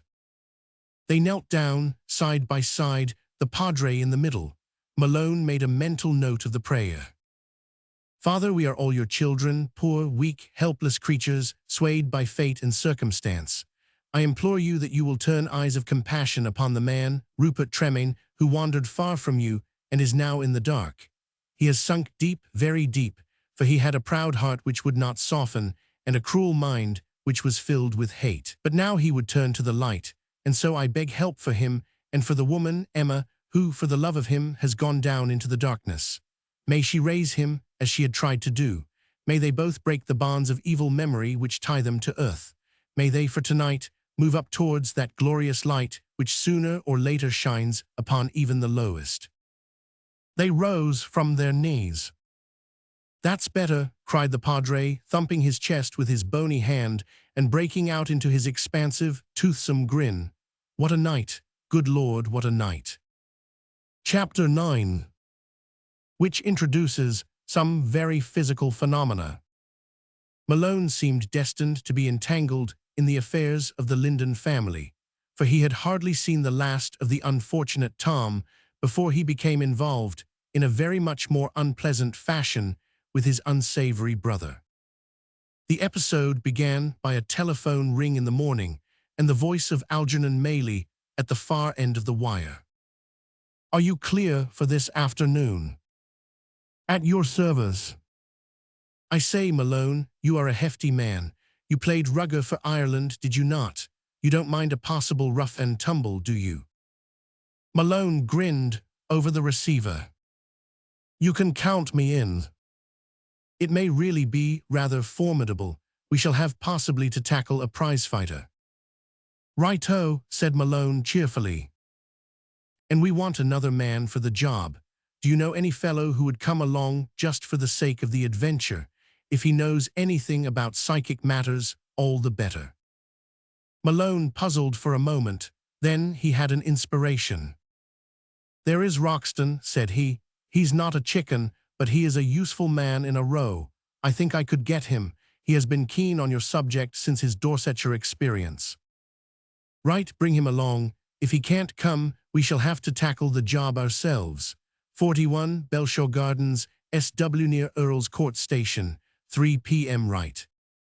Malone at once rang up Lord Roxton and soon heard the familiar voice.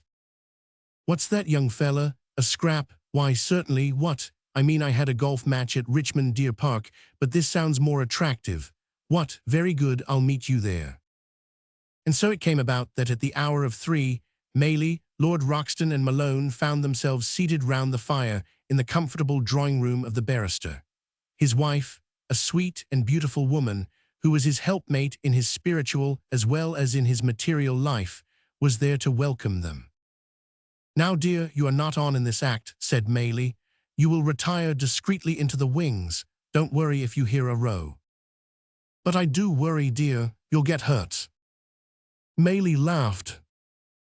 I think your furniture may possibly get hurt. You have nothing else to fear, dear, and it's all for the good of the cause. That always settles it, he explained, as his wife reluctantly left the room. I really think she would go to the stake for the cause. Her great, loving, womanly heart knows what it would mean for this grey earth if people could get away from the shadow of death and value this great happiness that is to come, by Jove. She is an inspiration to me.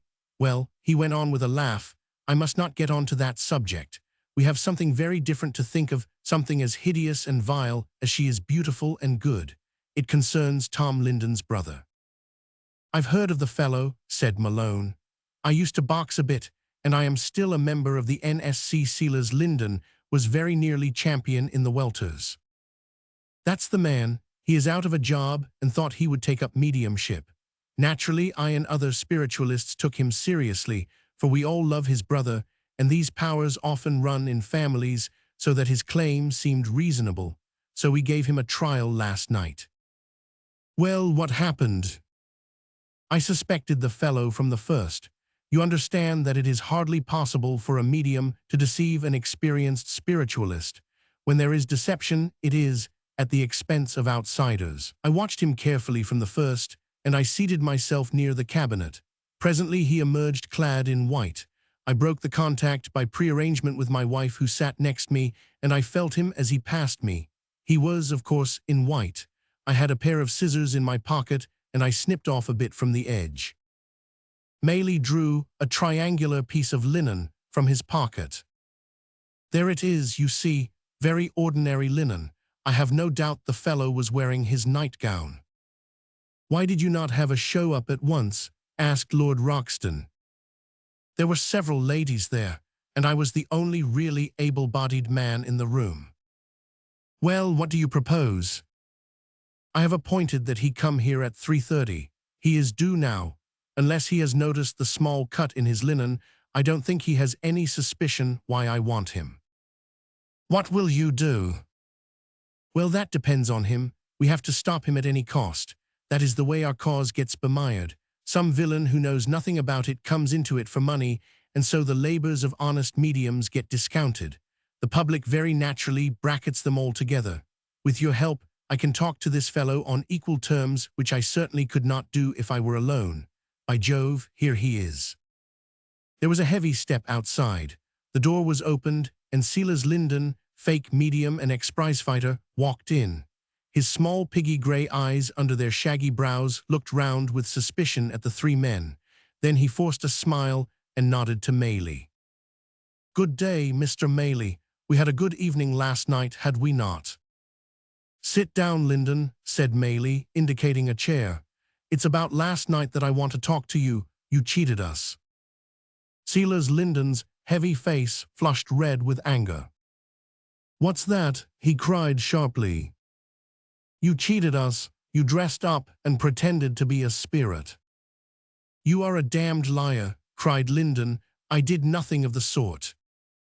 Maley took the rag of linen from his pocket and spread it on his knee. What about that? He asked. Well, what about it? It was cut out of the white gown you wore. I cut it out myself as you stood in front of me. If you examine the gown, you will find the place. It's no use, Lyndon. The game is up. You can't deny it. For a moment, the man was completely taken aback. Then he burst into a stream of horrible profanity. What's the game? He cried, glaring round him. Do you think I am easy and that you can play me for a sucker? Is it a frame-up or what? You've chose the wrong man for a try-on of that sort. There is no use being noisy or violent, Lyndon, said Maley quietly. I could bring you up in the police court tomorrow. I don't want any public scandal, for your brother's sake. But you don't leave this room until you have signed a paper that I have here on my desk. Oh, I don't I? Who will stop me? We will. The three men were between him and the door. You will? Well, try that. He stood before them with rage in his eyes and his great hands knotted. Will you get out of the way? They did not answer, but they all three gave the fighting snarl, which is perhaps the oldest of all human expressions. The next instant Lyndon was upon them, his fists flashing out with terrific force.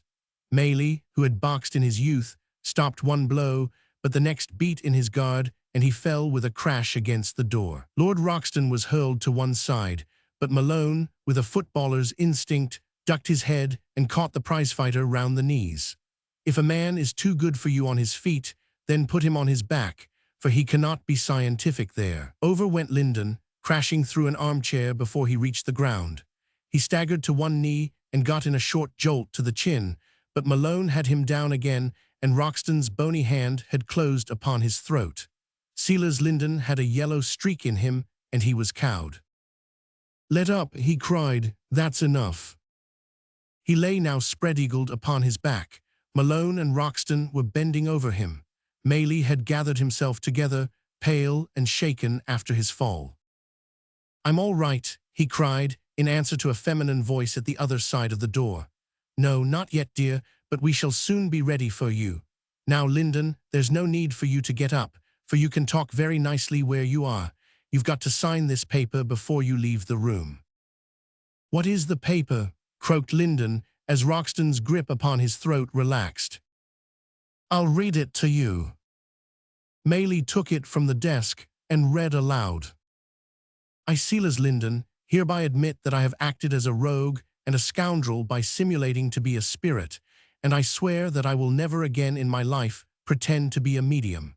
Should I break this oath, then this signed confession may be used for my conviction in the police court. Will you sign that? No, I am damned if I will. Shall I give him another squeeze? Asked Lord Roxton. Perhaps I could choke some sense into him. What? Not at all, said Maley. I think that his case now would do good in the police court, for it would show the public that we are determined to keep our house clean. I'll give you 1 minute for consideration, Lyndon, and then I ring up the police. But it did not take a minute for the impostor to make up his mind. All right, said he in a sulky voice, I'll sign. He was allowed to rise with a warning that if he played any tricks, he would not get off so lightly the second time. But there was no kick left in him, and he scrawled a big, coarse, Silas Lyndon at the bottom of the paper without a word. The three men signed as witnesses. Now get out, said Maley sharply. Find some honest trade in future and leave sacred things alone. Keep your bloody cant to yourself, Lyndon answered, and so departed, grumbling and swearing, into the outer darkness from which he had come. He had hardly passed before Mrs. Maley had rushed into the room to reassure herself as to her husband. Once satisfied as to this, she mourned over her broken chair, for like all good women she took a personal pride and joy in every detail of her little menage. Never mind, dear. It's a cheap price to pay in order to get that blackguard out of the movement. Don't go away, you fellows. I want to talk to you. And tea is just coming in. Perhaps something stronger would be better, said Maley, and indeed all three were rather exhausted, for it was sharp while it lasted. Roxton, who had enjoyed the whole thing immensely, was full of vitality, but Malone was shaken, and Maylie had narrowly escaped serious injury from that ponderous blow. "I have heard," said Maylie, as they all settled down round the fire, "that this blackguard has sweated money out of poor Tom Linden for years. It was a form of blackmail, for he was quite capable of denouncing him. By Jove," he cried, with sudden inspiration, "that would account for the police raid. Why should they pick Linden out of all the mediums in London? I remember now that Tom told me the fellow had asked to be taught to be a medium, and that he had refused to teach him." "Could he teach him?" asked Malone. Maylie was thoughtful over this question. "Well, perhaps he could," he said at last, "but Silas Linden as a false medium would be very much less dangerous than Silas Linden as a true medium." "I don't follow you." "Mediumship can be developed," said Mrs. Maylie. "One might almost say it was catching." "That was what the laying on of hands meant in the early church," Maylie explained. "It was the conferring of thaumaturgic powers. We can't do it now as rapidly as that, but if a man or woman sits with the desire of development, and especially if that sitting is in the presence of a real medium, the chance is that powers will come." "But why do you say that would be worse than false mediumship?" "Because it could be used for evil. I assure you, Malone, that the talk of black magic and of evil entities is not an invention of the enemy. Such things do happen and center round the wicked medium. You can get down into a region which is akin to the popular idea of witchcraft. It is dishonest to deny it." "Like attracts like," explained Mrs. Maylie, who was quite as capable an exponent as her husband. "You get what you deserve. If you sit with wicked people, you get wicked visitors." "Then there is a dangerous side to it." "Do you know anything on earth which has not a dangerous side if it is mishandled and exaggerated? This dangerous side exists quite apart from orthodox spiritualism, and our knowledge is the surest way to counteract it.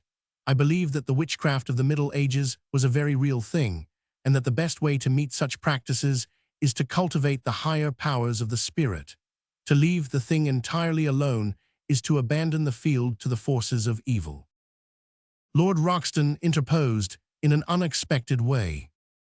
"When I was in Paris last year," said he, "there was a fella called Lapaix who dabbled in the black magic business.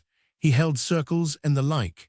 What I mean, there was no great harm in the thing, but it wasn't what you would call very spiritual either. It's a side that I as a journalist would like to see something of, if I am to report impartially upon this subject," said Malone. "Quite right," Maylie agreed. "We want all the cards on the table." "Well, young fella, if you give me a week of your time and come to Paris, I'll introduce you to Lapaix," said Roxton. "It is a curious thing, but I also had a Paris visit in my mind for our friend here," said Maylie. "I have been asked over by Dr. Maupuis of the Institut Metapsychique to see some of the experiments which he is conducting upon a Galician medium. It is really the religious side of this matter which interests me, and that is conspicuously wanting in the minds of these scientific men of the continent, but for accurate, careful examination of the psychic facts, they are ahead of anyone except poor Crawford of Belfast, who stood in a class by himself. I promised Maupuis to run across, and he has certainly been having some wonderful, in some respects, some rather alarming results." "Why alarming?" "Well, his materializations lately have not been human at all. That is confirmed by photographs.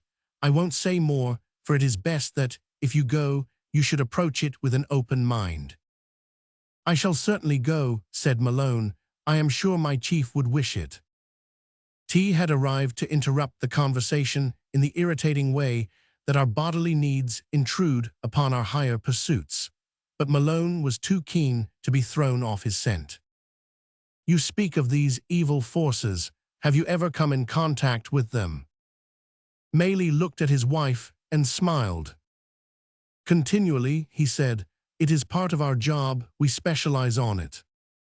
"I understood that, when there was an intrusion of that kind, you drove it away." "Not necessarily. If we can help any lower spirit, we do so, and we can only do it by encouraging it to tell us its troubles. Most of them are not wicked. They are poor, ignorant, stunted creatures who are suffering the effects of the narrow and false views which they have learned in this world. We try to help them, and we do. How do you know that you do?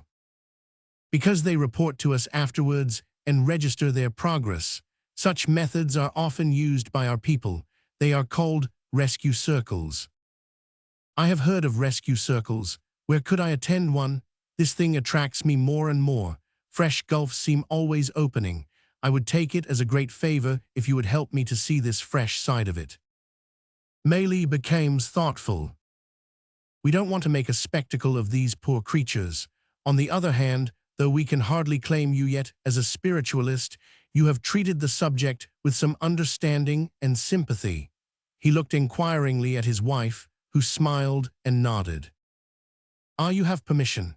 Well then, you must know that we run our own little rescue circle, and that at 5 o'clock today we have our weekly sitting. Mr. Turbin is our medium. We don't usually have anyone else except Mr. Charles Mason, the clergyman, but if you both care to have the experience, we shall be very happy if you will stay. Turbin should be here immediately after tea. He is a railway porter, you know, so his time is not his own. Yes, psychic power in its varied manifestations is found in humble quarters, but surely that has been its main characteristic from the beginning. Fishermen, carpenters, tent makers, camel drivers, these were the prophets of old. At this moment, some of the highest psychic gifts in England lie in a miner, a cotton operative, a railway porter, a bargeman, and a charwoman. Thus does history repeat itself, and that foolish beak, with Tom Linden before him, was but Felix judging Paul. The old wheel goes round. Chapter 10. De Profundis. They were still having tea when Mr. Charles Mason was ushered in.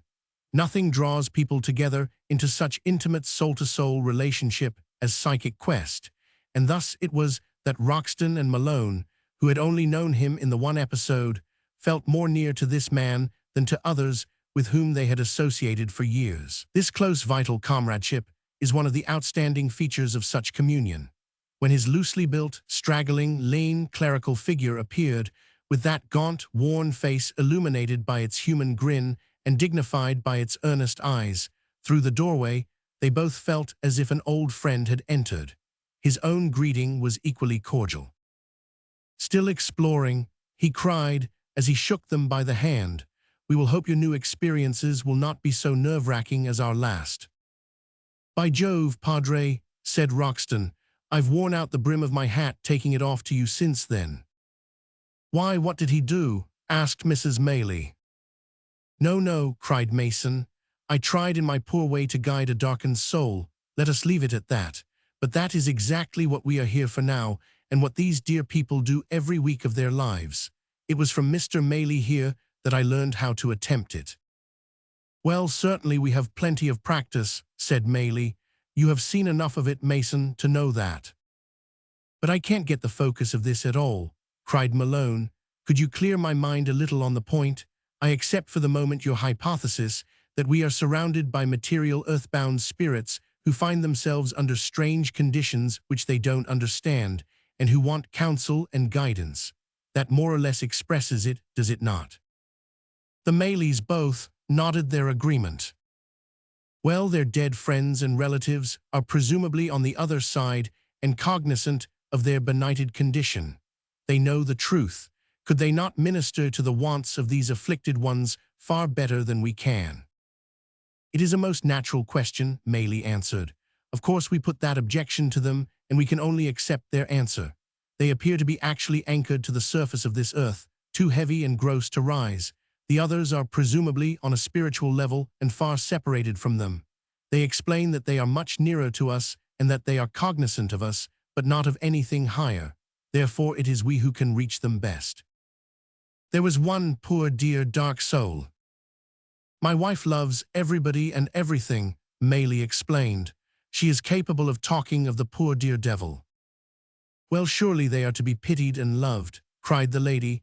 "This poor fellow was nursed along by us week by week. He had really come from the depths.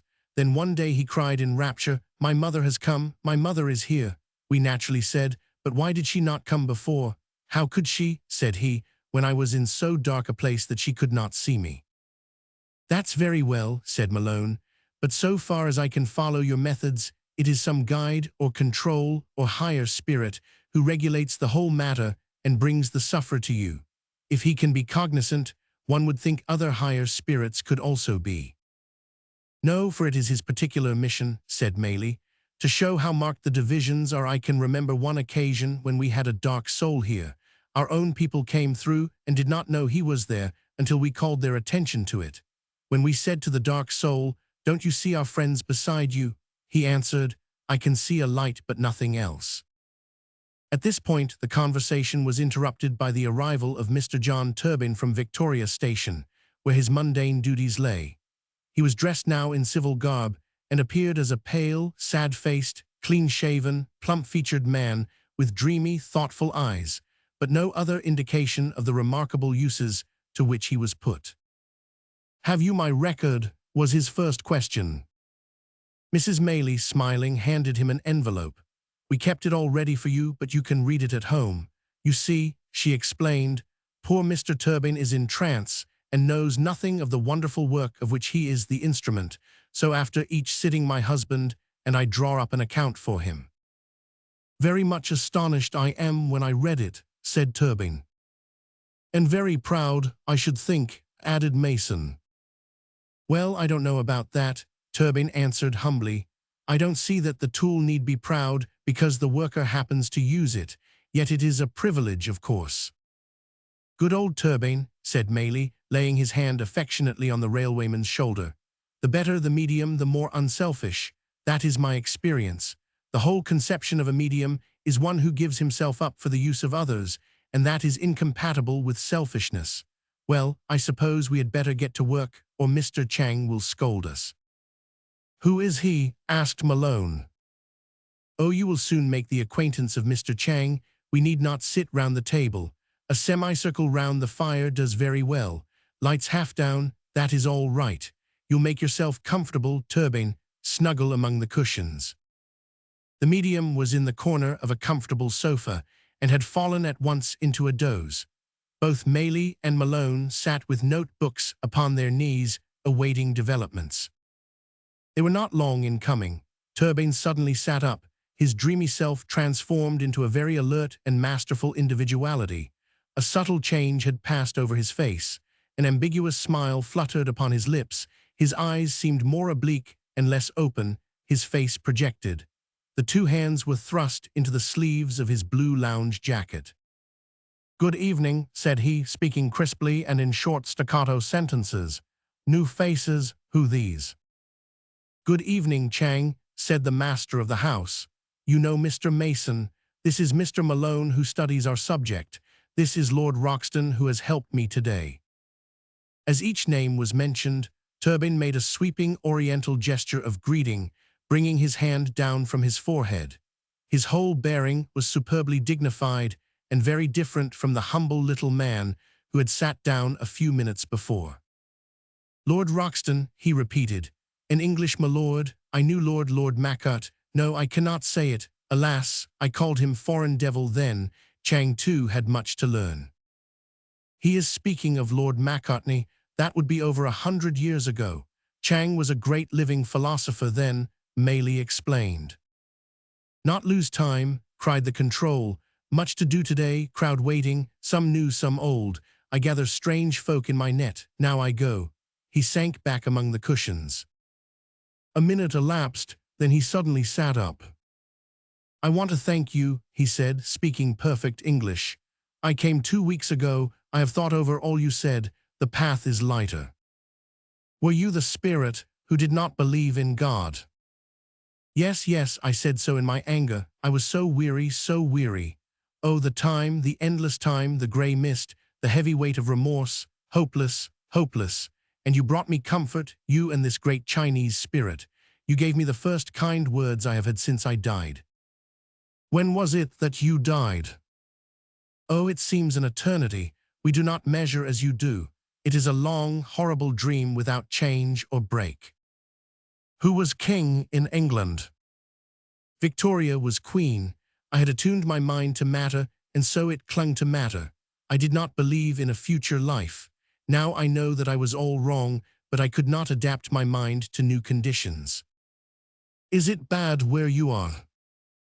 It is all grey, that is the awful part of it. One's surroundings are so horrible. But there are many more, you are not alone. No, but they know no more than I. They, too, scoff and doubt, and are miserable. You will soon get out. For God's sake, help me to do so. Poor soul, said Mrs. Maylie in her sweet, caressing voice, a voice which could bring every animal to her side. You have suffered much, but do not think of yourself. Think of these others. Try to bring one of them up, and so you will best help yourself. Thank you, lady, I will. There is one here whom I brought. He has heard you. We will go on together. Perhaps some day we may find the light. Do you like to be prayed for? Yes, yes, indeed I do. I will pray for you, said Mason. Could you say the Our Father now?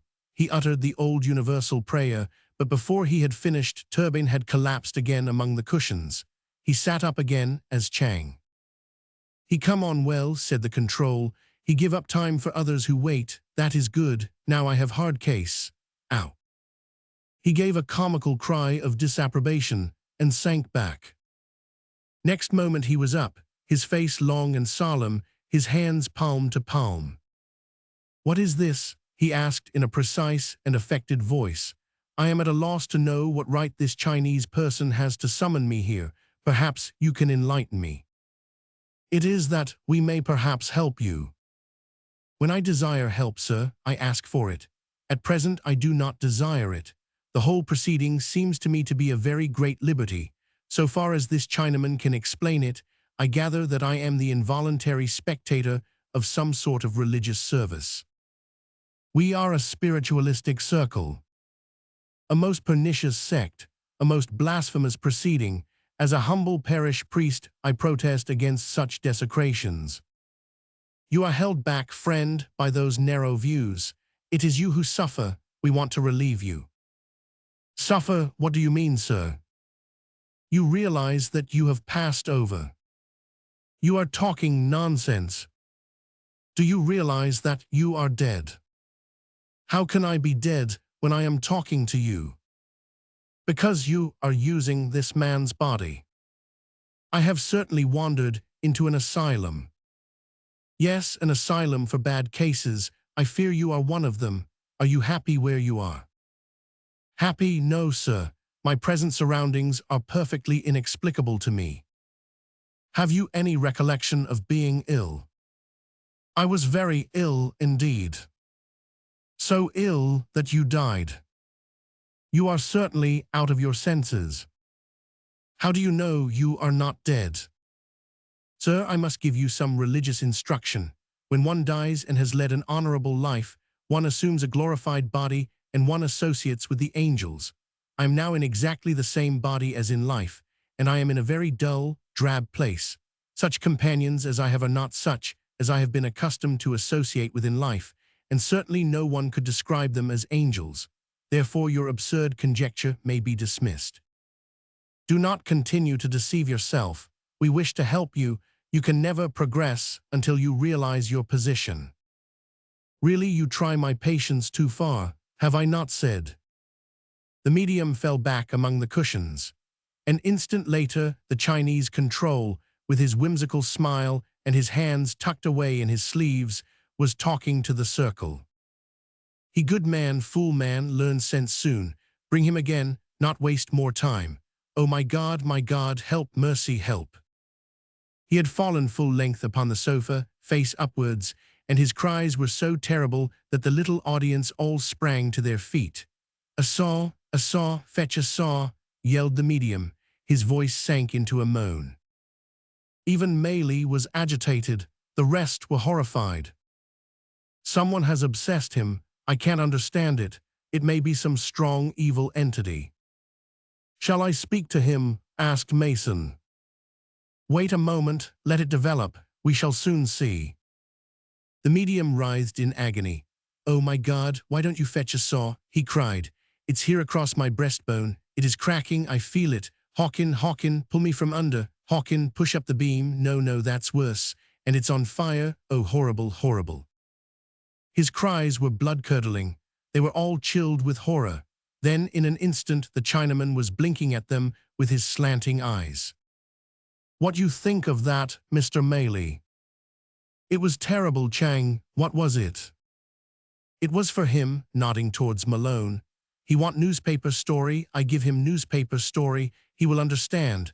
No time splain now, too many waiting. Sailor man come next, here he comes." The Chinaman was gone, and a jovial, puzzled grin passed over the face of the medium. He scratched his head. "Well, damn me," said he, "I never thought I would take orders from a chink, but he says hist, and by crumbs you've got to hist and no back talk either. Well, here I am, what did you want?" "We wanted nothing." "Well, the chink seemed to think you did, for he slung me in here." "It was you that wanted something, you wanted knowledge." "Well, I've lost my bearings, that's true. I know I am dead 'cause I've seen the gunnery lieutenant, and he was blown to bits before my eyes. If he's dead, I'm dead, and all the rest of us, for we are over to the last man. But we've got the laugh on our sky pilot, for he's as puzzled as the rest of us. Damned poor pilot, I call him. We're all taking our own sounding now." "What was your ship?" "The Monmouth. She that went down in battle with the German." "That's right, South American waters. It was clean hell. Yes, it was hell." There was a world of emotion in his voice. "Well," he added more cheerfully, "I've heard our mates got level with them later. That is so, sir, is it not?" "Yes, they all went to the bottom.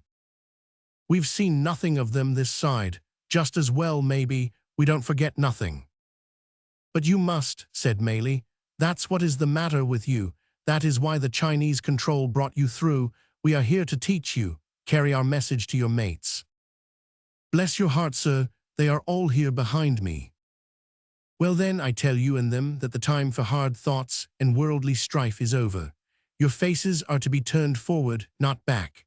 Leave this earth which still holds you by the ties of thought, and let all your desire be to make yourself unselfish and worthy of a higher, more peaceful, more beautiful life. Can you understand?" "I hear you, sir, so do they. We want steering, sir, for indeed we've had wrong instructions, and we never expected to find ourselves cast away like this. We had heard of heaven and we had heard of hell, but this don't seem to fit in with either. But this Chinese gent says time is up, and we can report again next week. I thank you, sir, for self and company. I'll come again." There was silence. "What an incredible conversation," gasped Malone. "If I were to put down that man's sailor talk and slang as emanating from a world of spirits, what would the public say?" Maley shrugged his shoulders. "Does it matter what the public says? I started as a fairly sensitive person, and now a tank takes as much notice of small shot as I do of newspaper attacks. They honestly don't even interest me. Let us just stick fast to truth as near as we can get it, and leave all else to find its own level." "I don't pretend to know much of these things," said Roxton, "but what strikes me most is that these folk are very decent, ordinary people. What? Why should they be wandering about in the dark and hauled up here by this Chinaman when they've done no particular harm in life?" "It is the strong earth tie and the absence of any spiritual nexus in each case," Maley explained.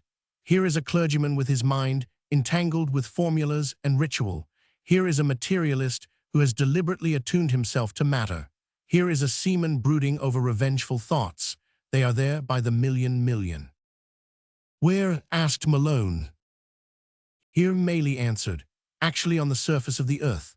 Well, you saw it for yourself, I understand, when you went down to Dorsetshire. That was on the surface, was it not? That was a very gross case, and that made it more visible and obvious, but it did not change the general law. I believe that the whole globe is infested with the earthbound, and that when a great cleansing comes, as is prophesied, it will be for their benefit as much as for that of the living." Malone thought of the strange visionary Miramar and his speech at the spiritualistic church on the first night of his quest. "Do you then believe in some impending event?" he asked. Maley smiled.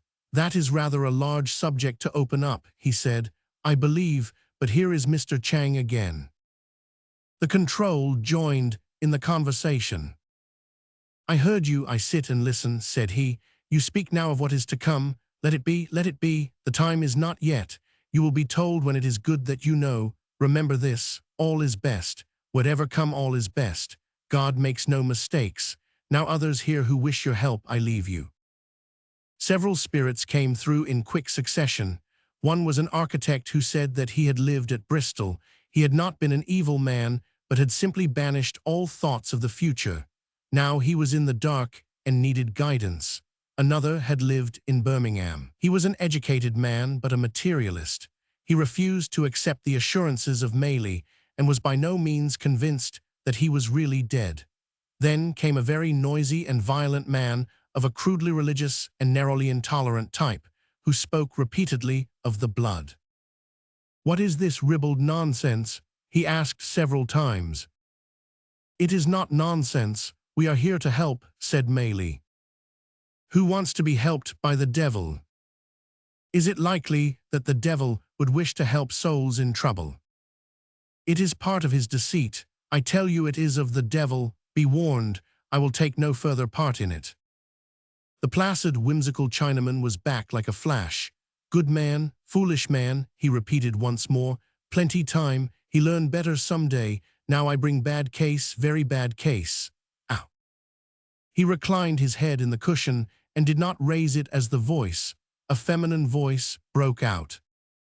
"Janet, Janet." There was a pause. "Janet, I say, where is the morning tea? Janet, this is intolerable. I have called you again and again, Janet."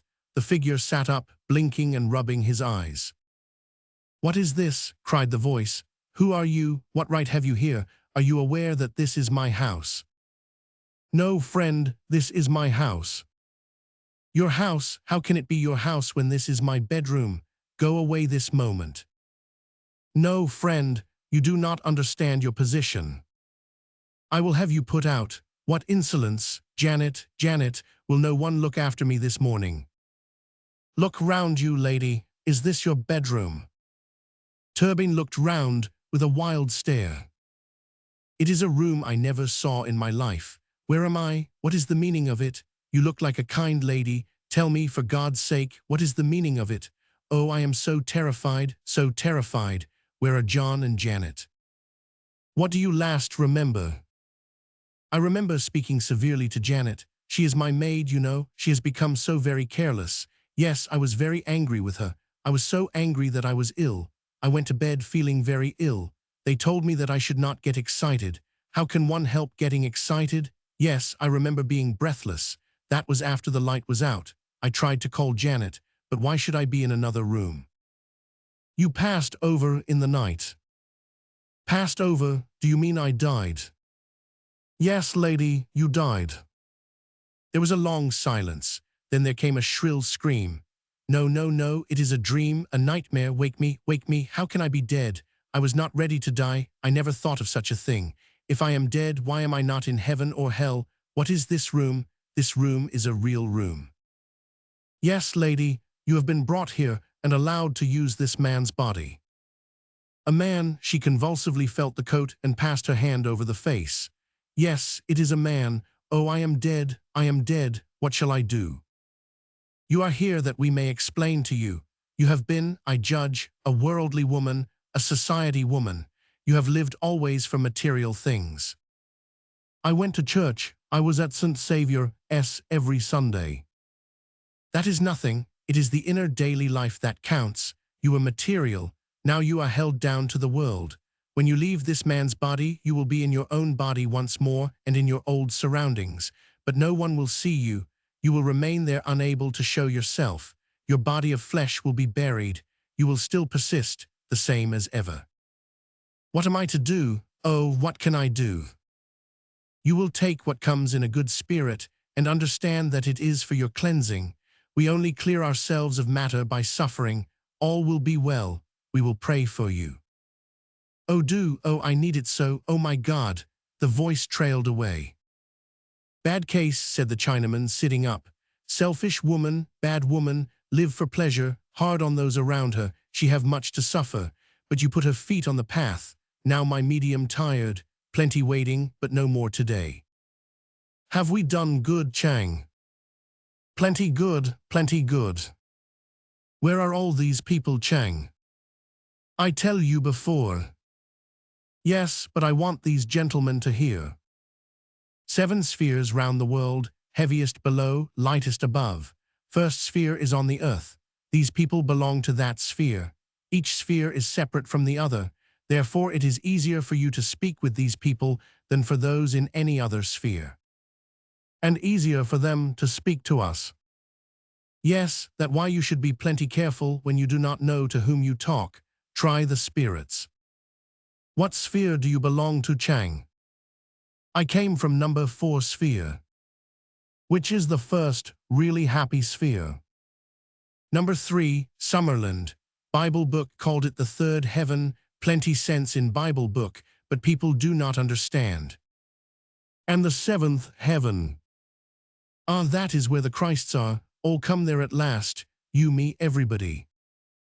And after that? Too much question, Mr. Maley. Poor old Chang not know so much as that. Now goodbye, God bless you, I go. It was the end of the sitting of the rescue circle. A few minutes later Turbine was sitting up smiling and alert, but with no apparent recollection of anything which had occurred. He was pressed for time and lived afar, so that he had to make his departure, unpaid save by the blessing of those whom he had helped. Modest little unvenal man, where will he stand when we all find our real places in the order of creation upon the further side? The circle did not break up at once.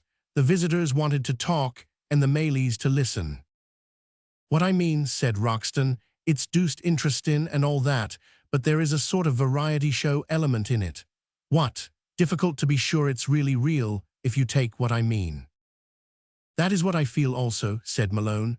Of course on its face value it is simply unspeakable. It is a thing so great that all ordinary happenings become commonplace. That I grant.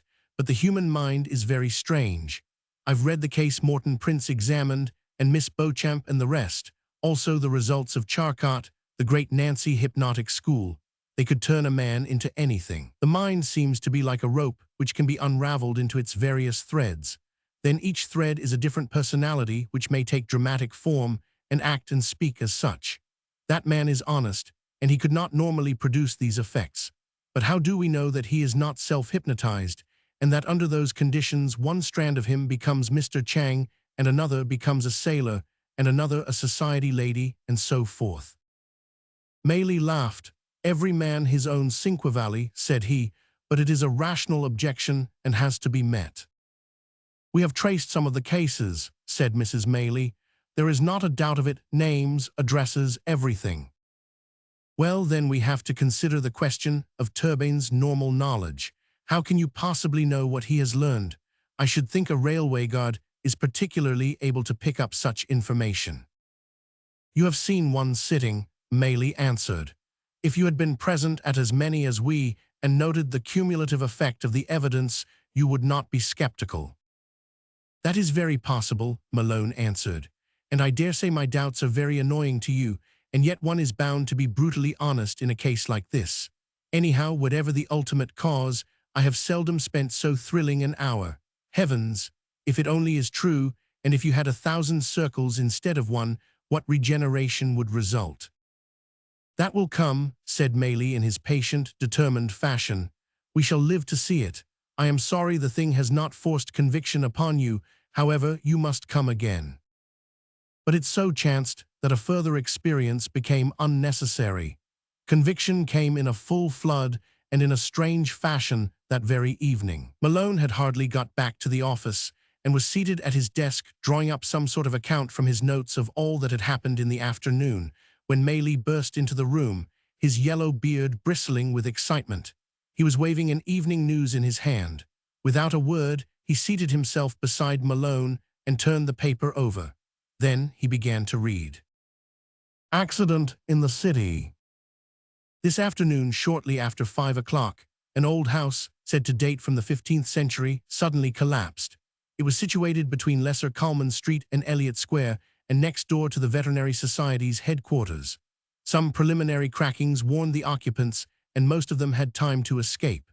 3 of them, however, James Beale, William Moorson, and a woman whose name has not been ascertained, were caught by the falling rubbish. 2 of these seemed to have perished at once, but the third, James Beale, was pinned down by a large beam and loudly demanded help.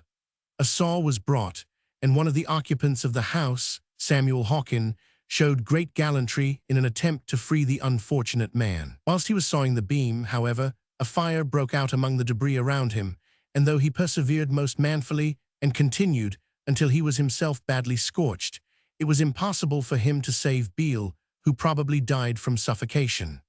Hawken was removed to the London hospital, and it is reported tonight that he is in no immediate danger. That, said Maylie, folding up the paper. Now, Mr. Thomas Didymus, I leave you to your conclusions, and the enthusiast vanished out of the office as precipitately as he had entered. Chapter 11. Where Silas Linden comes into his own. Silas Linden, prizefighter and fake medium, had had some great days in his life, days crowded with incidents for good or evil. There was the time when he had backed Rosalind at 100-1 in the Oaks and had spent 24 hours of brutal debauchery on the strength of it. There was the day also when his favorite right uppercut had connected in most accurate and rhythmical fashion with the protruded chin of Bull Wardell of White-Capel, whereby Silas put himself in the way of a Lonsdale Cup and a try for the championship. But never in all his varied career had he such a day as this supreme one, so it is worth our while to follow him to the end of it. Fanatical believers have urged that it is dangerous to cross the path of spiritual things when the heart is not clean.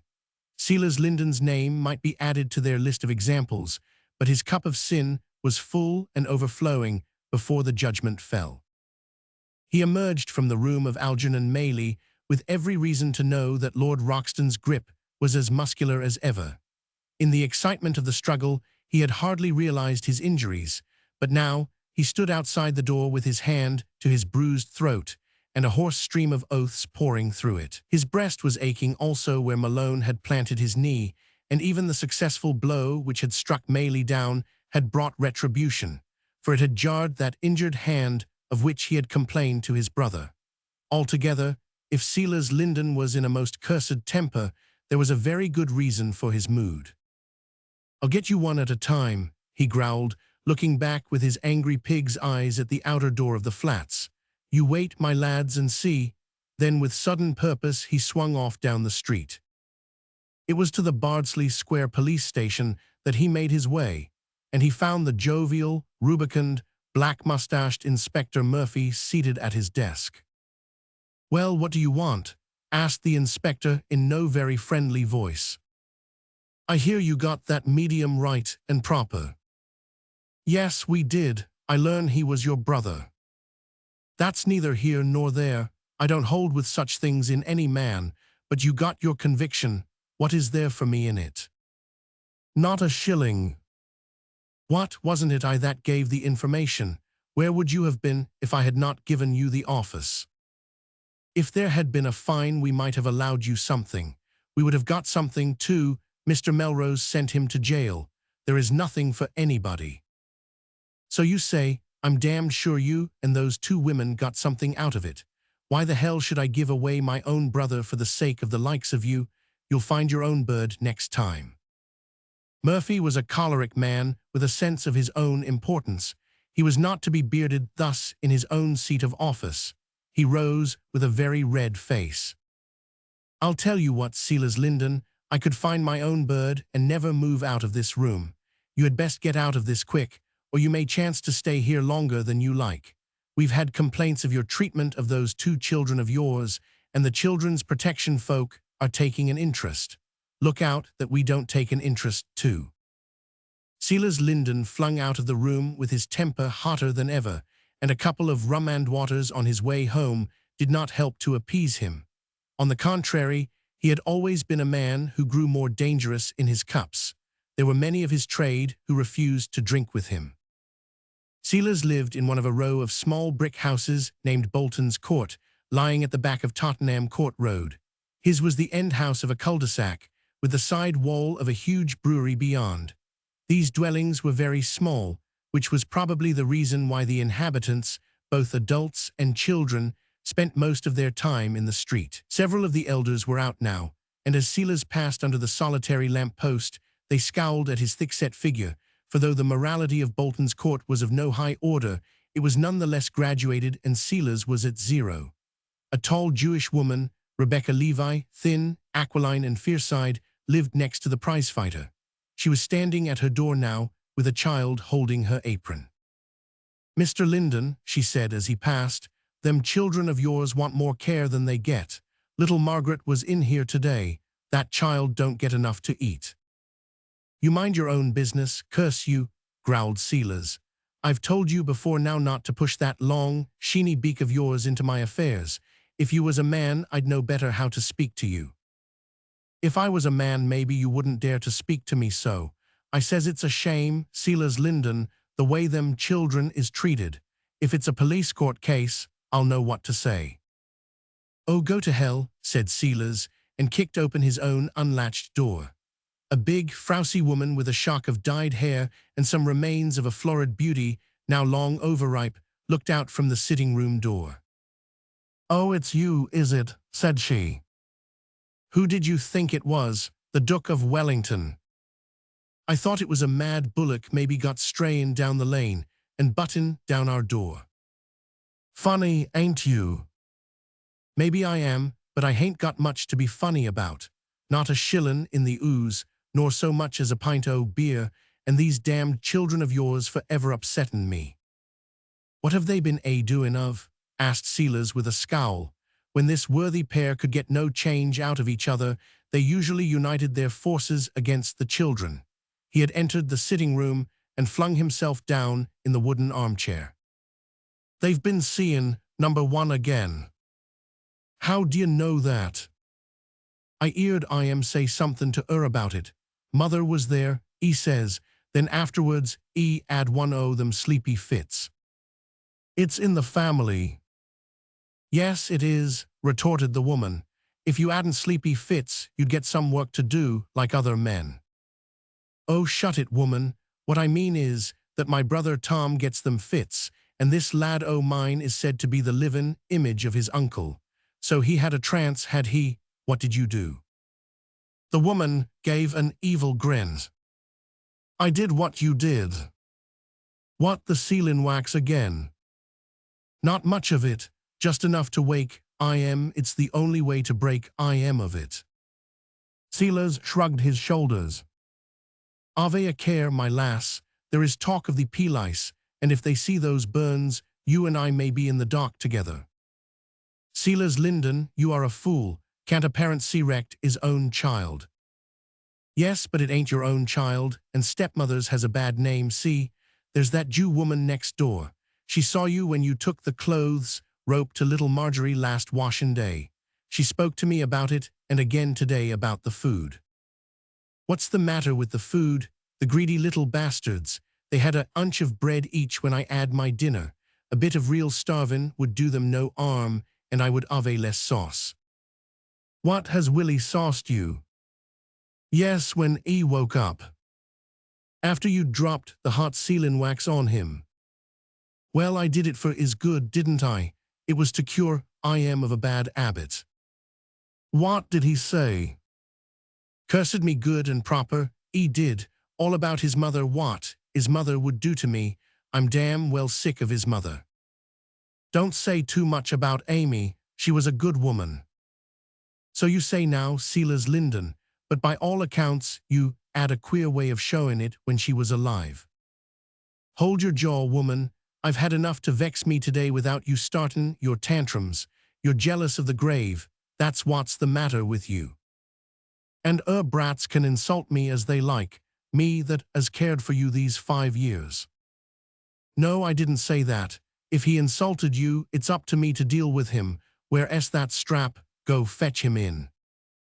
The woman came across and kissed him. "I've only you, Selas." "Oh hell, don't muck me about. I'm not in the mood. Go and fetch Willie in. You can bring Marjorie also. It takes the sauce out of her also, for I think she feels it more than he does." The woman left the room, but was back in a moment. "He's off again," said she. "It fair gets on my nerves to see him. Come, Selas, ave a look." They went together into the back kitchen. A small fire was smouldering in the grate. Beside it, huddled up in a chair, sat a fair-haired boy of 10. His delicate face was upturned to the ceiling. His eyes were half-closed, and only the whites visible. There was a look of great peace upon his thin, spiritual features. In the corner, a poor little cowed mite of a girl, a year or two younger, was gazing with sad, frightened eyes at her brother. "Looks awful, do 'e?" said the woman. "Don't seem to belong to this world. I wish to God 'e'd make a move for the other. 'E don't do much good air." "Here, wake up," cried Sealers. "None of your foxin', wake up, 500 ye here." He shook him roughly by the shoulder, but the boy still slumbered on. The backs of his hands, which lay upon his lap, were covered with bright scarlet blotches. "My word, you've dropped enough hot wax on him. 500 you mean to tell me, Sarah, it took all that to wake him." "Maybe I dropped 1 or 2 extra for luck. 'E does aggravate me so that I can 'ardly 'old myself, but you wouldn't believe 'ow little 'e can feel when 'e's like that. You can owl in 'is ear. It's all lost on IMC air." She caught the lad by the hair and shook him violently. He groaned and shivered. Then he sank back into his serene trance. "Say," cried Sealers, stroking his stubbled chin as he looked thoughtfully at his son, "I think there is money in this if it is handled to rights. What about a turn on the halls, eh? The boy wonder, or how is it done? There's a name for the bills. Then folk know his uncle's name, so they will be able to take him on trust." "I thought you was goin' into the business yourself." "That's a washout," snarled Sealers. "Don't you talk of it, it's finished." "Been caught out already." "I tell you not to talk about it, woman," the man shouted. "I'm just in the mood to give you the hidden of your life, so don't you get my goat, or you'll be sorry." He stepped across and pinched the boy's arm with all his force. "By cripes, he's a wonder. Let us see how far it will go." He turned to the sinking fire, and with the tongs he picked out a half-red ember. This he placed on the boy's head. There was a smell of burning hair, then of roasting flesh, and suddenly, with a scream of pain, the boy came back to his senses. "Mother, mother," he cried. The girl in the corner took up the cry. They were like 2 lambs bleating together. "Damn your mother," cried the woman, shaking Marjorie by the collar of her frail black dress. "Stop squallin', you little stinker." She struck the child with her open hand across the face. Little Willie ran at her and kicked her shins until a blow from Sealers knocked him into the corner. The brute picked up a stick and lashed the 2 cowering children, while they screamed for mercy and tried to cover their little bodies from the cruel blows. "You stop that," cried a voice in the passage. "It's that blasted Jewess," said the woman. She went to the kitchen door.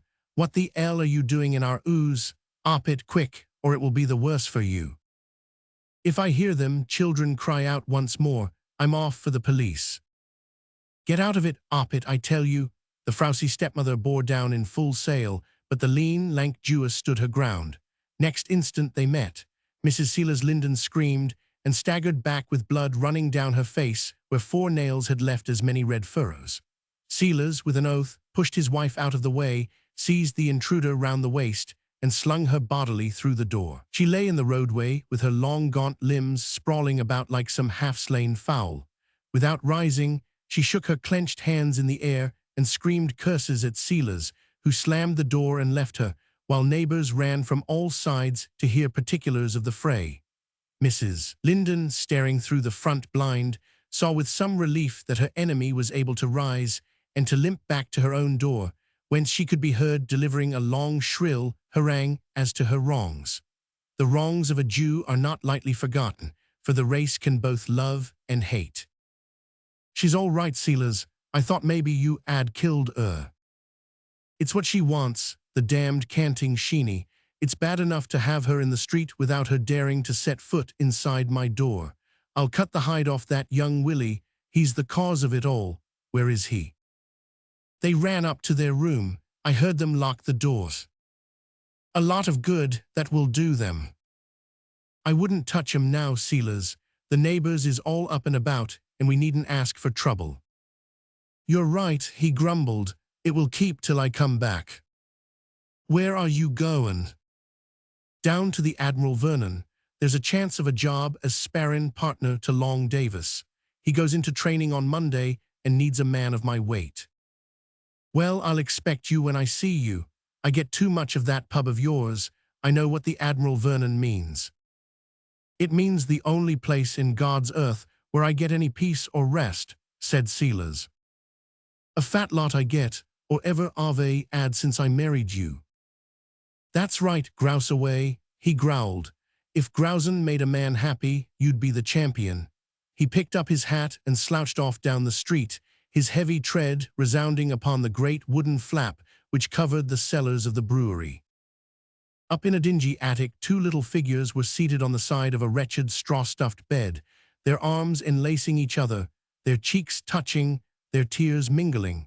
They had to cry in silence, for any sound might remind the ogre downstairs of their existence. Now and again, one would break into an uncontrollable sob, and the other would whisper, "Hush, hush, oh hush."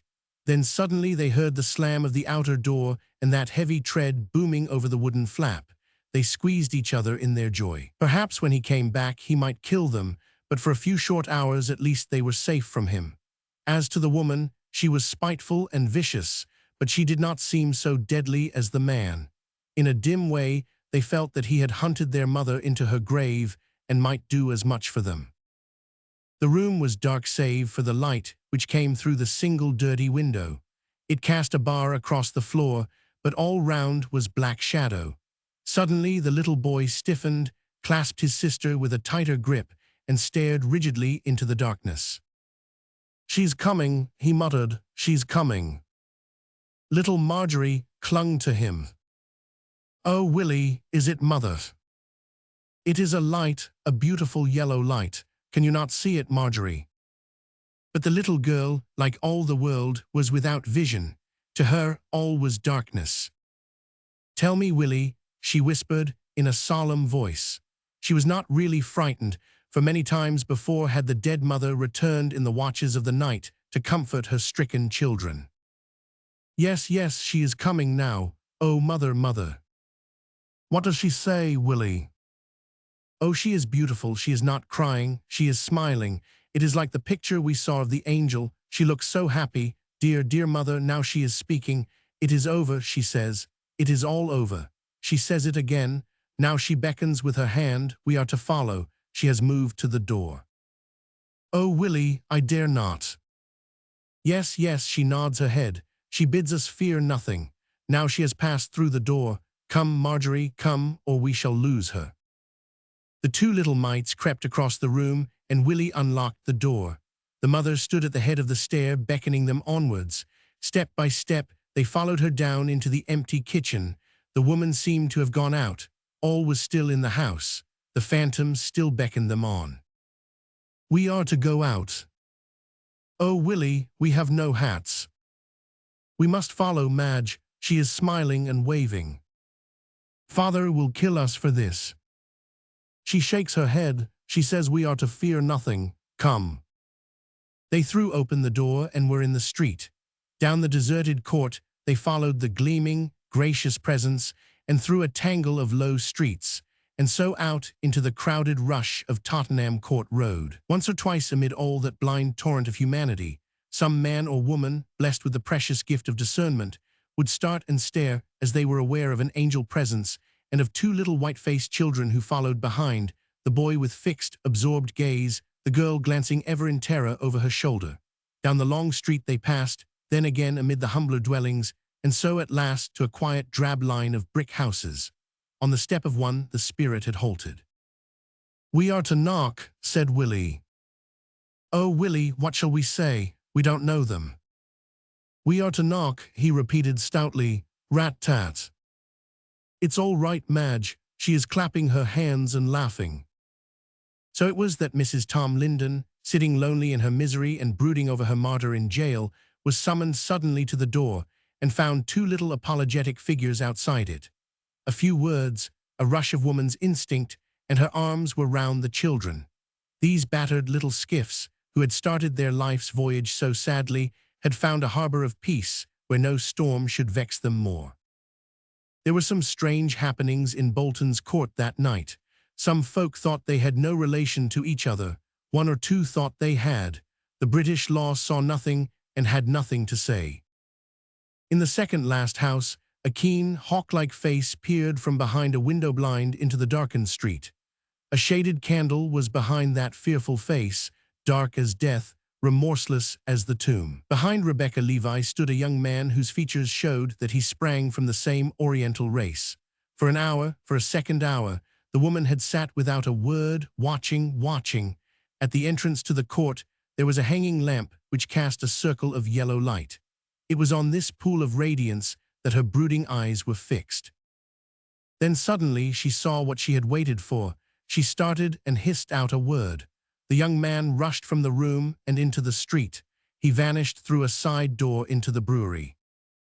Drunken Silas Linden was coming home. He was in a gloomy, sullen state of befuddlement. A sense of injury filled his mind. He had not gained the billet he sought. His injured hand had been against him. He had hung about the bar waiting for drinks and had got some, but not enough. Now he was in a dangerous mood. Woe to the man, woman, or child who crossed his path. He thought savagely of the Jewess who lived in that darkened house. He thought savagely of all his neighbors. They would stand between him and his children, would they? He would show them. The very next morning he would take them both out into the street and strap them within an inch of their lives. That would show them all what Silas Linden thought of their opinion. Why should he not do it now? If he were to waken the neighbors up with the shrieks of his children, it would show them once for all that they could not defy him with impunity. The idea pleased him. He stepped more briskly out. He was almost at his door when it was never quite clear how it was that the cellar flap was not securely fastened that night. The jury were inclined to blame the brewery, but the coroner pointed out that Linden was a heavy man, that he might have fallen on it if he were drunk, and that all reasonable care had been taken. It was an 18-foot fall upon jagged stones, and his back was broken. They did not find him till next morning, for curiously enough, his neighbor, the Jewess, never heard the sound of the accident. The doctor seemed to think that death had not come quickly. There were horrible signs that he had lingered. Down in the darkness, vomiting blood and beer, the man ended his filthy life with a filthy death. One need not waste words or pity over the woman whom he had left. Relieved from her terrible mate, she returned to that music hall stage from which he, by force of his virility and bull-like strength, had lured her. She tried to regain her place with Hi, I'm the Dernier Cry. The girl with the cartwheel hat, which was the ditty which had won her name, but it became too painfully evident that she was anything but the Dernier Cry, and that she could never get back. Slowly she sank from big holes to small holes, from small holes to pubs, and so ever deeper and deeper, sucked into the awful, silent quicksands of life, which drew her down and down, until that vacuous painted face and frowsy head was seen no more. Chapter 12. There are heights and there are depths.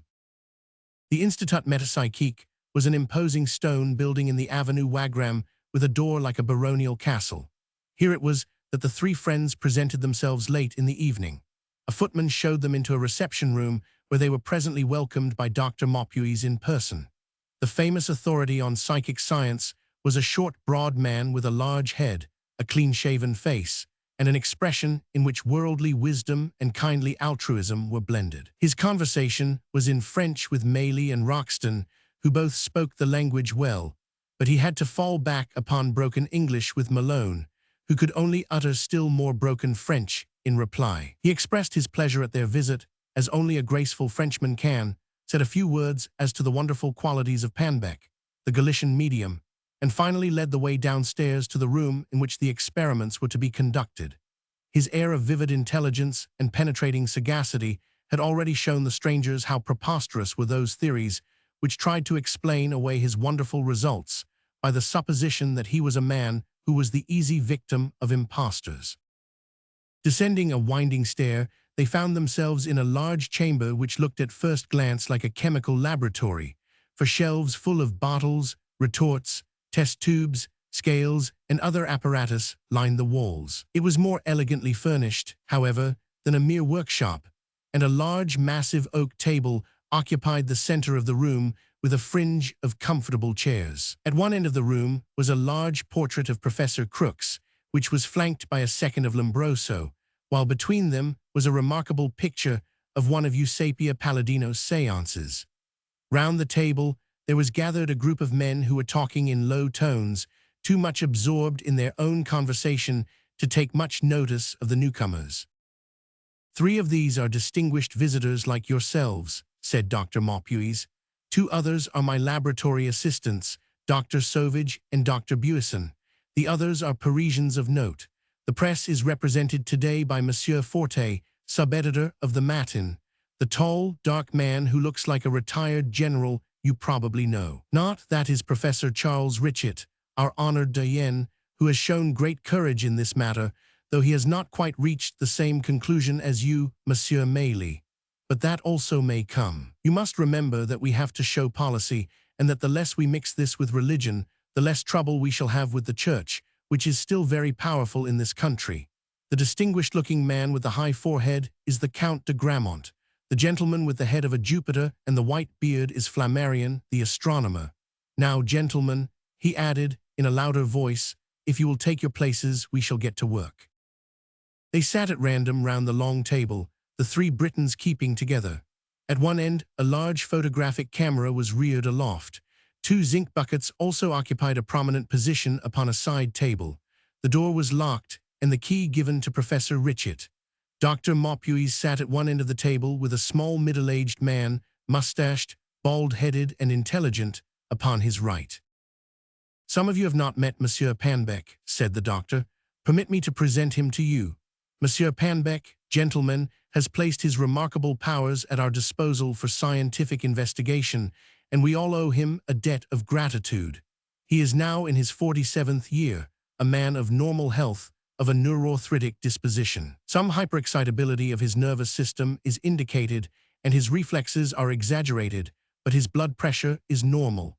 The pulse is now at 72, but rises to 100 under trance conditions.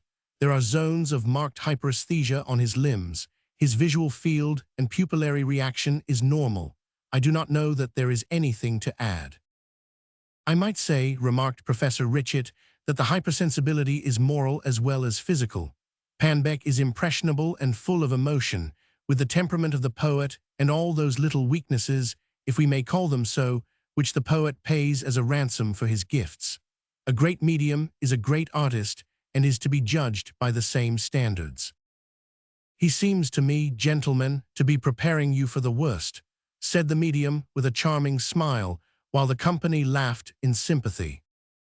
"We are sitting in the hopes that some remarkable materializations which we have recently had may be renewed in such a form that we may get a permanent record of them." Dr. Maupuis was talking in his dry, unemotional voice. "These materializations have taken very unexpected forms of late, and I would beg the company to repress any feelings of fear, however strange these forms may be, as a calm and judicial atmosphere is most necessary. We shall now turn out the white light and begin with the lowest degree of red light until the conditions will admit of further illumination." The lamps were controlled from Dr. Maupuis' seat at the table. For a moment they were plunged in utter darkness. Then a dull red glow came in the corner, enough to show the dim outlines of the men round the table. There was no music and no religious atmosphere of any sort. The company conversed in whispers. "This is different to your English procedure," said Malone. "Very," Mailly answered. "It seems to me that we are wide open to anything which may come. It's all wrong. They don't realize the danger." "What danger can there be?" "Well, from my point of view, it is like sitting at the edge of a pond which may have harmless frogs in it, or may have man-eating crocodiles. You can't tell what may come." Professor Richet, who speaks excellent English, overheard the words. "I know your views, Mr. Mailly," said he. "Don't think that I treat them lightly. Some things which I have seen make me appreciate your comparison of the frog and the crocodile. In this very room, I have been conscious of the presence of creatures which could, if moved to anger, make our experiments seem rather hazardous. I believe with you that evil people here might bring an evil reflection into our circle." "I am glad, sir, that you are moving in our direction," said Mailly, for like everyone else he regarded Richet as one of the world's great men. "Moving, perhaps, and yet I cannot claim to be altogether with you yet. The latent powers of the human incarnate spirit may be so wonderful that they may extend to regions which seem at present to be quite beyond their scope. As an old materialist, I fight every inch of the ground, though I admit that I have lost several lines of trenches. My illustrious friend Challenger still holds his front intact, as I understand.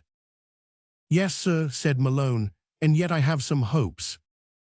Hush, cried Maupuis in an eager voice. There was dead silence. Then there came a sound of uneasy movement with a strange flapping vibration. The bird, said an awestruck whisper. There was silence, and then once again came the sound of movement and an impatient flap. Have you all ready, René? Asked the doctor. All is ready. Then shoot. The flash of the luminant mixture filled the room, while the shutter of the camera fell. In that sudden glare of light, the visitors had a momentary glimpse of a marvelous sight. The medium lay with his head upon his hands in apparent insensibility. Upon his rounded shoulders there was perched a huge bird of prey, a large falcon or an eagle. For one instant, the strange picture was stamped upon their retinas, even as it was upon the photographic plate. Then the darkness closed down again, save for the two red lamps, like the eyes of some baleful demon lurking in the corner. My word, gasped Malone, did you see it? A crocodile out of the pond, said Maylie. But harmless, added Professor Richet. The bird has been with us several times. He moves his wings, as you have heard, but otherwise is inert. We may have another and a more dangerous visitor. The flash of the light had, of course, dispelled all ectoplasm. It was necessary to begin again. The company may have sat for a quarter of an hour when Richet touched Maylie's arm. Do you smell anything, Monsieur Maylie? Maylie sniffed the air. Yes, surely, it reminds me of our London Zoo. There is another more ordinary analogy. Have you been in a warm room with a wet dog? Exactly, said Maylie. That is a perfect description, but where is the dog? It is not a dog. Wait a little, wait. The animal smell became more pronounced. It was overpowering. Then suddenly Malone became conscious of something moving round the table. In the dim red light he was aware of a misshapen figure, crouching ill-formed with some resemblance to man. He silhouetted it against the dull radiance. It was bulky, broad, with a bullet head, a short neck, heavy, clumsy shoulders. It slouched slowly round the circle. Then it stopped, and a cry of surprise, not unmixed with fear, came from one of the sitters. Do not be alarmed, said Dr. Maupuis's quiet voice. It is the Pithecanthropus. He is harmless. Had it been a cat which had strayed into the room, the scientist could not have discussed it more calmly. It has long claws. It laid them on my neck, cried a voice. Yes, yes, he means it as a caress. You may have my share of his caresses, cried the sitter in a quavering voice. Do not repulse him. It might be serious. He is well disposed, but he has his feelings, no doubt, like the rest of us. The creature had resumed its stealthy progress. Now it turned the end of the table and stood behind the three friends. Its breath came in quick puffs at the back of their necks. Suddenly, Lord Roxton gave a loud exclamation of disgust. Quiet, quiet, said Maupuis. It's licking my hand, cried Roxton. An instant later Malone was aware of a shaggy head extended between Lord Roxton and himself. With his left hand, he could feel long, coarse hair. It turned towards him, and it needed all his self-control to hold his hand still when a long, soft tongue caressed it. Then it was gone. In heaven's name, what is it? He asked. We have been asked not to photograph it. Possibly the light would infuriate it. The command through the medium was definite. We can only say that it is either an ape-like man or a man-like ape. We have seen it more clearly than tonight. The face is simian, but the brow is straight, the arms long, the hands huge, the body covered with hair. Tom Linden gave us something better than that, whispered Maylie. He spoke low, but Richet caught the words. All nature is the field of our study, Mr. Maylie. It is not for us to choose. Shall we classify the flowers but neglect the fungi? But you admit it is dangerous. The 10 rays were dangerous. How many martyrs lost their arms, joint by joint, before those dangers were realized. And yet it was necessary, so it is with us.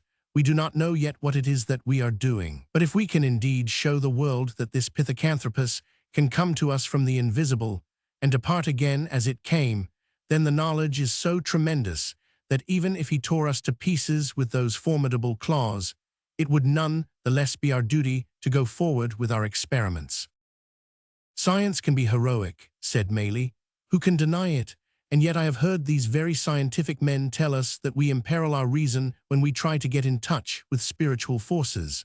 Gladly would we sacrifice our reason or our lives if we could help mankind. Should we not do as much for spiritual advance as they for material? The lights had been turned up, and there was a pause for relaxation before the great experiment of the evening was attempted. The men broke into little groups, chatting in hushed tones over their recent experience.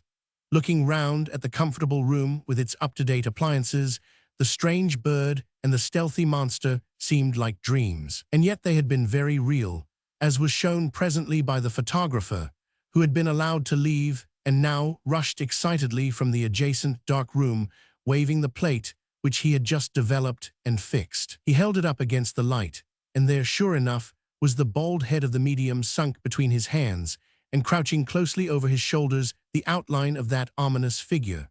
Dr. Maupuis rubbed his little fat hands with glee. Like all pioneers, he had endured much persecution from the Parisian press, and every fresh phenomenon was another weapon for his own defense. Nous marchons, hein, nous marchons, he kept on repeating, while Richet, lost in thought, answered mechanically. Oui, mon ami, vous marchez. The little Galician was sitting nibbling a biscuit with a glass of red wine before him. Malone went round to him and found that he had been in America and could talk a little English. Are you tired? Does it exhaust you? In moderation, no, 2 sittings a week. Behold my allowance. The doctor will allow no more. Do you remember anything? It comes to me like dreams, a little here, a little there. Has the power always been with you? Yes, yes, ever since a child, and my father and my uncle, their talk was of visions. For me, I would go and sit in the woods, and strange animals would come round me. It did me such a surprise when I found that the other children could not see them. Est-ce que vous êtes prêts? Asked Dr. Maupuis. Parfaitement, answered the medium, brushing away the crumbs. The doctor lit a spirit lamp under one of the zinc buckets. We are about to cooperate in an experiment, gentlemen, which should once and for all convince the world as to the existence of these ectoplasmic forms. Their nature may be disputed, but their objectivity will be beyond doubt from now onwards unless my plans miscarry. I would first explain these 2 buckets to you. This one, which I am warming, contains paraffin, which is now in process of liquefaction. This other contains water. Those who have not been present before must understand that Panbeck's phenomena occur usually in the same order, and that at this stage of the evening we may expect the apparition of the old man. Tonight we lie in wait for the old man, and we shall, I hope, immortalize him in the history of psychic research. I resume my seat, and I switch on the red light, number 3, which allows of greater visibility. The circle was now quite visible. The medium's head had fallen forward, and his deep snoring showed that he was already in trance. Every face was turned towards him, for the wonderful process of materialization was going on before their very eyes. At first, it was a swirl of light, steam-like vapor which circled round his head. Then there was a waving, as of white diaphanous drapery, behind him. It thickened. It coalesced. It hardened in outline and took definite shape. There was a head. There were shoulders. Arms grew out from them. Yes, there could not be a doubt of it. There was a man, an old man, standing behind the chair. He moved his head slowly from side to side. He seemed to be peering in indecision towards the company. One could imagine that he was asking himself, "Where am I, and what am I here for?" He does not speak, but he hears and has intelligence, said Dr. Maupuis, glancing over his shoulder at the apparition. We are here, sir, in the hope that you will aid us in a very important experiment. May we count upon your cooperation? The figure bowed its head in assent. We thank you, When you have attained your full power, you will, no doubt, move away from the medium. The figure again bowed, but remained motionless. It seemed to Malone that it was growing denser every moment. He caught glimpses of the face. It was certainly an old man, heavy-faced, long-nosed, with a curiously projecting lower lip. Suddenly, with a brusque movement, it stood clear from Panbeck and stepped out into the room. "Now, sir," said Maupuis in his precise fashion, "you will perceive the zinc bucket upon the left. I would beg you to have the kindness to approach it and to plunge your right hand into it." The figure moved across. He seemed interested in the buckets, for he examined them with some attention. Then he dipped one of his hands into that which the doctor had indicated. "Excellent," cried Maupuis, his voice shrill with excitement. "Now, sir, might I ask you to have the kindness to dip the same hand into the cold water of the other bucket?" The form did so. "Now, sir, you would bring our experiment to complete success if you would lay your hand upon the table, and while it is resting there, you would yourself dematerialize and return into the medium." The figure bowed its comprehension and assent. Then it slowly advanced towards the table, stooped over it, extended its hand, and vanished. The heavy breathing of the medium ceased, and he moved uneasily as if about to wake. Maupuis turned on the white light and threw up his hands with a loud cry of wonder and joy which was echoed by the company. On the shining wooden surface of the table there lay a delicate yellow-pink glove of paraffin, broad at the knuckles, thin at the wrist, two of the fingers bent down to the palm. Maupuis was beside himself with delight. He broke off a small bit of wax from the wrist and handed it to an assistant, who hurried from the room. "It is final," he cried. "What can they say now? Gentlemen, I appeal to you. You have seen what occurred. Can any of you give any rational explanation of that paraffin mold, save that it was the result of dematerialization of the hand within it?" "I can see no other solution," Richard answered. "But you have to do with very obstinate and very prejudiced people. If they cannot deny it, they will probably ignore it." "The press is here, and the press represents the public," said Maupuis. "For the press English, Monsieur Malone," he went on in his broken way, "is it that you can see any answer?" "I can see none," Malone answered. "And you, Monsieur?" addressing the representative of the Matin.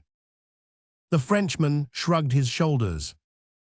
"For us who had the privilege of being present, it was indeed convincing," said he, "and yet you will certainly be met with objections. They will not realize how fragile this thing is. They will say that the medium brought it on his person and laid it upon the table." Maupuis clapped his hands triumphantly. His assistant had just brought him a slip of paper from the next room. "Your objection is already answered," he cried, waving the paper in the air. "I had foreseen it, and I had put some cholesterine among the paraffin in the zinc pail.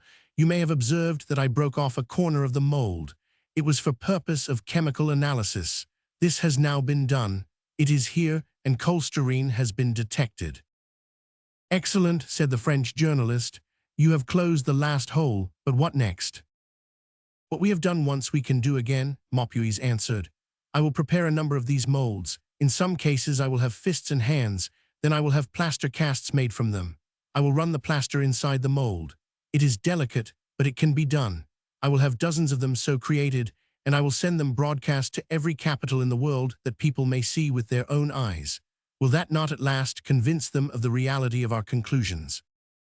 "Do not hope for too much, my poor friend," said Richard, with his hand upon the shoulder of the enthusiast. "You have not yet realized the enormous vis inertiae of the world, but as you have said, vous marchez taugers." "And our march is regulated," said Maley. "There is a gradual release to accommodate it to the receptivity of mankind." Richard smiled and shook his head. "Always transcendental, Monsieur Maley, always seeing more than meets the eye and changing science into philosophy. I fear you are incorrigible. Is your position reasonable?" "Professor Richard," said Maley very earnestly, "I would beg you to answer the same question. I have a deep respect for your talents and complete sympathy with your caution, but have you not come to the dividing of the ways? You are now in the position that you must admit, that our intelligent apparition in human form, built up from the substance which you have yourself named ectoplasm, can walk the room and carry out instructions while the medium lay senseless under our eyes, and yet you hesitate to assert that spirit has an independent existence. Is that reasonable?" Richard smiled and shook his head. Without answering, he turned to bid farewell to Dr. Maupuis and to offer him his congratulations. A few minutes later, the company had broken up, and our friends were in a taxi speeding towards their hotel. Malone was deeply impressed with what he had seen, and he sat up half the night drawing up a full account of it for the Central News, with the names of those who had endorsed the results, honorable names which no one in the world could associate with folly or deception. Surely, this will be a turning point and an epoch. So ran his dream. 2 days later, he opened the great London dailies one after the other. Columns about football, columns about golf, a full page as to the value of shares, a long and earnest correspondence in the Times about the habits of the lapwing, not one word in any of them as to the wonders which he had seen and reported. Maylie laughed at his dejected face. "A mad world, my masters," said he, "a crazy world, but the end is not yet." Chapter 13, in which Professor Challenger goes forth to battle. Professor Challenger was in a bad humor, and when that was so, his household were made aware of it. Neither were the effects of his wrath confined to those around him, for most of those terrible letters which appeared from time to time in the press, flaying and scarifying some unhappy opponent, were thunderbolt flashes from an offended Jove who sat in somber majesty in his study throne on the heights of a Victoria flat. Servants would hardly dare to enter the room where, glooming and glowering, the maned and bearded head looked up from his papers as a lion from a bone. Only Enid could dare him at such a time, and even she felt occasionally that sinking of the heart which the bravest of tamers may experience as he unbars the gate of the cage. She was not safe from the acridity of his tongue, but at least she need not fear physical violence, which was well within the possibilities for others. Sometimes these berserk fits of the famous professor arose from material causes. "Hepatic, sir, hepatic," he would explain in extenuation after some aggravated assault, but on this particular occasion he had a very definite cause for discontent. It was spiritualism. He never seemed to get away from the accursed superstition, a thing which ran counter to the whole work and philosophy of his lifetime. He attempted to pooh-pooh it, to laugh at it, to ignore it with contempt, but the confounded thing would insist upon obtruding itself once more. On Monday he would write it finally off his books, and before Saturday he would be up to his neck in it again. And the thing was so absurd. It seemed to him that his mind was being drawn from the great pressing material problems of the universe in order to waste itself upon Grimm's fairy tales or the ghosts of a sensational novelist. Then things grew worse. First Malone, who had in his simple fashion been an index figure representing the normal clear-headed human being, had in some way been bedeviled by these people and had committed himself to their pernicious views. Then Enid, his ewe lamb, his one real link with humanity, had also been corrupted. She had agreed with Malone's conclusions. She had even hunted up a good deal of evidence of her own. In vain he had himself investigated a case and proved beyond a shadow of a doubt that the medium was a designing villain who brought messages from a widow's dead husband in order to get the woman into his power. It was a clear case, and Enid admitted it, but neither she nor Malone would allow any general application. "There are rogues in every line of life," they would say. "We must judge every movement by the best and not by the worst." All this was bad enough, but worse still was in store. He had been publicly humiliated by the spiritualists, and that by a man who admitted that he had had no education and would in any other subject in the world have been seated like a child at the professor's feet. And yet in public debate, but the story must be told. Be it known then that Challenger, greatly despising all opposition and with no knowledge of the real strength of the case to be answered, had, in a fatal moment, actually asserted that he would descend from Olympus and would meet in debate any representative whom the other party should select. "I am well aware," he wrote, "that by such condescension I, like any other man of science of equal standing, run the risk of giving a dignity to these absurd and grotesque aberrations of the human brain which they could otherwise not pretend to claim. But we must do our duty to the public, and we must occasionally turn from our serious work and spare a moment, in order to sweep away those ephemeral cobwebs which might collect and become offensive if they were not dispersed by the broom of science. Thus, in a most self-confident fashion, did Goliath go forth to meet his tiny antagonist, an ex-printer's assistant, and now the editor of what Challenger would describe as an obscure print devoted to matters of the spirit. The particulars of the debate are public property, and it is not necessary to tell in any great detail that painful event. It will be remembered that the great man of science went down to the Queen's Hall accompanied by many rationalist sympathizers who desired to see the final destruction of the visionaries. A large number of these poor deluded creatures also attended, hoping against hope that their champion might not be entirely immolated upon the altar of outraged science. Between them the two factions filled the hall and glared at each other with as much enmity as did the blues and the greens 1,000 years before in the hippodrome of Constantinople.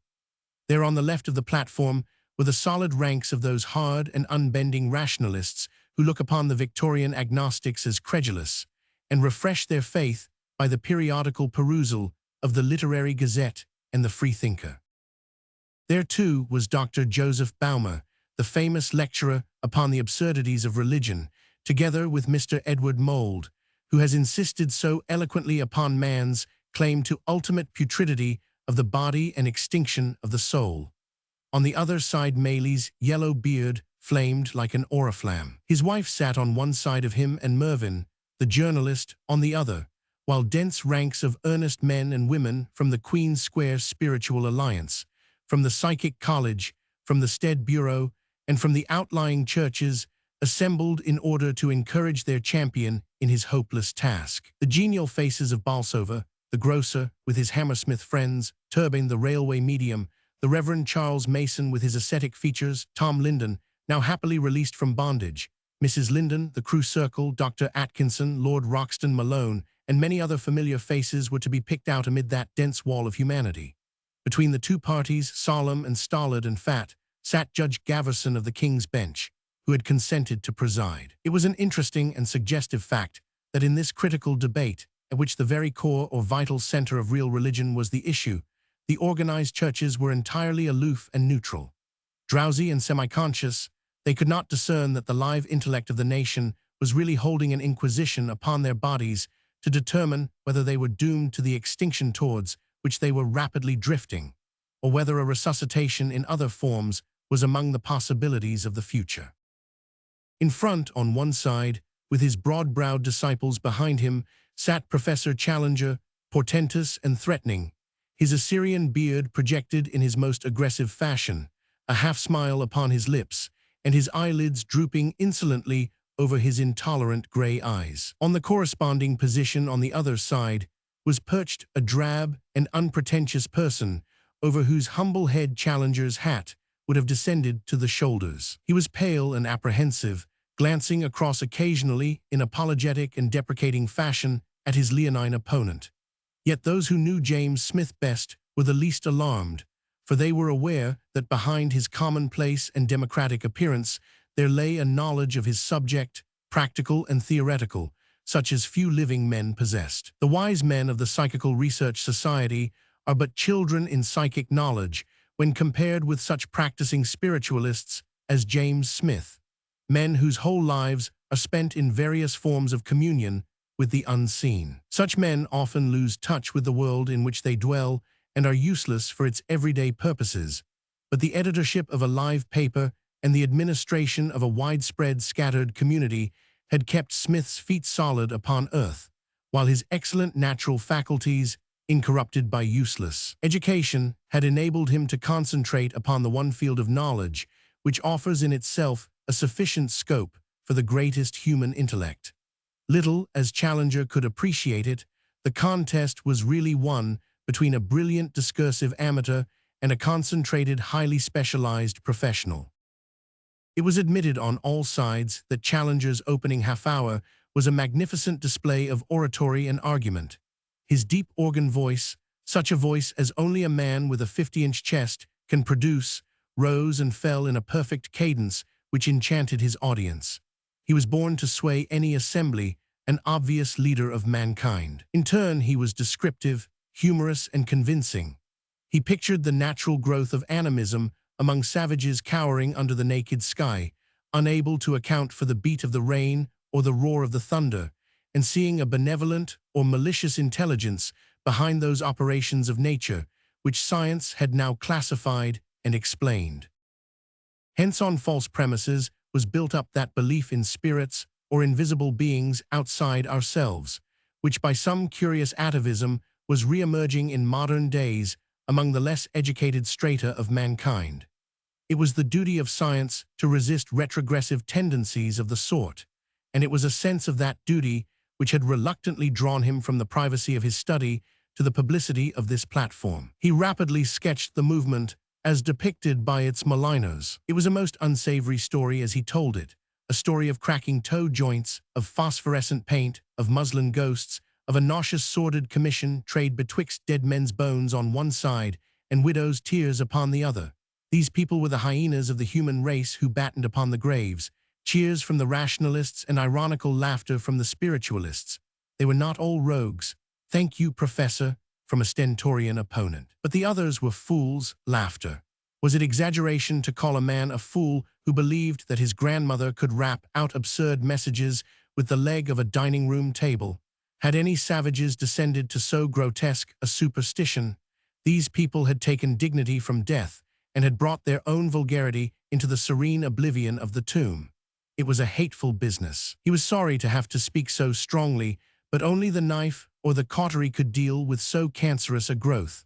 Surely man need not trouble himself with grotesque speculations as to the nature of life beyond the grave. We had enough to do in this world. Life was a beautiful thing. The man who appreciated its real duties and beauties would have sufficient to employ him without dabbling in pseudo-sciences which had their roots in frauds, exposed already 100 times, and yet finding fresh crowds of foolish devotees whose insane credulity and irrational prejudice made them impervious to all argument. Such is a most bald and crude summary of this powerful opening argument. The materialists roared their applause. The spiritualists looked angry and uneasy, while their spokesman rose, pale but resolute, to answer the ponderous onslaught. His voice and appearance had none of those qualities which made Challenger magnetic, but he was clearly audible and made his points in a precise fashion like a workman who is familiar with his tools. He was so polite and so apologetic at first that he gave the impression of having been cowed. He felt that it was almost presumptuous upon one who had so little advantage of education to measure mental swords for an instant with so renowned an antagonist, one whom he had long revered. It seemed to him, however, that in the long list of the professor's accomplishments which had made him a household word throughout the world, there was one missing, and unhappily it was just this one upon which he had been tempted to speak. He had listened to that speech with admiration so far as its eloquence was concerned, but with surprise, and he might almost say with contempt, when he analyzed the assertions which were contained in it. It was clear that the professor had prepared his case by reading all the anti-spiritualist literature which he could lay his hands upon, a most tainted source of information, while neglecting the works of those who spoke from experience and conviction.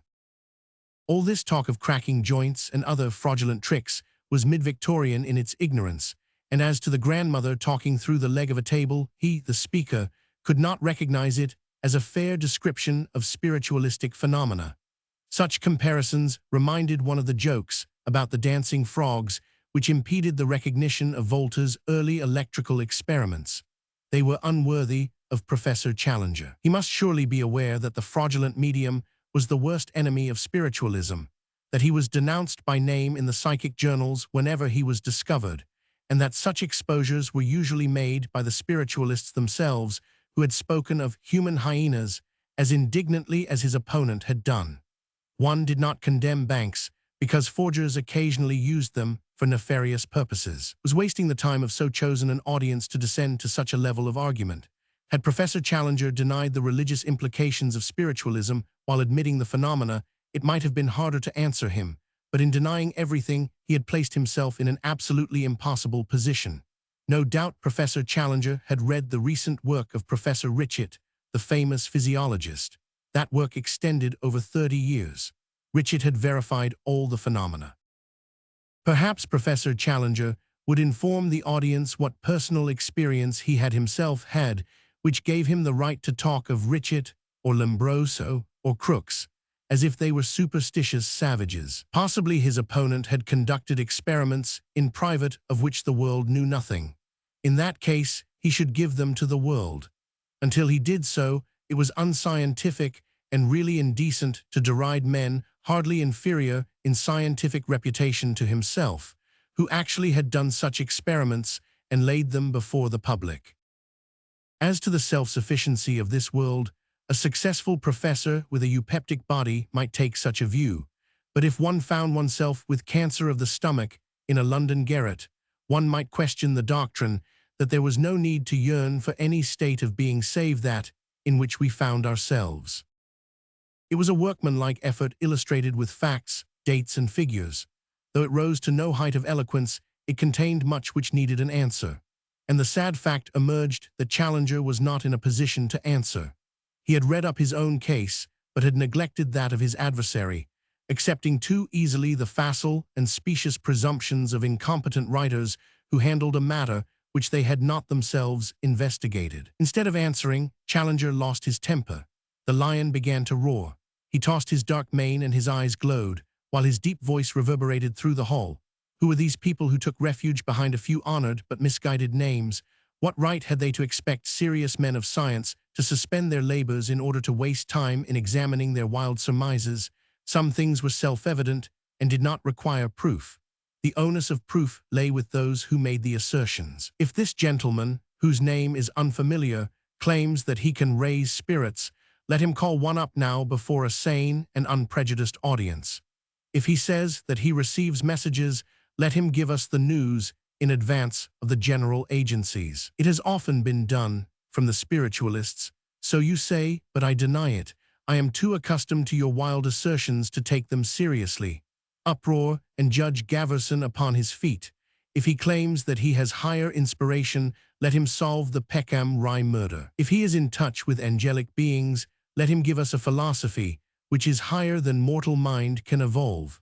This false show of science, this camouflage of ignorance, this babble about ectoplasm and other mythical products of the psychic imagination was mere obscurantism, the bastard offspring of superstition and darkness. Wherever the matter was probed, one came upon corruption and mental putrescence. Every medium was a deliberate impostor. You are a liar, in a woman's voice from the neighborhood of the Lindens. The voices of the dead had uttered nothing but childish twaddle. The asylums were full of the supporters of the cult and would be fuller still if everyone had his due. It was a violent but not an effective speech. Evidently, the great man was rattled. He realized that there was a case to be met and that he had not provided himself with the material wherewith to meet it. Therefore, he had taken refuge in angry words and sweeping assertions which can only be safely made when there is no antagonist present to take advantage of them. The spiritualists seemed more amused than angry. The materialists fidgeted uneasily in their seats. Then James Smith rose for his last innings. He wore a mischievous smile. There was quiet menace in his whole bearing. He must ask, he said, for a more scientific attitude from his illustrious opponent. It was an extraordinary fact that many scientific men, when their passions and prejudices were excited, showed a ludicrous disregard for all their own tenets.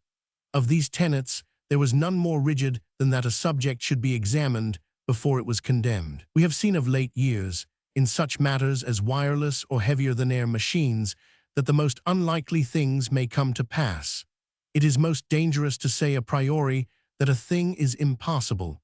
Yet this was the error into which Professor Challenger had fallen. He had used the fame which he had rightly won in subjects which he had mastered in order to cast discredit upon a subject which he had not mastered. The fact that a man was a great physiologist and physicist did not in itself make him an authority upon psychic science. It was perfectly clear that Professor Challenger had not read the standard works upon the subject on which he posed as an authority. Could he tell the audience what the name of Schrenk-Notzing's medium was? He paused for a reply. Could he then tell the name of Dr. Crawford's medium? Not. Could he tell them who had been the subject of Professor Zollner's experiments at Leipzig? What, still silent? But these were the essential points of the discussion. He had hesitated to be personal, but the professor's robust language called for corresponding frankness upon his part. Was the professor aware that this ectoplasm which he derided had been examined lately by 20 German professors? The names were here for reference, and that all had testified to its existence. How could Professor Challenger deny that which these gentlemen asserted? Would he contend that they also were criminals or fools? The fact was that the professor had come to this hall entirely ignorant of the facts, and was now learning them for the first time. He clearly had no perception that psychic science had any laws whatever, or he would not have formulated such childish requests as that an ectoplasmic figure should manifest in full light upon this platform when every student was aware that ectoplasm was soluble in light. As to the Peckham Rye murder, it had never been claimed that the Angel World was an annex to Scotland Yard. It was mere throwing of dust in the eyes of the public for a man like Professor Challenger. It was at this moment that the explosion occurred. Challenger had wriggled in his chair.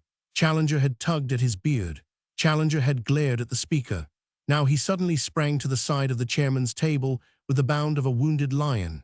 That gentleman had been lying back half asleep with his fat hands clutched across his ample paunch, but at this sudden apparition he gave a convulsive start which nearly carried him into the orchestra.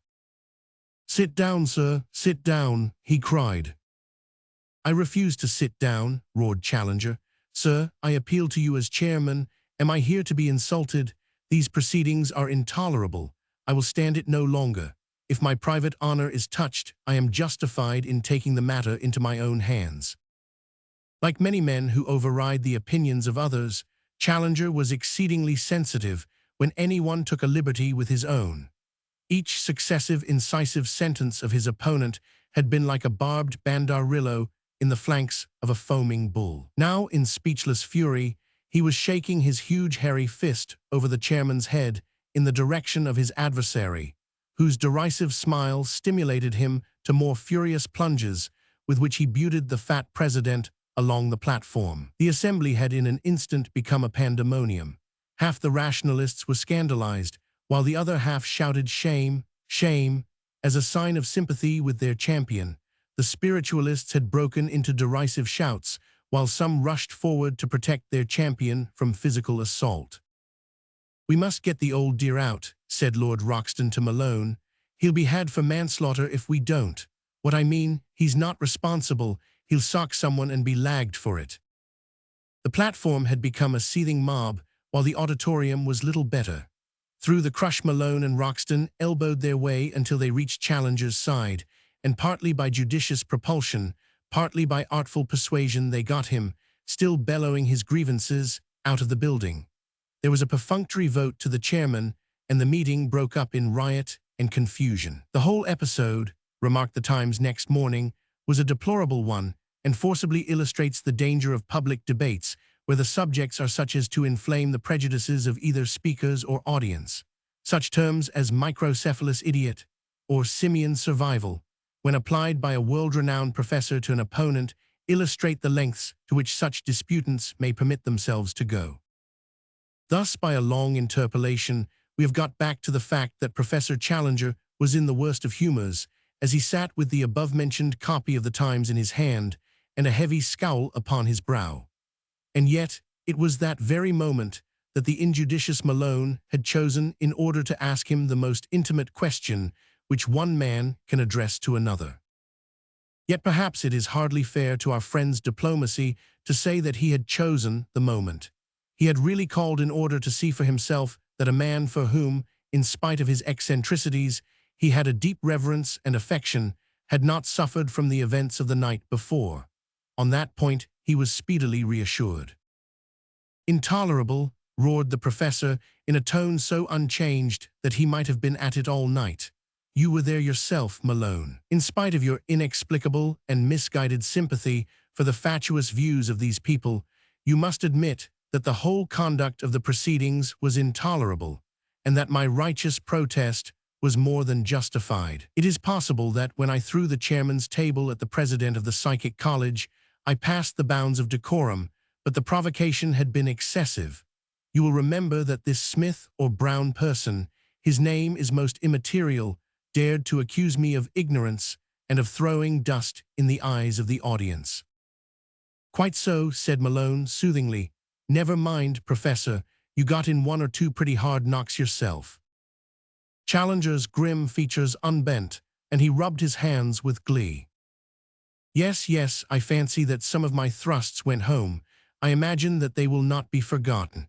When I said that the asylums would be full if every man of them had his due, I could see them wince. They all yelped, I remember, like a kennelful of puppies. It was their preposterous claim that I should read their harebrained literature, which caused me to display some little heat. But I hope, my boy, that you have called round this morning in order to tell me that what I said last night has had some effect upon your own mind, and that you have reconsidered these views which are, I confess, a considerable tax upon our friendship. Malone took his plunge like a man. I had something else in my mind when I came here, said he. You must be aware that your daughter Enid and I have been thrown together a good deal of late. To me, sir, she has become the one woman in the world, and I shall never be happy until she is my wife. I am not rich, but a good sub-editorship has been offered to me, and I could well afford to marry. You have known me for some time, and I hope you have nothing against me. I trust, therefore, that I may count upon your approval in what I am about to do. Challenger stroked his beard, and his eyelids drooped dangerously over his eyes. My perceptions, said he, are not so dull that I should have failed to observe the relations which have been established between my daughter and yourself. This question, however, has become entangled with that other which we were discussing. You have both, I fear, imbibed this poisonous fallacy which I am more and more inclined to devote my life to extirpating. If only on the ground of eugenics, I could not give my sanction to a union which was built up on such a foundation. I must ask you, therefore, for a definite assurance that your views have become more sane. I shall ask the same from her. And so Malone suddenly found himself also enrolled among the noble army of martyrs. It was a hard dilemma, but he faced it like the man that he was. I am sure, sir, that you would not think the better of me if I allowed my views as to truth, whether they be right or wrong, to be swayed by material considerations. I cannot change my opinions even to win Enid. I am sure that she would take the same view. Did you not think I had the better last night? I thought your address was very eloquent. Did I not convince you? Not in the face of the evidence of my own senses. Any conjurer could deceive your senses. I fear, sir, that my mind is made up on this point. Then my mind is made up also, roared Challenger with a sudden glare. You will leave this house, sir, and you will return when you have regained your sanity.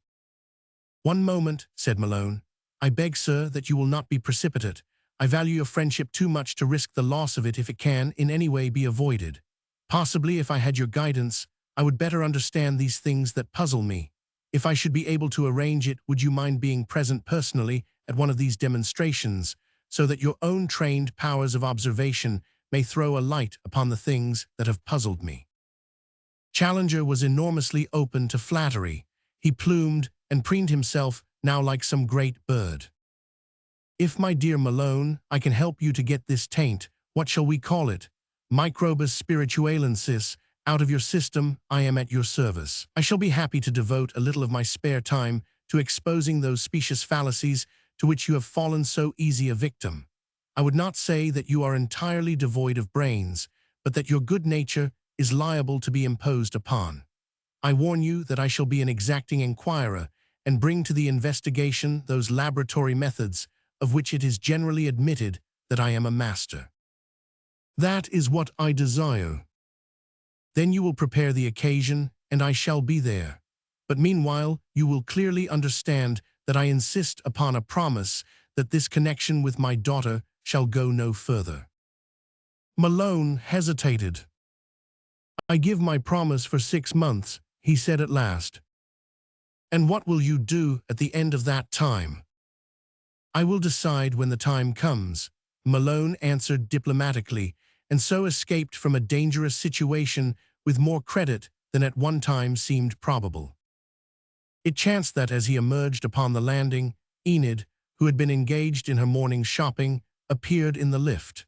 Malone's easy Irish conscience allowed him to think that the 6 months need not start on the instant, so he persuaded Enid to descend in the lift with him. It was one of those lifts which are handled by whoever uses them, and on this occasion it so happened that, in some way best known to Malone, it stuck between the landing stages, and in spite of several impatient rings, it remained stuck for a good quarter of an hour. When the machinery resumed its functions, and when Enid was able at last to reach her home and Malone the street, the lovers had prepared themselves to wait for 6 months with every hope of a successful end to their experiment. Chapter 14, in which Challenger meets a strange colleague.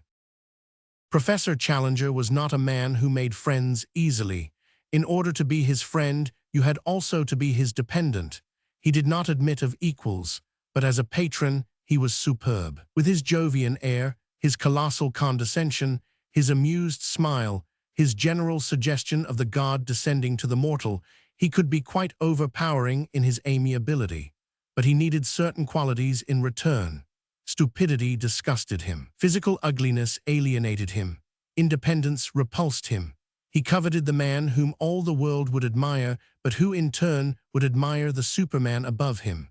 Such a man was Dr. Ross Scotton, and for this reason he had been Challenger's favorite pupil. And now he was sick unto death. Dr. Atkinson of St. Mary's, who has already played some minor part in this record, was attending him, and his reports were increasingly depressing. The illness was that dread disease, disseminated sclerosis, and Challenger was aware that Atkinson was no alarmist when he said that a cure was a most remote and unlikely possibility. It seemed a terrible instance of the unreasonable nature of things that a young man of science, capable before he reached his prime of two such works as the embryology of the sympathetic nervous system and the fallacy of the opsonic index, should be dissolved into his chemical elements with no personal or spiritual residue whatever. And yet the professor shrugged his huge shoulders, shook his massive head, and accepted the inevitable. Every fresh message was worse than the last, and finally there was an ominous silence. Challenger went down once to his young friend's lodging in Gower Street. It was a racking experience, and he did not repeat it. The muscular cramps, which are characteristic of the complaint, were tying the sufferer into knots, and he was biting his lips to shut down the screams which might have relieved his agony at the expense of his manhood. He seized his mentor by the hand as a drowning man seizes a plank. "Is it really as you have said? Is there no hope beyond the 6 months of torture which I see lying before me? Can you with all your wisdom and knowledge see no spark of light or life in the dark shadow of eternal dissolution?" "Face it, my boy, face it," said Challenger. "Better to look facts in the face than to console oneself with fancies." Then the lips parted, and the long-pent scream burst forth. Challenger rose and rushed from the room. But now an amazing development occurred. It began by the appearance of Miss Delicia Freeman. One morning there came a knock at the door of the Victoria flat.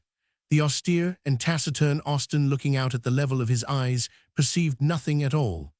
On glancing downwards, however, he was aware of a small lady whose delicate face and bright bird-like eyes were turned upwards to his own. "I want to see the professor," said she, diving into her handbag for a card. "Can't see you," said Austen. "Oh yes, he can," the small lady answered serenely. There was not a newspaper office, a statesman's sanctum, or a political chancellery which had ever presented a barrier strong enough to hold her back where she believed that there was good work to be done. "Can't see you," repeated Austen. "Oh, but really I must, you know," said Miss Freeman, and made a sudden dive past the butler. With unerring instinct she made for the door of the sacred study, knocked, and forthwith entered. The lion head looked up from behind a desk littered with papers. The lion eyes glared. "What is the meaning of this intrusion?" the lion roared. The small lady was, however, entirely unabashed. She smiled sweetly at the glowering face. "I am so glad to make your acquaintance," she said. "My name is Delicia Freeman." "Austin," shouted the professor. The butler's impassive face appeared round the angle of the door. "What is this, Austin? How did this person get here?" "I couldn't keep her out," wailed Austin. "Come, miss, we've had enough of it." "No, no, you must not be angry. You really must not," said the lady sweetly. "I was told that you were a perfectly terrible person, but really you are rather a dear." "Who are you? What do you want? Are you aware that I am one of the most busy men in London?" Miss Freeman fished about in her bag once more. She was always fishing in that bag, extracting sometimes a leaflet on Armenia, sometimes a pamphlet on Greece, sometimes a note on Zenana missions, and sometimes a psychic manifesto. On this occasion, it was a folded bit of writing paper which emerged. "From Dr. Ross Scarton," she said. It was hastily folded and roughly scribbled, so roughly as to be hardly legible. Challenger bent his heavy brows over it. "Please, dear friend and guide, listen to what this lady says. I know it is against all your views, and yet I had to do it. You said yourself that I had no hope. I have tested it and it works. I know it seems wild and crazy, but any hope is better than no hope. If you were in my place, you would have done the same. Will you not cast out prejudice and see for yourself? Dr. Felkin comes at 3. J. Ross Scarton." Challenger read it twice over and sighed. The brain was clearly involved in the lesion. "He says I am to listen to you. What is it? Cut it as short as you can." "It's a spirit, doctor," said the lady. Challenger bounded in his chair. "Good God, am I never to get away from this nonsense?" he cried. "Can they not let this poor devil lie quiet on his deathbed, but they must play their tricks upon him?" Miss Delicia clapped her hands, and her quick little eyes twinkled with joy. "It's not his deathbed. He is going to get well." "Who said so?" "Dr. Felkin. He never is wrong." Challenger snorted. "Have you seen him lately?" she asked. "Not for some weeks." "But you wouldn't recognize him. He is nearly cured." Cured of diffuse sclerosis in a few weeks." "Come and see." "You want me to aid and abet in some infernal quackery. The next thing, I should see my name on this rascal's testimonials. I know the breed. If I did come, I should probably take him by the collar and throw him down the stair." The lady laughed heartily. "He would say with Aristides, 'Strike, but hear me.' You will hear him first, however, I am sure. Your pupil is a real chip of yourself. He seems quite ashamed of getting well in such an unorthodox way. It was I who called Dr. Felkin in against his wish." "Oh, you did you? You took a great deal upon yourself." "I am prepared to take any responsibility, so long as I know I am right. I spoke to Dr. Atkinson. He knows a little of psychic matters. He is far less prejudiced than most of you scientific gentlemen. He took the view that when a man was dying in any case, it could matter little what you did. So Dr. Felkin came." "And pray, how did this quack doctor proceed to treat the case?" "That is what Dr. Ross Scarton wants you to see." She looked at a watch which she dragged from the depths of the bag. "In an hour he will be there. I'll tell your friend you are coming. I am sure you would not disappoint him. Oh," she dived into the bag again. "Here is a recent note upon the Bessarabian question. It is much more serious than people think. You will just have time to read it before you come. So goodbye, dear Professor, and au revoir." She beamed at the scowling lion and departed. But she had succeeded in her mission, which was a way she had. There was something compelling in the absolutely unselfish enthusiasm of this small person who would, at a moment's notice, take on anyone from a Mormon elder to an Albanian brigand, loving the culprit and mourning the sin. Challenger came under the spell, and shortly after 3, he stumped his way up the narrow stair and blocked the door of the humble bedroom where his favorite pupil lay stricken. Ross Scarton lay stretched upon the bed in a red dressing gown, and his teacher saw, with a start of surprised joy, that his face had filled out, and that the light of life and hope had come back into his eyes. "Yes, I'm beating it," he cried. "Ever since Felkin held his first consultation with Atkinson, I have felt the life force stealing back into me. Oh, Chief, it is a fearful thing to lie awake at night and feel these cursed microbes nibbling away at the very roots of your life. I could almost hear them at it, and the cramps when my body, like a badly articulated skeleton, would all get twisted into one rigid tangle. But now, except some dyspepsia and urticaria of the palms, I am free from pain, and all on account of this dear fellow here who has helped me." He motioned with his hand as if alluding to someone present. Challenger looked round with a glare, expecting to find some smug charlatan behind him, but no doctor was there. A frail young woman, who seemed to be a nurse, quiet, unobtrusive, and with a wealth of brown hair, was dozing in a corner. Miss Delicia, smiling demurely, stood in the window. "I am glad you are better, my dear boy," said Challenger, "but do not tamper with your reason. Such a complaint has its natural systole and diastole." "Talk to him, Dr. Felkin. Clear his mind for him," said the invalid. Challenger looked up at the cornice and round at the skirting. His pupil was clearly addressing some doctor in the room, and yet none was visible. Surely his aberration had not reached the point when he thought that actual floating apparitions were directing his cure. "Indeed, it needs some clearing," said a deep and virile voice at his elbow. He bounded round. It was the frail young woman who was talking. "Let me introduce you to Dr. Felkin," said Miss Delicia with a mischievous laugh. "What tomfoolery is this?" cried Challenger. The young woman rose and fumbled at the side of her dress. Then she made an impatient gesture with her hand. "Time was, my dear colleague, when a snuff-box was as much part of my equipment as my phlebotomy case. I lived before the days of Linek, and we carried no stethoscope, but we had our little chirurgical battery none the less.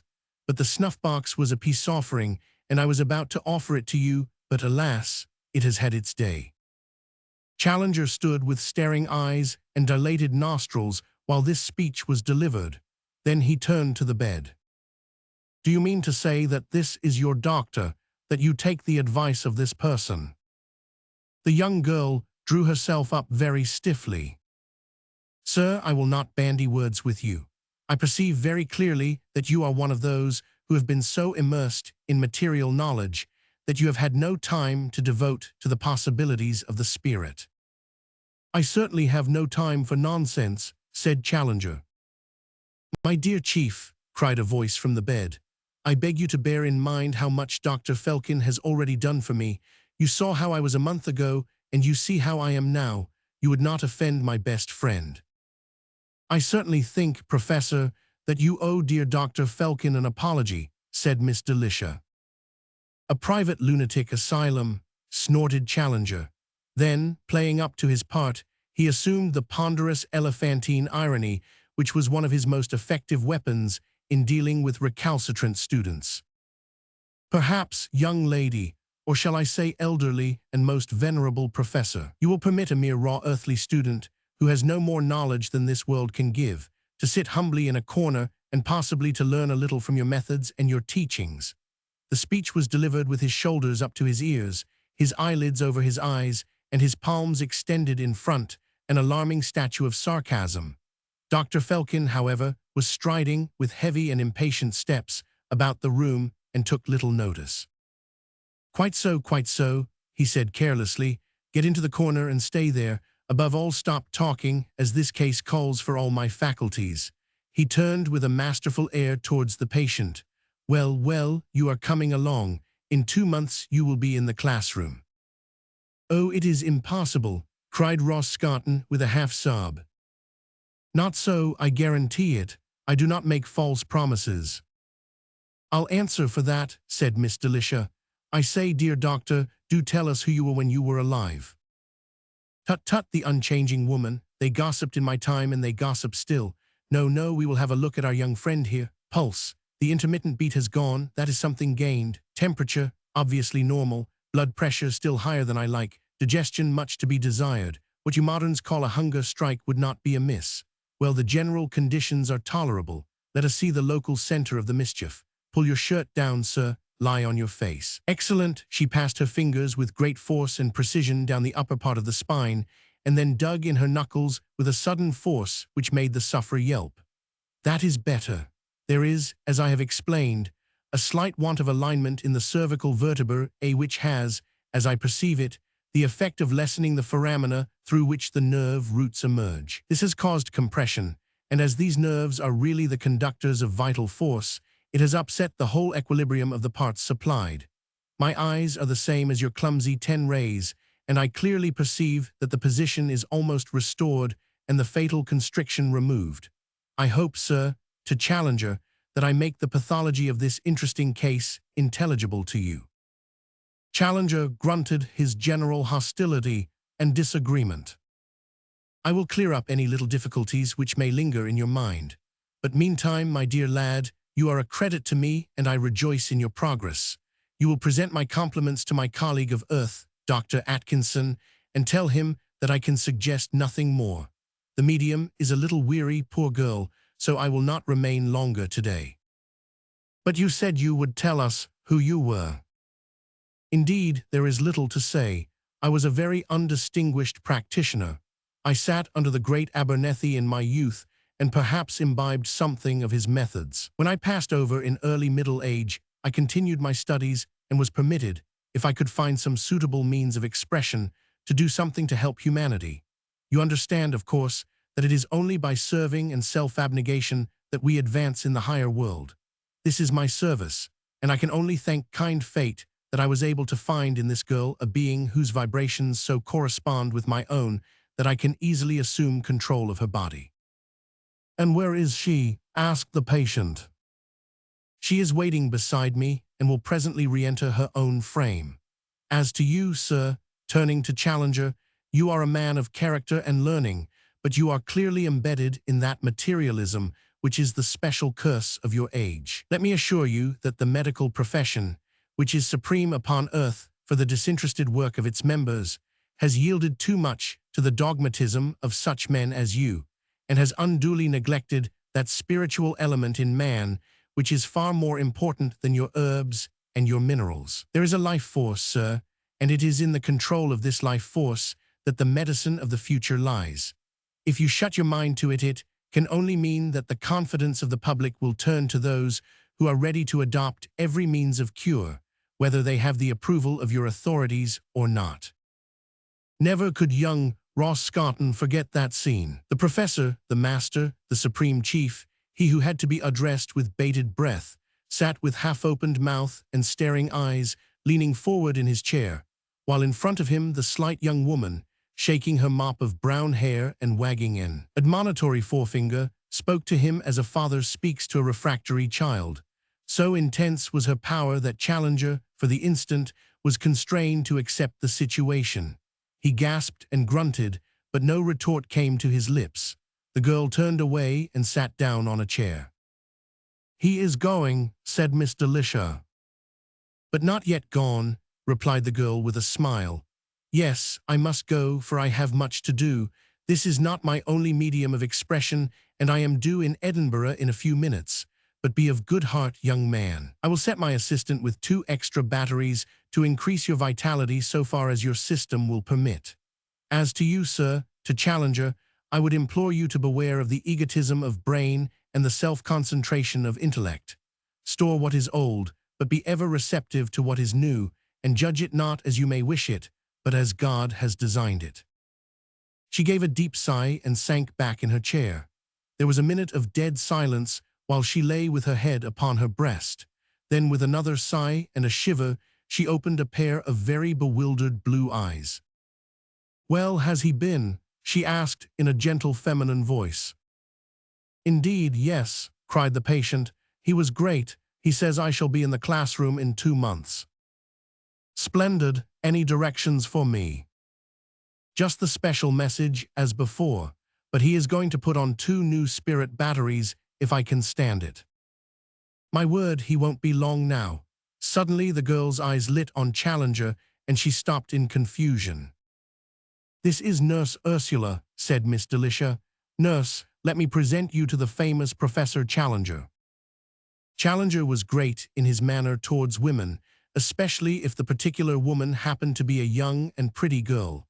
He advanced now, as Solomon may have advanced to the Queen of Sheba, took her hand, and patted her hair with patriarchal assurance. "My dear, you are far too young and charming for such deceit. Have done with it forever. Be content to be a bewitching nurse and resign all claim to the higher functions of doctor. Where, may I ask, did you pick up all this jargon about cervical vertebrae and posterior foramina?" Nurse Ursula looked helplessly round, as one who finds herself suddenly in the clutches of a gorilla. "She does not understand a word you say," cried the man on the bed. "Oh, Chief, you must make an effort to face the real situation. I know what a readjustment it means. In my small way, I have had to undergo it myself. But believe me, you see everything through a prism instead of through plate glass until you understand the spiritual factor." Challenger continued his paternal attentions, though the frightened lady had begun to shrink from him. "Come now," said he, "who was the clever doctor with whom you acted as nurse? The man who taught you all these fine words? You must feel that it is hopeless to deceive me. You will be much happier, dear child, when you have made a clean breast of it all, and when we can laugh together over the lecture which you inflicted upon me." An unexpected interruption came to check Challenger's exploration of the young woman's conscience or motives. The invalid was sitting up, a vivid red patch against his white pillows, and he was speaking with an energy which was in itself an indication of his coming cure. "Professor Challenger," he cried, "you are insulting my best friend. Under this roof, at least, she shall be safe from the sneers of scientific prejudice. I beg you to leave the room if you cannot address Nurse Ursula in a more respectful manner." Challenger glared, but the peacemaking Delicia was at work in a moment. "You are far too hasty, dear Dr. Ross Scarton," she cried. "Professor Challenger has had no time to understand this. You were just as skeptical yourself at first. How can you blame him?" "Yes, yes, that is true," said the young doctor. "It seemed to me to open the door to all the quackery in the universe. Indeed it does, but the fact remains. 'One thing I know, that whereas I was blind now I see,'" quoted Miss Delicia. "Ah, Professor, you may raise your eyebrows and shrug your shoulders, but we've dropped something into your big mind this afternoon which will grow and grow until no man can see the end of it." She dived into the bag. "There is a little slip here, brain versus soul. I do hope, dear Professor, that you will read it and then pass it on." Chapter 15. In which traps are laid for a great quarry. Malone was bound in honor not to speak of love to Enid Challenger, but looks can speak, and so their communications had not broken down completely. In all other ways, he adhered closely to the agreement, though the situation was a difficult one. It was the more difficult since he was a constant visitor to the professor, and now that the irritation of the debate was over, a very welcome one. The one object of Malone's life was to get the great man's sympathetic consideration of those psychic subjects which had gained such a hold upon himself. This he pursued with assiduity, but also with great caution, for he knew that the lava was thin and that a fiery explosion was always possible.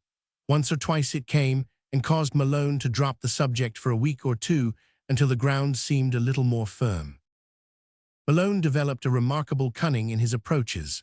One favorite device was to consult Challenger upon some scientific point, on the zoological importance of the Straits of Banda, for example, or the insects of the Malay archipelago, and lead him on until Challenger in due course would explain that our knowledge on the point was due to Alfred Russel Wallace.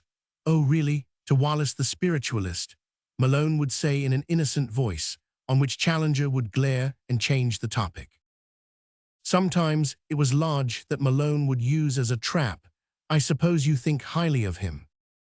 "The first brain in Europe," said Challenger. "He is the greatest authority on ether, is he not?" "Undoubtedly. Of course, I only know him by his psychic works." Challenger would shut up like a clam. Then Malone would wait a few days and remark casually, "Have you ever met Lombroso?" "Yes, at the Congress at Milan. I have been reading a book of his." "Criminology, I presume?" "No, it was called After Death, What?" "I have not heard of it." "It discusses the psychic question." "Ah, a man of Lombroso's penetrating brain would make short work of the fallacies of these charlatans. No, it is written to support them. Well, even the greatest mind has its inexplicable weakness.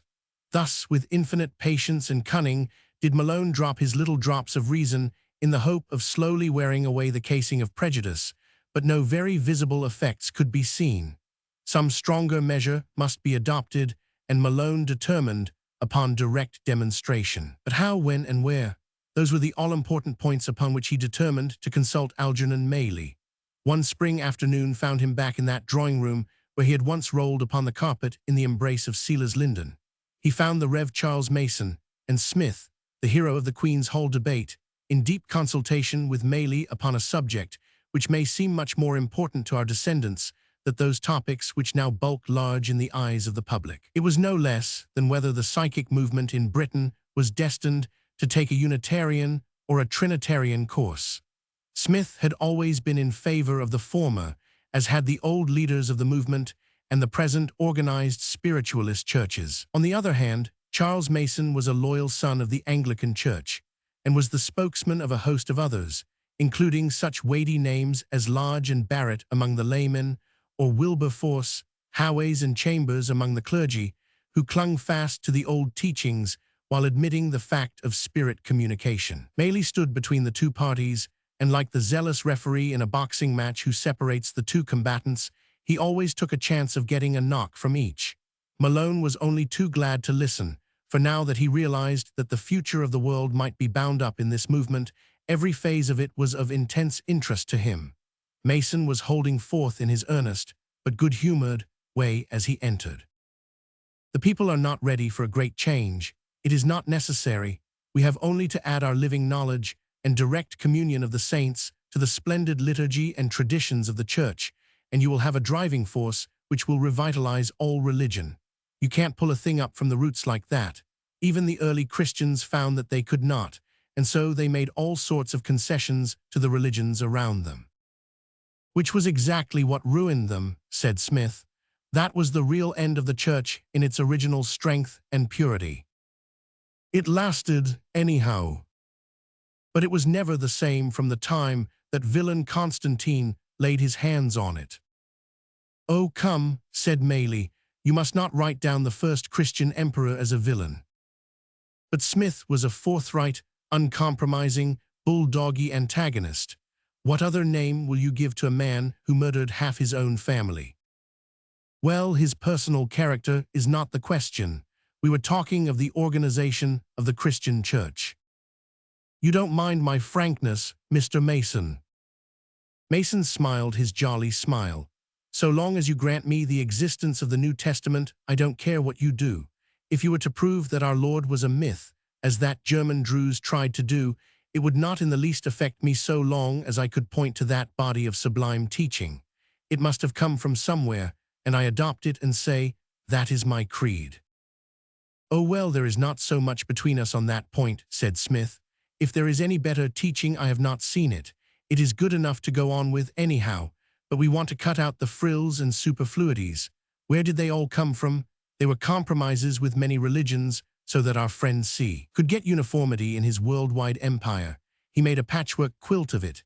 He took an Egyptian ritual, vestments, mitre, crozier, tonsure, marriage ring, all Egyptian. The Easter ceremonies are pagan and refer to the vernal equinox. Confirmation is Mithraism. So is baptism, only it was blood instead of water, as to the sacrificial meal. Mason put his fingers in his ears. This is some old lecture of yours, he laughed. Hire a hall, but don't obtrude it in a private house. But seriously, Smith, all this is beside the question.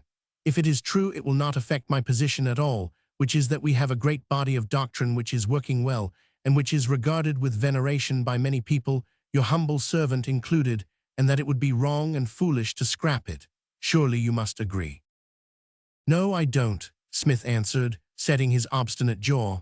You are thinking too much of the feelings of your blessed churchgoers, but you have also to think of the 9 people out of 10 who never enter into a church. They have been choked off by what they, including your humble servant, consider to be unreasonable and fantastic. How will you gain them while you continue to offer them the same things? even though you mix spirit teaching with it. If, however, you approach these agnostic or atheistic ones and say to them, I quite agree that all this is unreal and is tainted by a long history of violence and reaction, but here we have something pure and new. Come and examine it. In that way, I could coax them back into a belief in God and in all the fundamentals of religion without their having to do violence to their reason by accepting your theology. Maley had been tugging at his tawny beard while he listened to these conflicting counsels. Knowing the two men, he was aware that there was not really much between them when one got past mere words, for Smith revered the Christ as a godlike man and Mason as a man like God, and the upshot was much the same. At the same time, he knew that their more extreme followers on either side were in very truth widely separated, so that compromise became impossible.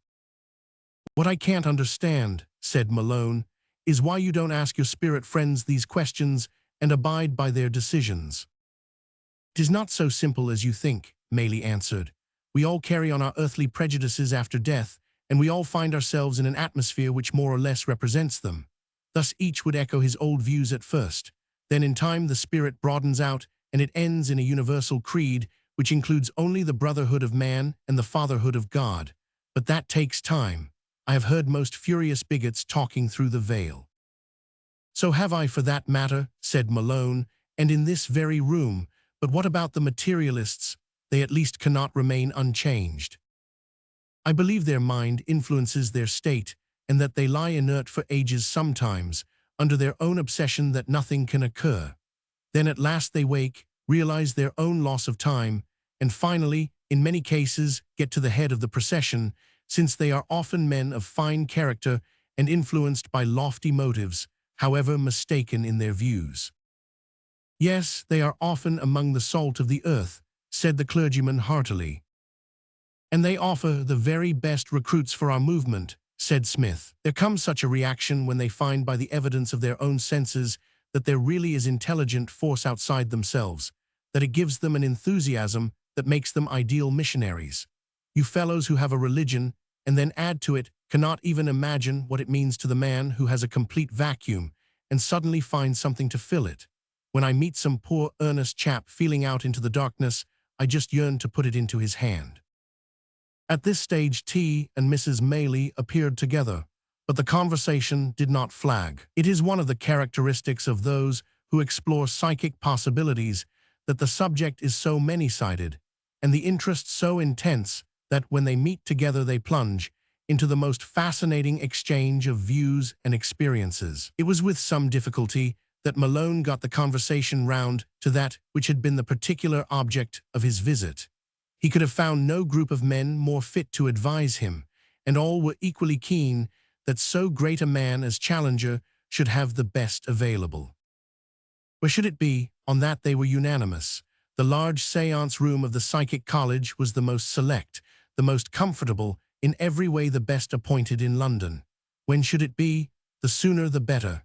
Every spiritualist and every medium would surely put any engagement aside in order to help on such an occasion. Who should the medium be? Ah, there was the rub. Of course, the Bolsover circle would be ideal. It was private and unpaid, but Bolsover was a man of quick temper, and Challenger was sure to be very insulting and annoying. The meeting might end in riot and fiasco. Such a chance should not be taken. Was it worthwhile to take him over to Paris? But who would take the responsibility of letting loose such a bull in Dr. Maupui's china shop? He would probably seize Pithecanthropus by the throat and risk every life in the room, said Maley. No, it would never do.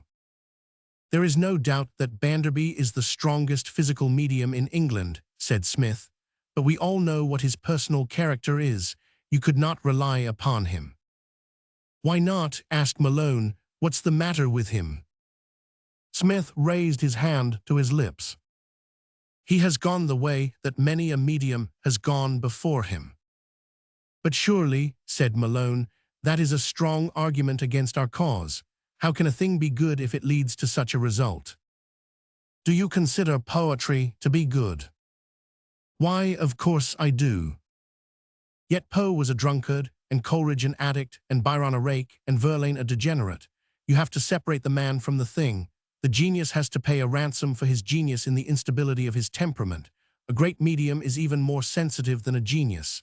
Many are beautiful in their lives, some are not. The excuse for them is great. They practice a most exhausting profession and stimulants are needed. Then they lose control, but their physical mediumship carries on all the same. Which reminds me of a story about Banderby, said Maylie. Perhaps you have not seen him, Malone. He is a funny figure at any time, a little round, bouncing man who has not seen his own toes for years. When drunk, he is funnier still. A few weeks ago, I got an urgent message that he was in the bar of a certain hotel and too far gone to get home unassisted. A friend and I set forth to rescue him. We got him home after some unsavory adventures, and what would the man do but insist upon holding a séance? We tried to restrain him, but the trumpet was on a side table, and he suddenly switched off the light. In an instant, the phenomena began. Never were they more powerful. But they were interrupted by Princeps, his control, who seized the trumpet and began belaboring him with it. "You rascal, you drunken rascal, how dare you, how dare you?" The trumpet was all dinted with the blows. Banderby ran bellowing out of the room, and we took our departure. "Well, it wasn't the medium that time, at any rate," said Mason. "But about Professor Challenger, it would never do to risk the chance." "What about Tom Linden?" asked Mrs. Maylie. Maylie shook his head. "Tom has never been quite the same since his imprisonment. These fools not only persecute our precious mediums, but they ruin their powers. It is like putting a razor into a damp place and then expecting it to have a fine edge." "What, has he lost his powers?" "Well, I would not go so far as that, but they are not so good as they were. He sees a disguised policeman in every sitter, and it distracts him. Still, he is dependable so far as he goes. Yes, on the whole we had better have Tom." "And the sitters?" "I expect Professor Challenger may wish to bring a friend or two of his own. They will form a horrible block of vibrations. We must have some of our own sympathetic people to counteract it. There is Delicia Freeman. She would come. I would come myself. You would come, Mason?" "Of course I would." "And you, Smith?" "No, no, I have my paper to look after. 3 services, 2 burials, 1 marriage, and 5 meetings all next week." "Well, we can easily get 1 or 2 more. 8 is Linden's favorite number. So now, Malone, you have only to get the great man's consent and the date." "And the spirit confirmation," said Mason seriously. "We must take our partners into consultation." "Of course we must, Padre. That is the right note to strike." "Well, that's settled, Malone, and we can only await the event." As it chanced, a very different event was awaiting Malone that evening, and he came upon one of those chasms which unexpectedly open across the path of life. When, in his ordinary routine, he reached the office of the Gazette, he was informed by the commissionaire that Mr. Beaumont desired to see him. Malone's immediate superior was the old Scotch sub-editor, Mr. McArdle, and it was rare indeed for the supreme editor to cast a glimpse down from that peak, whence he surveyed the kingdoms of the world, or to show any cognizance of his humble fellow-workers upon the slopes beneath him. The great man, clean-shaven, prosperous and capable, sat in his palatial sanctum amid a rich assortment of old oak furniture and sealing wax-red leather. He continued his letter when Malone entered, and only raised his shrewd, grey eyes after some minutes' interval. "Ah, Mr. Malone, good evening. I have wanted to see you for some little time. Won't you sit down? It is in reference to these articles on psychic matters which you have been writing."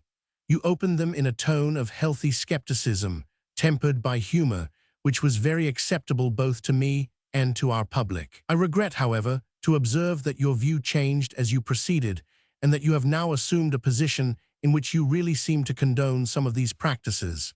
That, I need not say, is not the policy of the Gazette, and we should have discontinued the articles had it not been that we had announced a series by an impartial investigator. We have had to continue, but the tone must change." "What do you wish me to do, sir?" "You must get the funny side of it again. That is what our public loves. Poke fun at it all, call up the maiden aunt and make her talk in an amusing fashion. You grasp my meaning." "I am afraid, sir, it has ceased to seem funny in my eyes. On the contrary, I take it more and more seriously." Beaumont shook his solemn head. So, unfortunately, do our subscribers.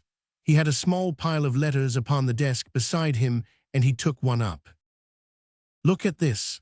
I had always regarded your paper as a God-fearing publication, and I would remind you that such practices as your correspondent seems to condone are expressly forbidden both in Leviticus and Deuteronomy. I should share your sin if I continued to be a subscriber. Bigoted ass, muttered Malone. So he may be, but the penny of a bigoted ass is as good as any other penny. Here is another letter. Surely in this age of free thought and enlightenment, you are not helping a movement which tries to lead us back to the exploded idea of angelic and diabolic intelligences outside ourselves. If so, I must ask you to cancel my subscription. It would be amusing, sir, to shut these various objectors up in a room and let them settle it among themselves. That may be, Mr. Malone, but what I have to consider is the circulation of the Gazette. Don't you think, sir, that possibly you underrate the intelligence of the public, and that behind these extremists of various sorts there is a vast body of people who have been impressed by the utterances of so many great and honorable witnesses? Is it not our duty to keep these people abreast of the real facts without making fun of them? Mr. Beaumont shrugged his shoulders. The spiritualists must fight their own battle. This is not a propaganda newspaper, and we make no pretense to lead the public on religious beliefs. No, I only meant as to the actual facts. Look how systematically they are kept in the dark. When, for example, did one ever read an intelligent article upon ectoplasm in any London paper? Who would imagine that this all-important substance has been examined and described and endorsed by men of science with innumerable photographs to prove their words? Well, said Beaumont impatiently, I am afraid I am too busy to argue the question. The point of this interview is that I have had a letter from Mr. Cornelius to say that we must at once take another line. Mr. Cornelius was the owner of the Gazette, having become so, not from any personal merit, but because his father left him some millions, part of which he expended upon this purchase. He seldom was seen in the office himself, but occasionally a paragraph in the paper recorded that his yacht had touched at Mentone and that he had been seen at the Monte Carlo tables, or that he was expected in Leicestershire for the season. He was a man of no force of brain or character, though occasionally he swayed public affairs by a manifesto printed in larger type upon his own front page. Without being dissolute, he was a free liver, living in a constant luxury which placed him always on the edge of vice and occasionally over the border. Malone's hot blood flushed to his head as he thought of this trifler, this insect coming between mankind, and a message of instruction and consolation descending from above. And yet those clumsy, childish fingers could actually turn the tap and cut off the divine stream, however much it might break through in other quarters. So that is final, Mr. Malone, said Beaumont, with the manner of one who ends an argument. Quite final, said Malone, so final that it marks the end of my connection with your paper. I have a 6-month contract. When it ends, I go. Please yourself, Mr. Malone. Mr. Beaumont went on with his writing. Malone, with the flush of battle still upon him, went into McArdle's room and told him what had happened. The old Scotch sub-editor was very perturbed. Man, it's that Irish blood of yours. A drop o' Scotch is a good thing, either in your veins or at the bottom o' a glass. Go back, man, and say you have reconsidered. Not I. The idea of this man Cornelius, with his pot-belly and red face, and well, you know all about his private life. The idea of such a man dictating what folk are to believe, and asking me to make fun of the holiest thing on this earth. Man, you'll be ruined. Well, better men than I have been ruined over this cause, but I'll get another job. Not if Cornelius can stop you. If you get the name of an insubordinate dog, there is no place for you in Fleet Street. It's a damned shame, cried Malone. The way this thing has been treated is a disgrace to journalism. It's not Britain alone. America is worse. We seem to have the lowest, most soulless folk that ever lived on the press. Good-hearted fellows too, but material to a man. And these are the leaders of the people. It's awful. McArdle put a fatherly hand upon the young man's shoulder. "Weel, weel, lad, we take the world as we find it. We didn't make it and we're no responsible. Give it time, we're in such a hurry. Gang hame new, think it over, remember your career, that young leddy of yours, and then come back and eat the old pie that all of us have to eat if we are to keep our places in the world." Chapter 16, in which Challenger has the experience of his lifetime. So now the nets were set, and the pit was dug, and the hunters were all ready for the great quarry. But the question was whether the creature would allow himself to be driven in the right direction. Had Challenger been told that the meeting was really held in the hope of putting convincing evidence before him as to the truth of spirit intercourse with the aim of his eventual conversion, it would have roused mingled anger and derision in his breast. But the clever Malone, aided and abetted by Enid, still put forward the idea that his presence would be a protection against fraud, and that he would be able to point out to them how and why they had been deceived. With this thought in his mind, Challenger gave a contemptuous and condescending consent to the proposal that he should grace with his presence a proceeding which was, in his opinion, more fitted to the stone cabin of a Neolithic savage than to the serious attention of one who represented the accumulated culture and wisdom of the human race. Enid accompanied her father, and he also brought with him a curious companion who was strange both to Malone and to the rest of the company. This was a large, raw-boned Scottish youth, with a freckled face, a huge figure, and a taciturnity which nothing could penetrate. No question could discover where his interests in psychic research might lie, and the only positive thing obtained from him was that his name was Nishal. Malone and Maylie went together to the rendezvous at Holland Park, where they found awaiting them Delisha Freeman, the Rev. Charles Mason, Mr. and Mrs. Ogilvy of the college, Mr. Bolsover of Hammersmith, and Lord Roxton, who had become assiduous in his psychic studies and was rapidly progressing in knowledge. There were 9 in all, a mixed, inharmonious assembly from which no experienced investigator could expect great results.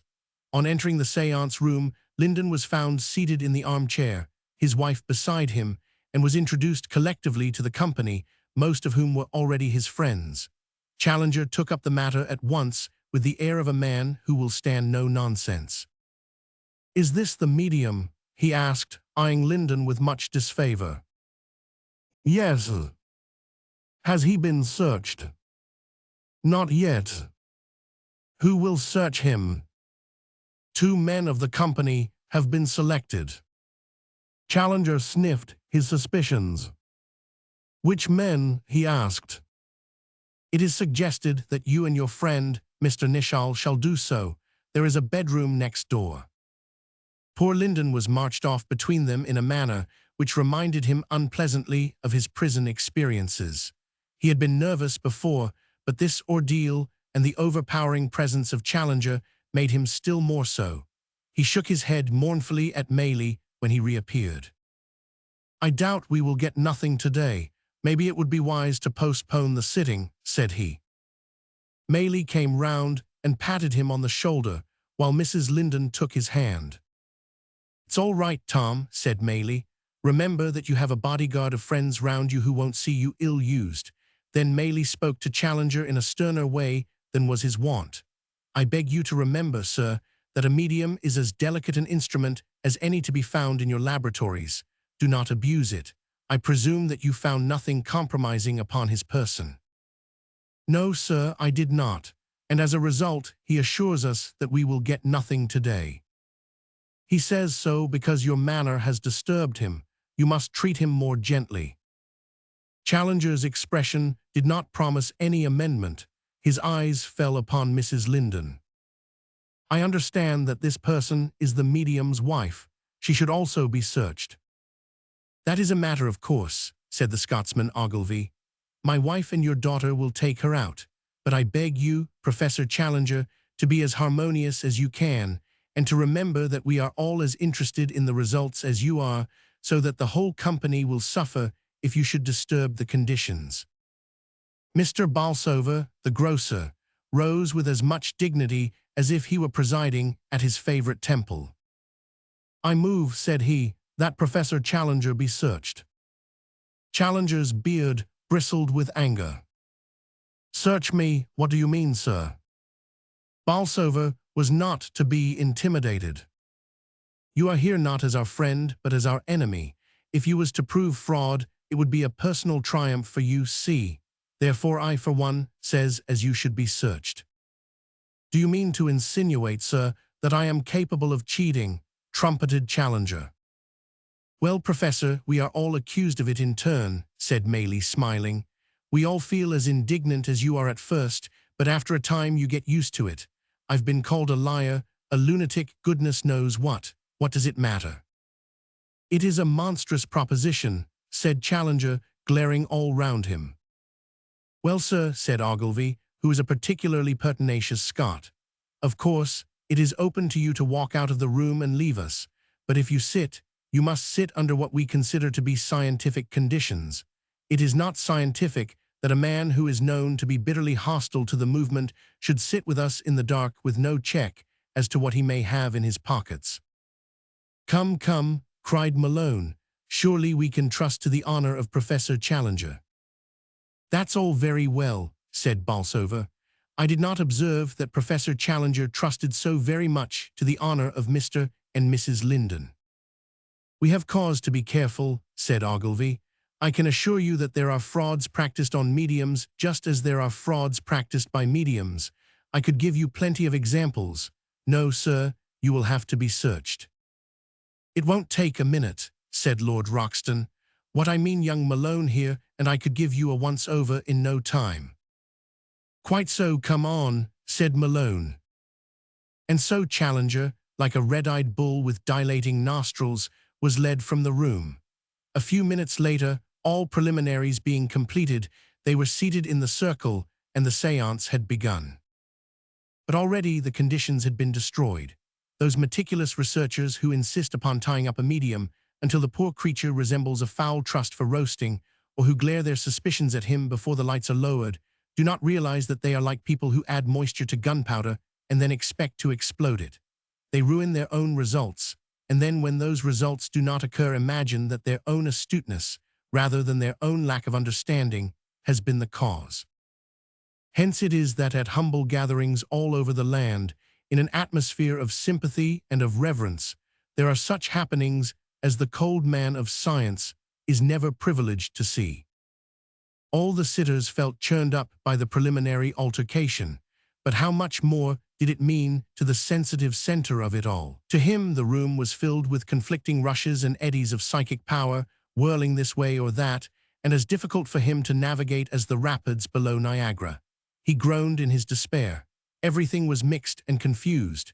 He was beginning as usual with his clairvoyance, but names buzzed in his etheric ears without sequence or order. The word John seemed to predominate, so he said so. Did John mean anything to anyone? A cavernous laugh from Challenger was the only reply.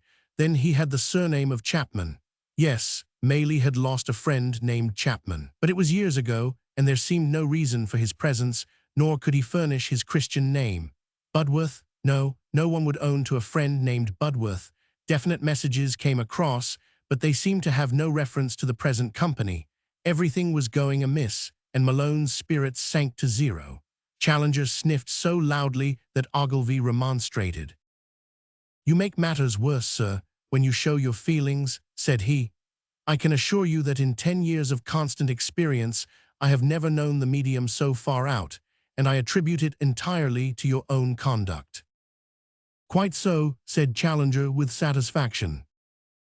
I am afraid it is no use, Tom, said Mrs. Linden. How are you feeling now, dear? Would you wish to stop? But Linden, under all his gentle exterior, was a fighter. He had in another form those same qualities which had brought his brother within an ace of the Lonsdale belt. No, I think maybe it is only the mental part that is confused. If I am in trance, I'll get past that. The physicals may be better. Anyhow, I'll try. The lights were turned lower until they were a mere crimson glimmer. The curtain of the cabinet was drawn. Outside it, on the one side, dimly outlined to his audience, Tom Linden, breathing stertorously in his trance, lay back in a wooden armchair. His wife kept watch and ward at the other side of the cabinet. But nothing happened. Quarter of an hour passed, then another quarter of an hour. The company was patient, but Challenger had begun to fidget in his seat. Everything seemed to have gone cold and dead. Not only was nothing happening, but somehow all expectation of anything happening seemed to have passed away. "It's no use," cried Maylie at last. "I fear not," said Malone. The medium stirred and groaned. He was waking up. Challenger gave an ostentatious yawn. "Is not this a waste of time?" he asked. Mrs. Linden was passing her hand over the medium's head and brow. His eyes had opened. "Any results?" he asked. "It's no use, Tom. We shall have to postpone." "I think so too," said Maylie. "It is a great strain upon him under these adverse conditions," remarked Ogilvy, looking angrily at Challenger. "I should think so," said the latter with a complacent smile. But Linden was not to be beaten. "The conditions are bad," said he. "The vibrations are all wrong, but I'll try inside the cabinet. It concentrates the force." "Well, it's the last chance," said Maylie. "We may as well try it." The armchair was lifted inside the cloth tent, and the medium followed, drawing the curtain behind him. "It condenses the ectoplasmic emanations," Ogilvy explained. "No doubt," said Challenger. "At the same time, in the interests of truth, I must point out that the disappearance of the medium is most regrettable." "For goodness sake, don't start wrangling again," cried Maylie with impatience. "Let us get some results, and then it will be time enough to discuss their value." Again there was a weary wait. Then came some hollow groanings from inside the cabinet. The spiritualists sat up expectantly. "That's ectoplasm," said Ogilvy. "It always causes pain on a mission." The words were hardly out of his mouth when the curtains were torn open with sudden violence and a rattling of all the rings. In the dark aperture there was outlined a vague white figure. It advanced slowly and with hesitation into the center of the room. In the red-tinted gloom, all definite outline was lost, and it appeared simply as a moving white patch in the darkness. With the deliberation which suggested fear it came, step by step, until it was opposite the professor. "Now," he bellowed in his stentorian voice. There was a shout, a scream, a crash. "I've got him," roared someone. "Turn up the lights," yelled another. "Be careful, you may kill the medium," cried a third. The circle was broken. Challenger rushed to the switch and put on all the lights. The place was so flooded with radiance that it was some seconds before the bewildered and half-blinded spectators could see the details. When they had recovered their sight and their balance, the spectacle was a deplorable one for the majority of the company. Tom Linden, looking white, dazed, and ill, was seated upon the ground. Over him stood the huge young Scotsman who had borne him to earth, while Mrs. Linden, kneeling beside her husband, was glaring up at his assailant. There was silence as the company surveyed the scene. It was broken by Professor Challenger. "Well, gentlemen, I presume that there is no more to be said. Your medium has been exposed as he deserved to be. You can see now the nature of your ghosts. I must thank Mr. Nishal, who, I may remark, is the famous football player of that name, for the prompt way in which he has carried out his instructions." "I collared him low," said the tall youth. "He was easy." "You did it very effectively. You have done public service by helping to expose a heartless cheat. I need not say that a prosecution will follow." But Maylie now intervened, and with such authority that Challenger was forced to listen. "Your mistake is not unnatural, sir, though the course which you adopted in your ignorance is one which might well have been fatal to the medium." "My ignorance, indeed. If you speak like that, I warn you that I will look upon you not as dupes, but as accomplices." "One moment, Professor Challenger.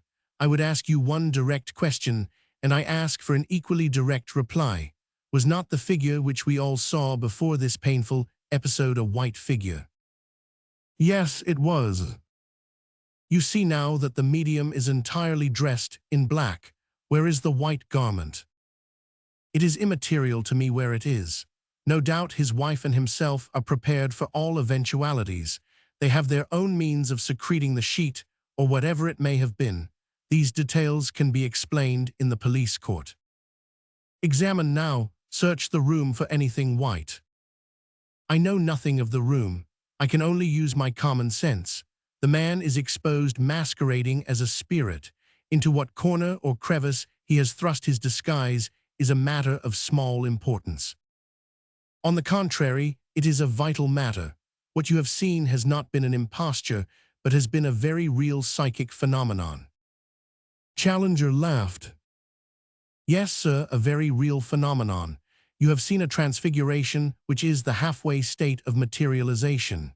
You will kindly realize that spirit guides, who conduct such affairs, care nothing for your doubts and suspicions. They set themselves to get certain results, and if they are prevented by the infirmities of the circle from getting them one way, they get them in another, without consulting your prejudice or convenience.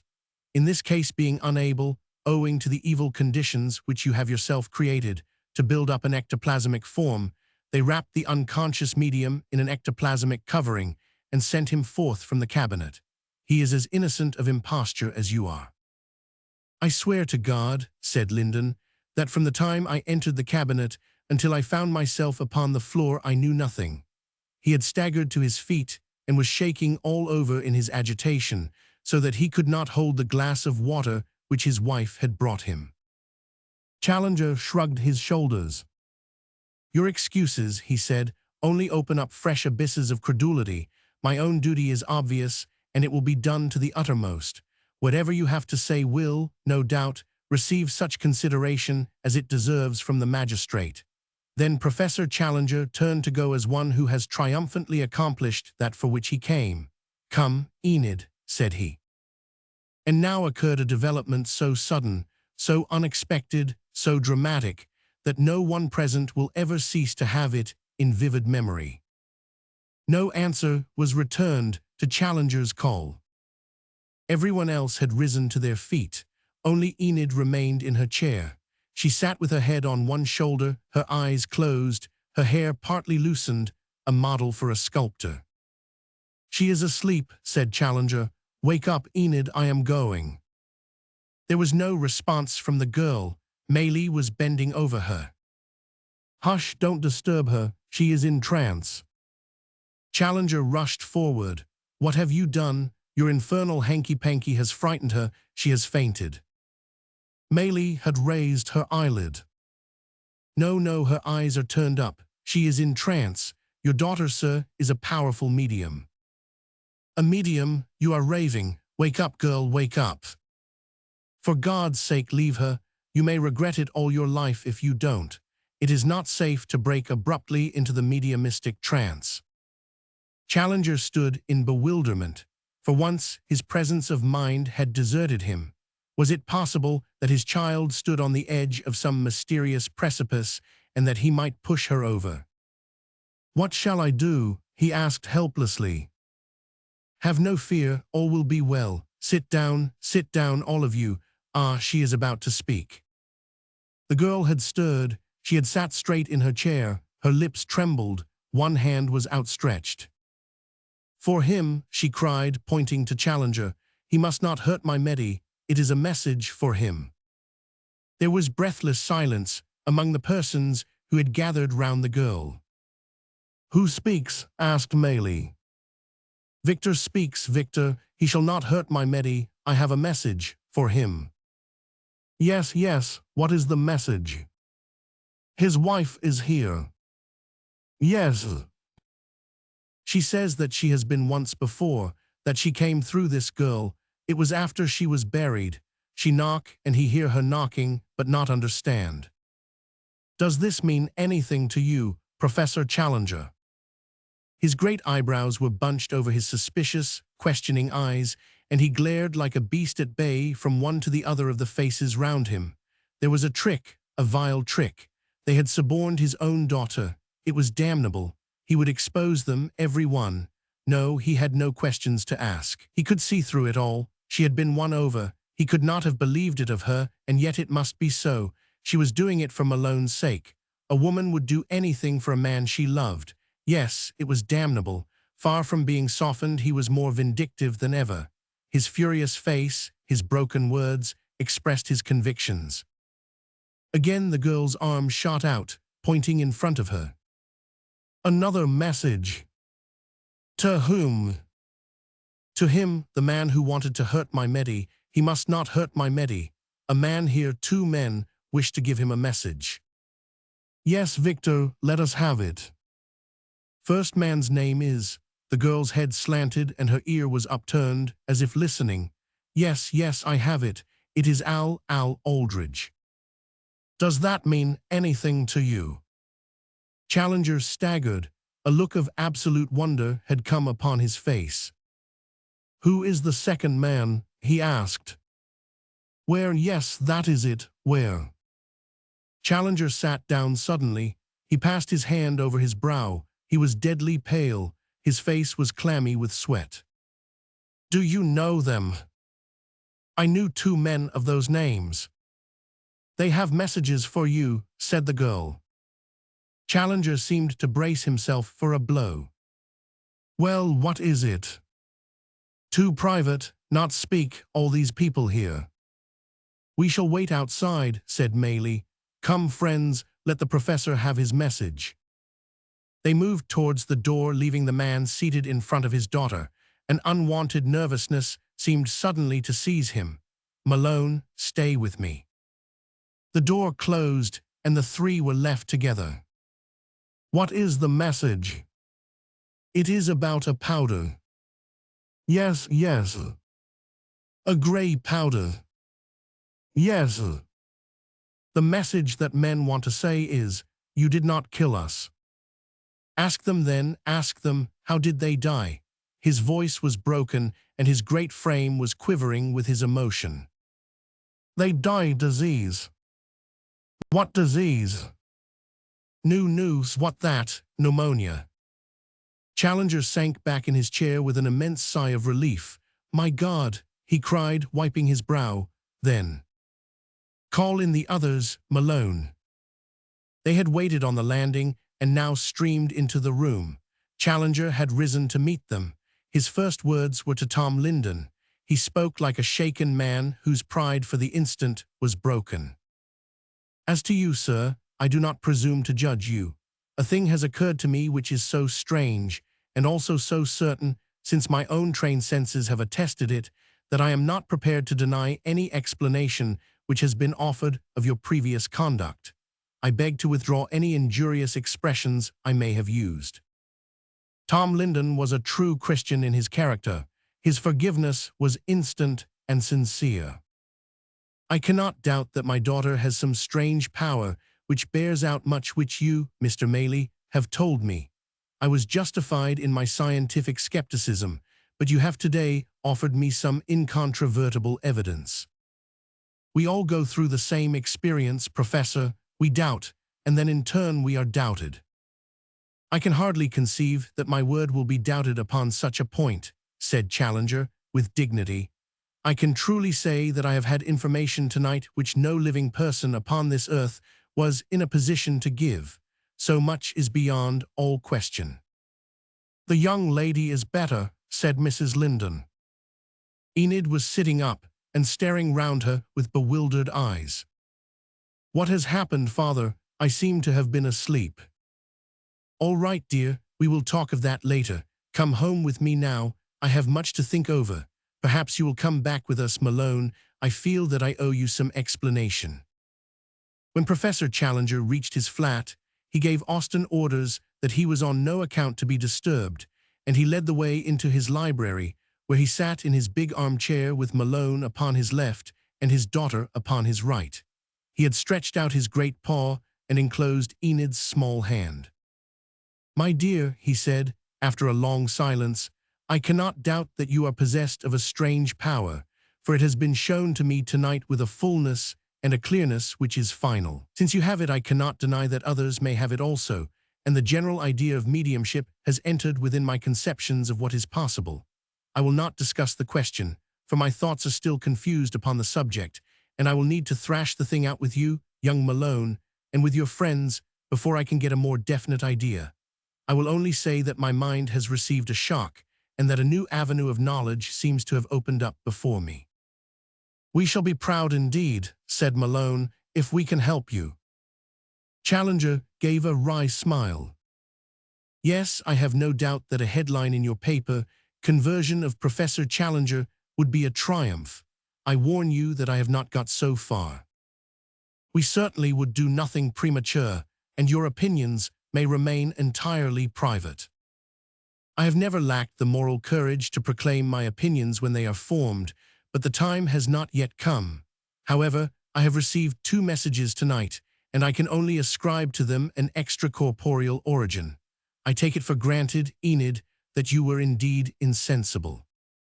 I assure you, Father, that I knew nothing. Quite so, you have always been incapable of deceit. First, there came a message from your mother. She assured me that she had indeed produced those sounds which I heard and of which I have told you. It is clear now that you were the medium and that you were not in sleep but in trance. It is incredible, inconceivable, grotesquely wonderful, but it would seem to be true. Crooks used almost those very words, said Malone. He wrote that it was all perfectly impossible and absolutely true. I owe him an apology. Perhaps I owe a good many people an apology. None will ever be asked for, said Malone. These people are not made that way. It is the second case which I would explain.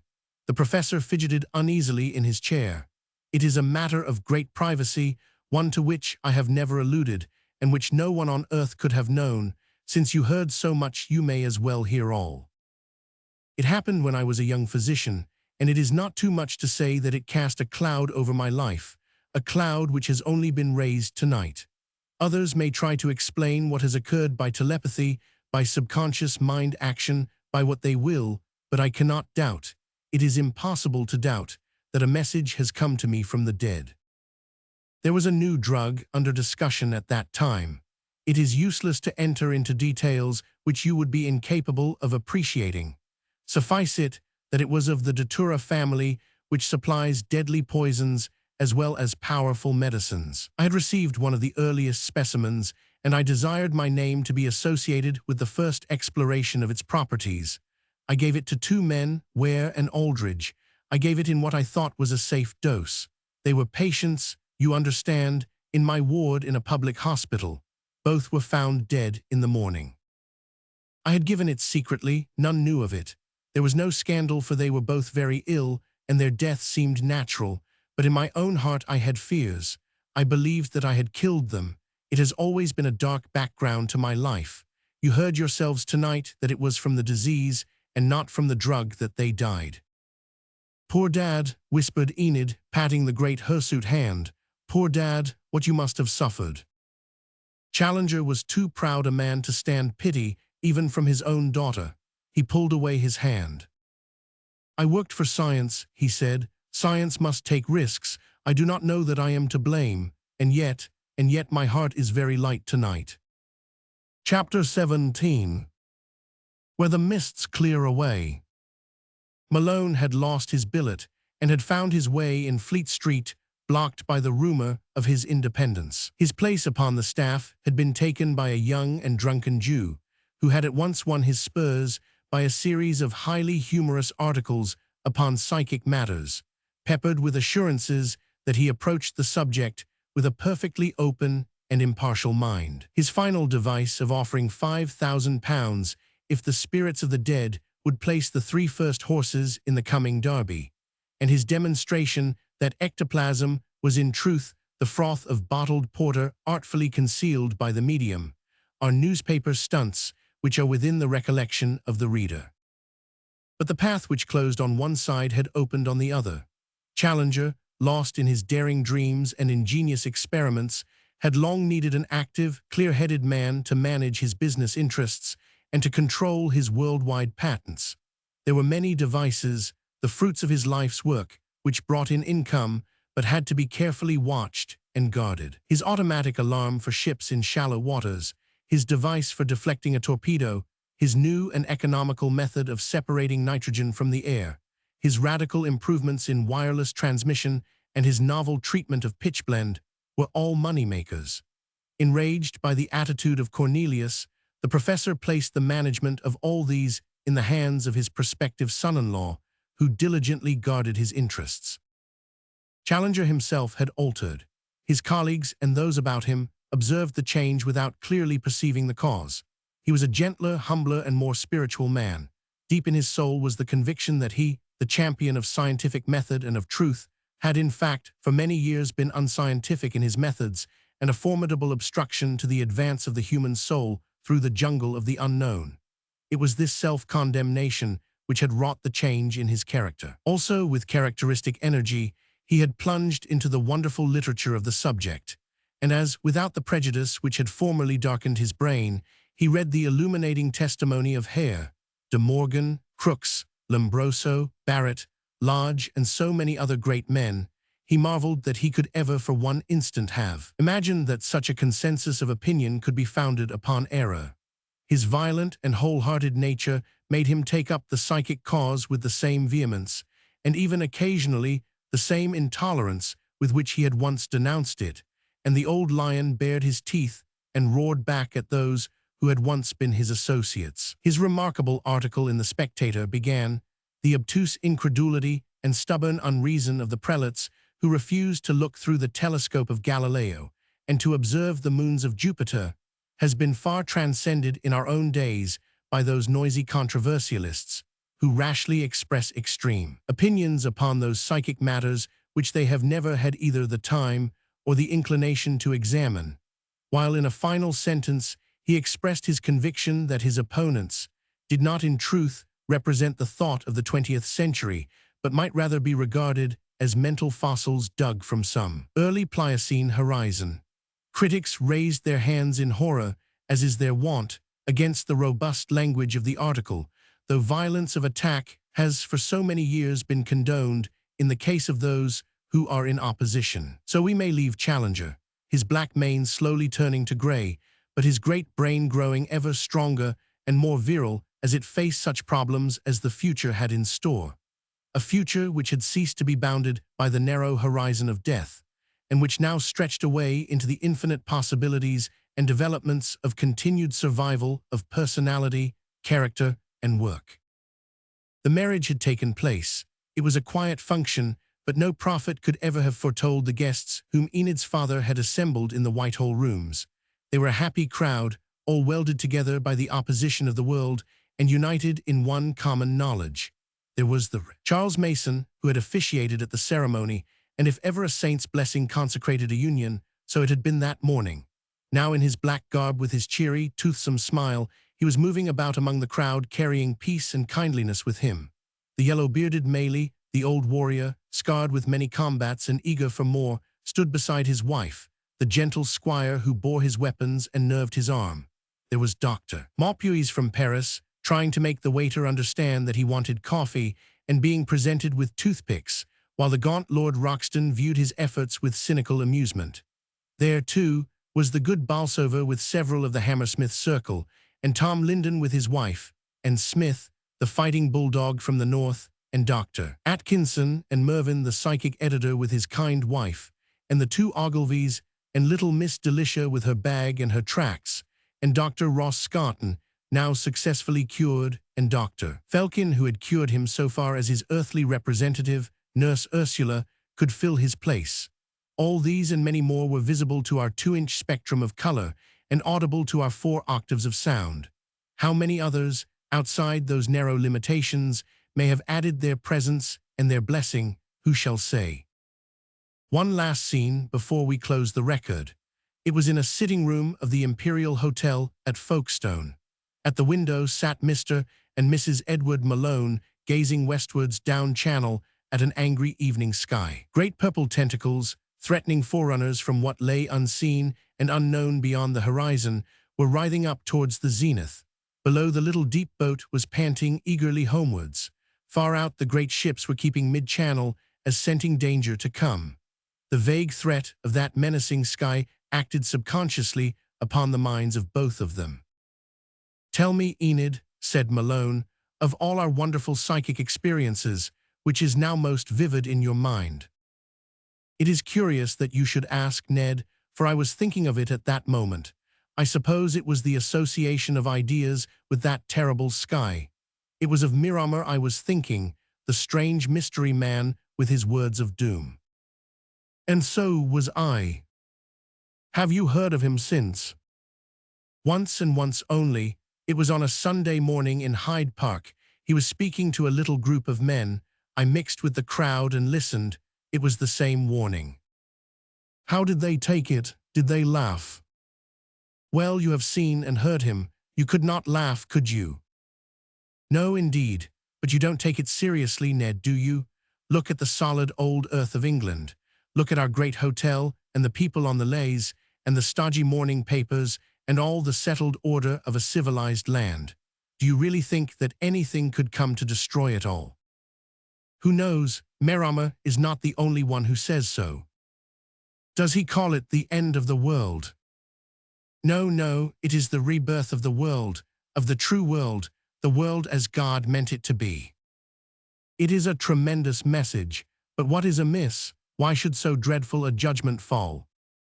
It is the materialism, the wooden formalities of the churches, the alienation of all spiritual impulses, the denial of the unseen, the ridicule of this new revelation. These are the causes according to him. Surely the world has been worse before now.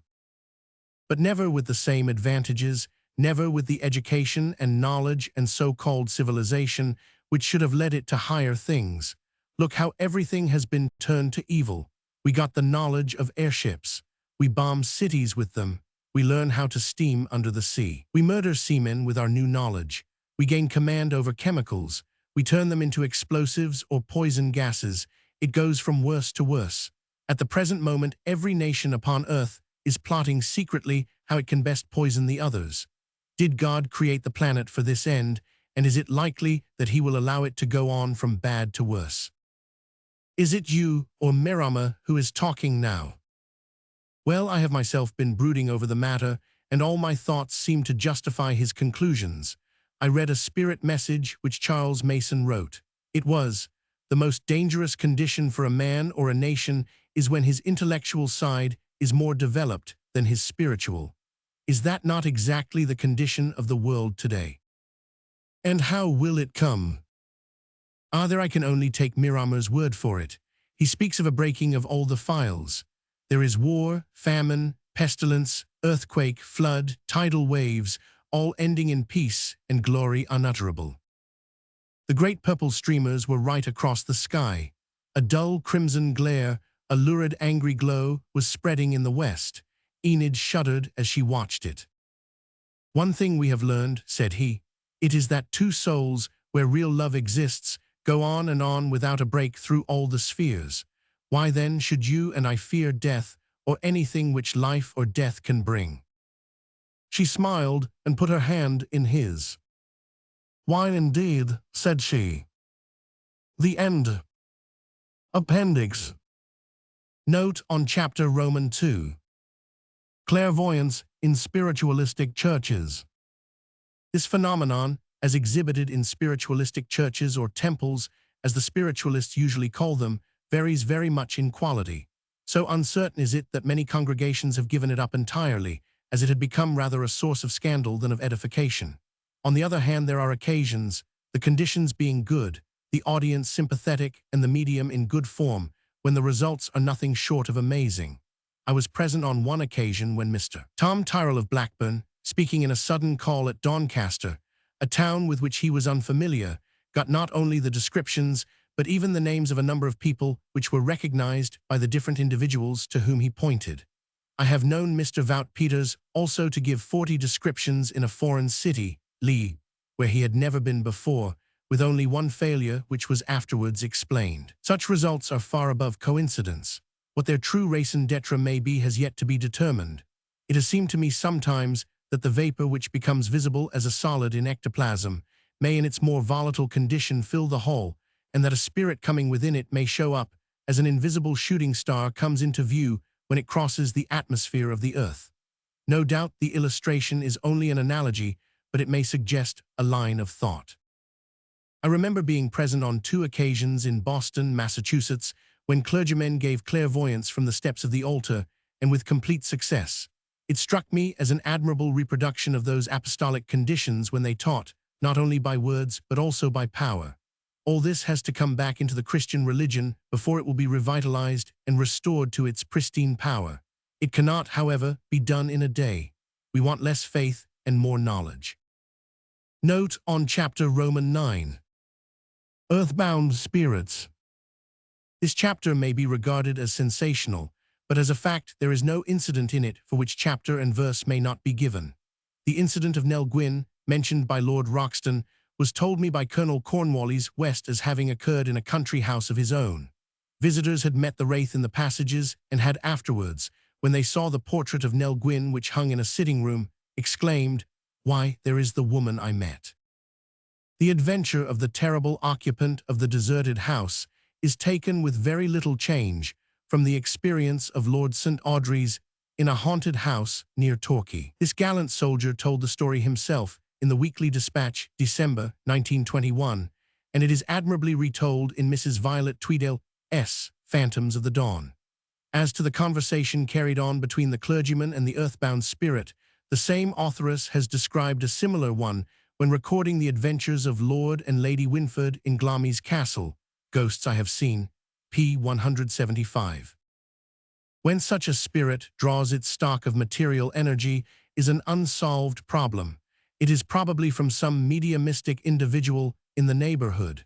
In the extremely interesting case, quoted by the Rev. Charles Mason in the narrative, and very carefully observed by the Psychic Research Society of Reykjavik in Iceland, the formidable earthbound creature proclaimed how it got its vitality. The man was in life a fisherman of rough and violent character who had committed suicide.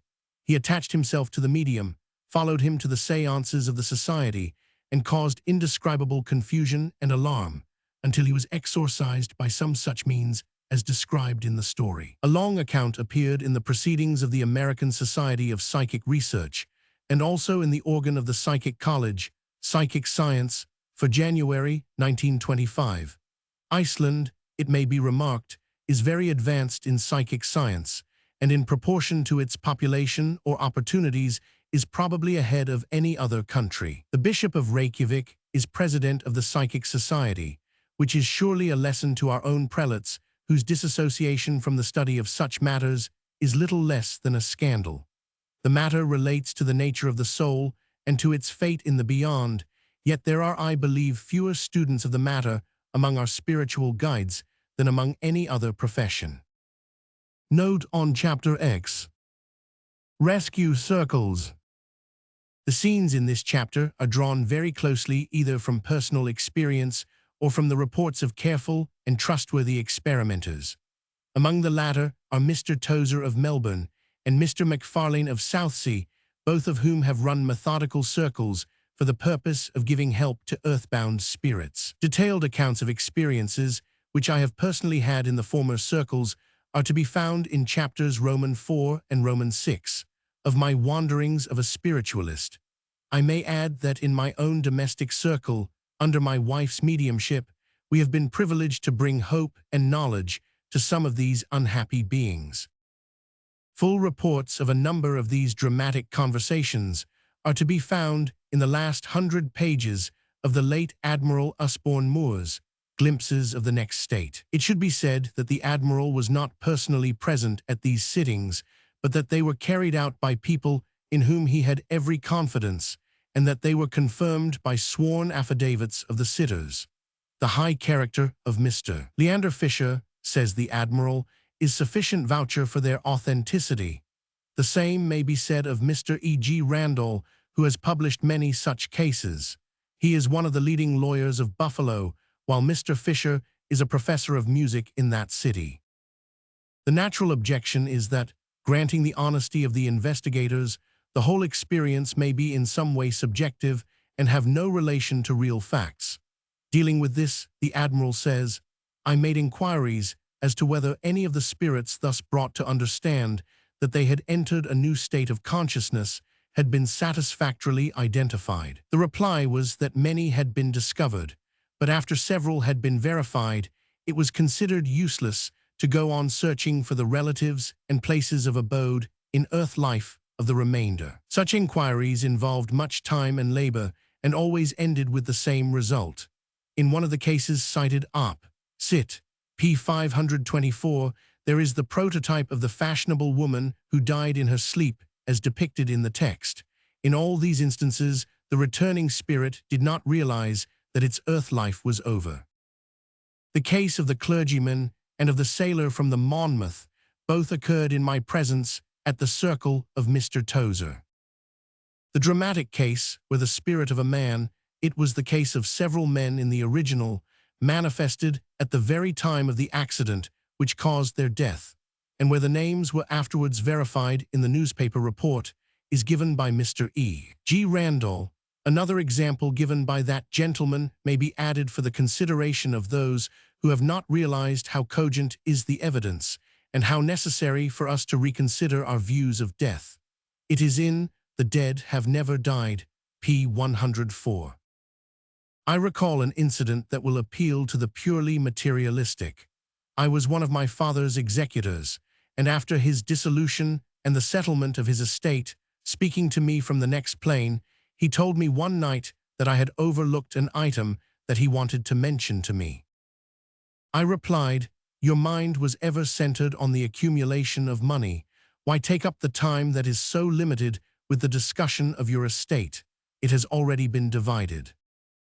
"Yes," he answered, "I know that, but I worked too hard for my money to have it lost, and there is an asset remaining that you have not discovered."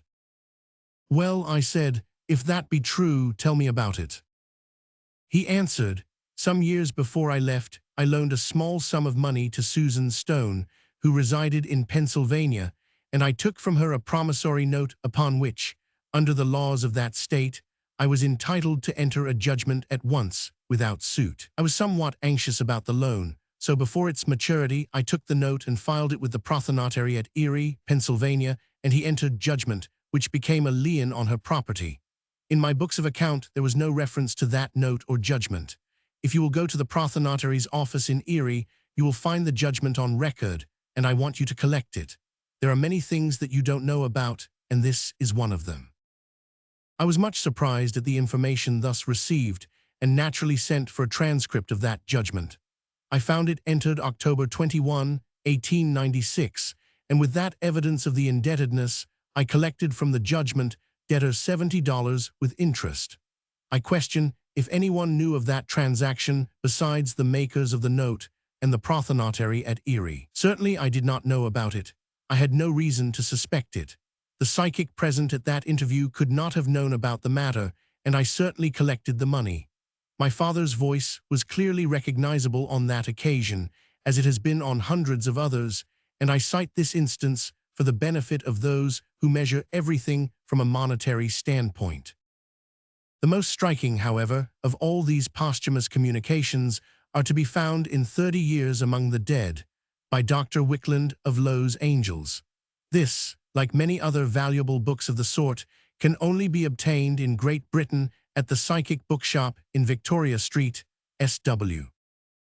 Dr. Wickland and his heroic wife have done work which deserves the very closest attention from the alienists of the world. If he makes his point, and the case is a strong one, he not only revolutionizes all our ideas about insanity, but he cuts deep also into our views of criminology, and may well show that we have been punishing as criminals people who were more deserving of commiseration than of censure. Having framed the view that many cases of mania were due to obsession from undeveloped entities, and having found out by some line of inquiry, which is not clear to me, that such entities are exceedingly sensitive to static electricity when it is passed through the body which they have invaded, he founded his treatment with remarkable results upon this hypothesis. The third factor in his system was the discovery that such entities were more easily dislodged if a vacant body was provided for their temporary reception. Therein lies the heroism of Mrs. Wickland, a very charming and cultivated lady who sits in hypnotic trance beside the subject, ready to receive the invader when he is driven forth. It is through the lips of this lady that the identity and character of the undeveloped spirit are determined. The subject having been strapped to the electric chair, the The strapping is very necessary as many are violent maniacs. The power is turned on. It does not affect the patient, since it is static in its nature, but it causes acute discomfort to the parasitical spirit, who rapidly takes refuge in the unconscious form of Mrs. Wickland. Then follow the amazing conversations which are chronicled in this volume. The spirit is cross-questioned by the doctor, is admonished, instructed, and finally dismissed, either in the care of some ministering spirit who superintends the proceedings, or relegated to the charge of some sterner attendant who will hold him in check should he be unrepentant. To the scientist who is unfamiliar with psychic work, such a bold statement sounds wild, and I do not myself claim that Dr. Wickland has finally made out his case, but I do say that our experiences at rescue circles bear out the general idea, and that he has admittedly cured many cases which others have found intractable. Occasionally, there is very cogent confirmation. Thus, in the case of one female spirit who bitterly bewailed that she had not taken enough carbolic acid the week before, the name and address being correctly given op. Cit. p. 39.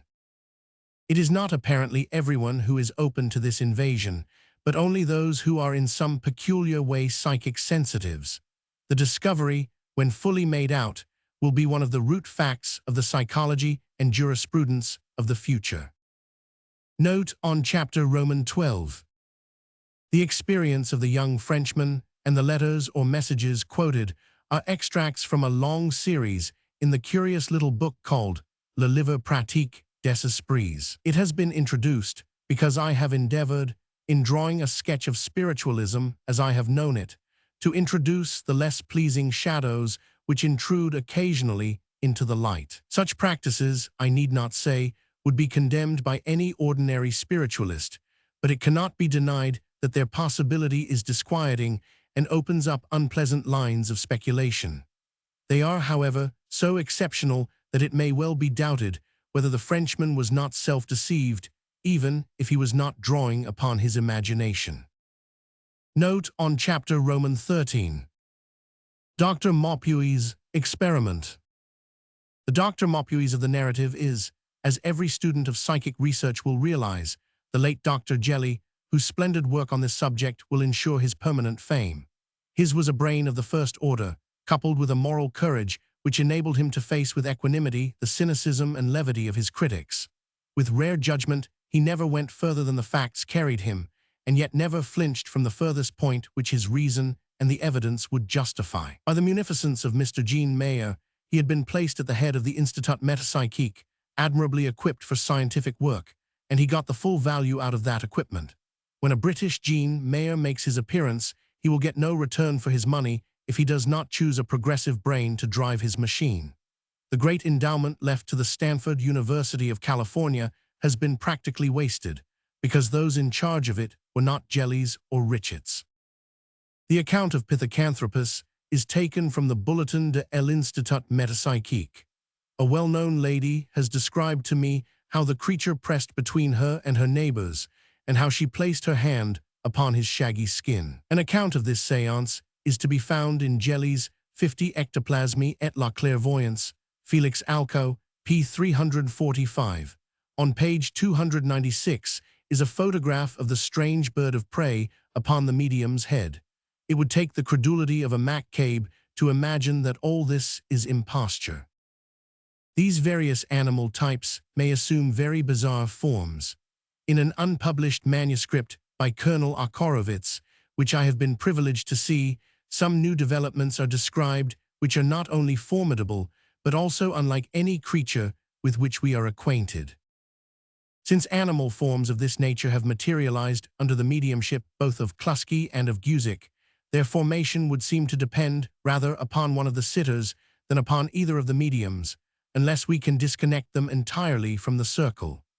It is usually an axiom among spiritualists that the spirit visitors to a circle represent in some way the mental and spiritual tendency of the circle. Thus, in nearly 40 years of experience, I have never heard an obscene or blasphemous word at a séance, because such séances have been run in a reverent and religious fashion. The question, therefore, may arise whether sittings which are held for purely scientific and experimental purposes, without the least recognition of their extreme religious significance, may not evoke less desirable manifestations of psychic force. The high character, however, of men like Richet and Jelly ensure that the general tendency shall be good. It might be argued that a subject with such possibilities had better be left alone. The answer seems to be that these manifestations are, fortunately, very rare, whereas the daily comfort of spirit intercourse illumines thousands of lives. We do not abandon exploration, because the land explored contains some noxious creatures. To abandon the subject would be to hand it over to such forces of evil as chose to explore it, while depriving ourselves of that knowledge which would aid us in understanding and counteracting their results.